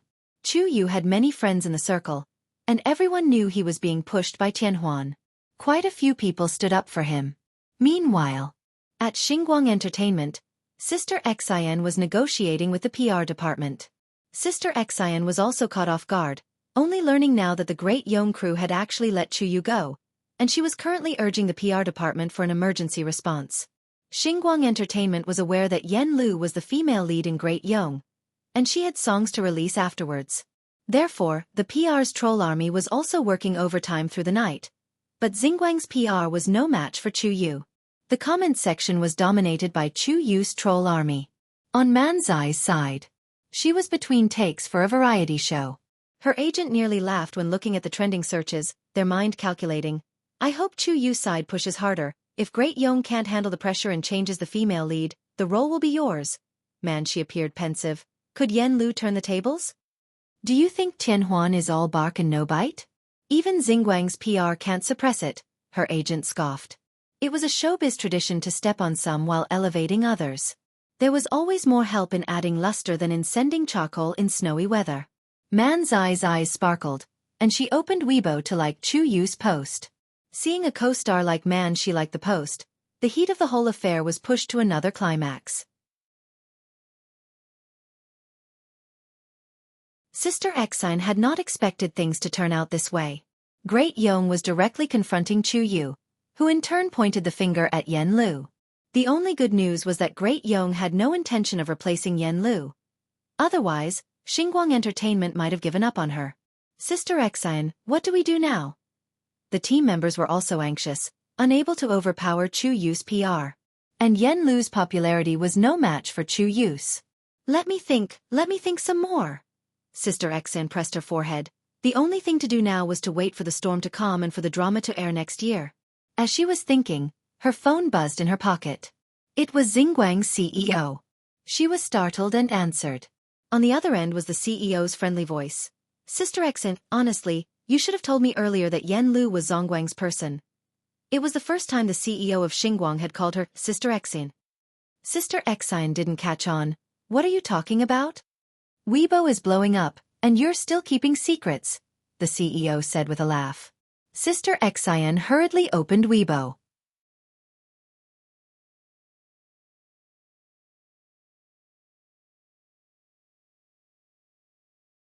Chapter 325, 125 bursts, enough to be recorded in history, second update. Under Sher 1 she saw the top trending topic on social media had changed from Chu Yu to Zhongguang Group. The Zhongguang Group. Acting is an art, not entertainment, image. The picture showed Chu Yu and Yen Lu in the same frame, with Chu Yu on the left sitting on a false horse, and Yen Lu on the right holding a gun and riding a tall horse. The State Administration of Radio, Film and Television retweeted and commented, "What exactly is on the left side?" The photo, once released, showcased a stark contrast that made it clear at a glance who had acting skills and who was just entertainment. And just like that, Weibo exploded. Many younger people may not understand the strength of Zhongguang Group. But everyone in the entertainment circle knows what the State Administration of Radio, Film and Television is. A bunch of Chu Yu's fans, not daring to attack the administration, went crazy in the comments section under Zhongguang Group's post. Our brother is just suffering from a cold and can't ride a horse. Are you also trying to leech off Chu Yu's popularity? Tail. Wait, what age group are Chu Yu's fans? Xianxia Linbi. Ever heard of Zhongguang Securities, Zhongguang Bonds, Zhongguang Heavy Industries? Ever heard of Zhongguang Bank at least? Know about railways, highways? 1/3 of those are invested by Zhongguang. Your Tianhuan Entertainment's total assets combined aren't worth 1/10 of Zhongguang's annual bonds. Do you know what kind of unit Zhongguang is? Read more books, don't just watch entertainment all day long. At least then you'd understand what Zhongguang Group does. The State Administration of Radio, Film and Television took the lead in criticizing Chu Yu. A bunch of official media joined the fray, suggesting that it was high time the entertainment industry was cleaned up.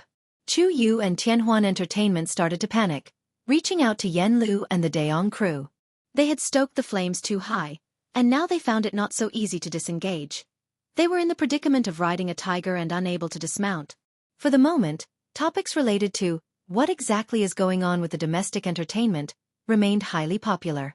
Compared to Chu Yu, man, she was truly in deep waters.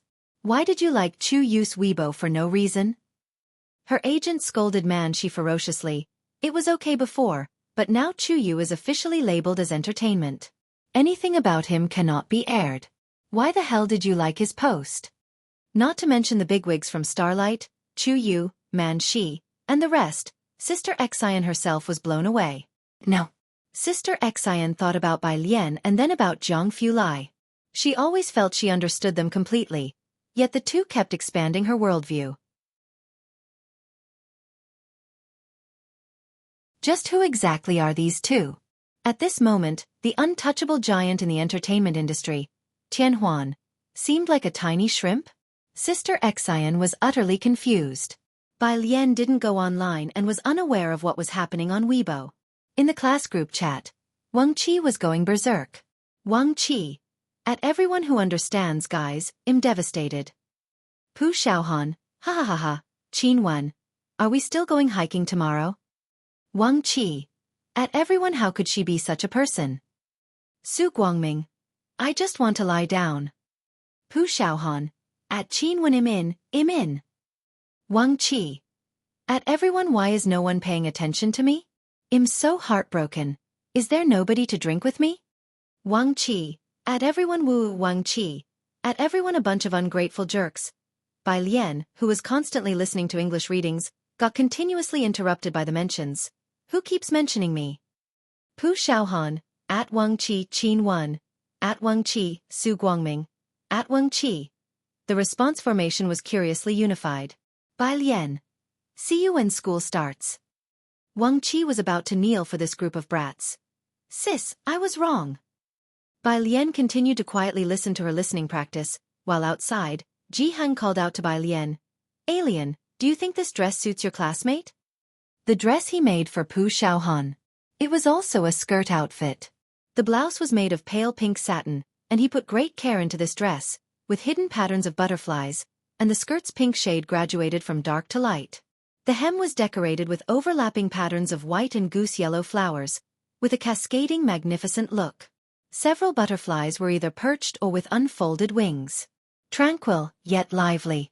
Jianghu always believed that girls of this age should wear bright, vibrant colors. According to his taste, Bai Lian suited white, but red suited her even more. Vivid and dazzling. But regrettably, when it came to the clothes he left for Bai Lian, she only wore light-colored dresses. She had never worn red, pink, or goose yellow dresses. Afterward, Jianghu seldom made bright-colored series of dresses for her. She will definitely like it. Bai Lian observed the dress in Jianghu's hands closely and let out a light laugh. I'll take it to her in a bit. Jianghu folded the dress, placed it in a plastic bag, and handed it to Bai Lian. Just then, Su En's video call came through. You're tuning in to the Wisdom Diary YouTube channel. Don't forget to subscribe and join us on this journey to catch the most captivating stories.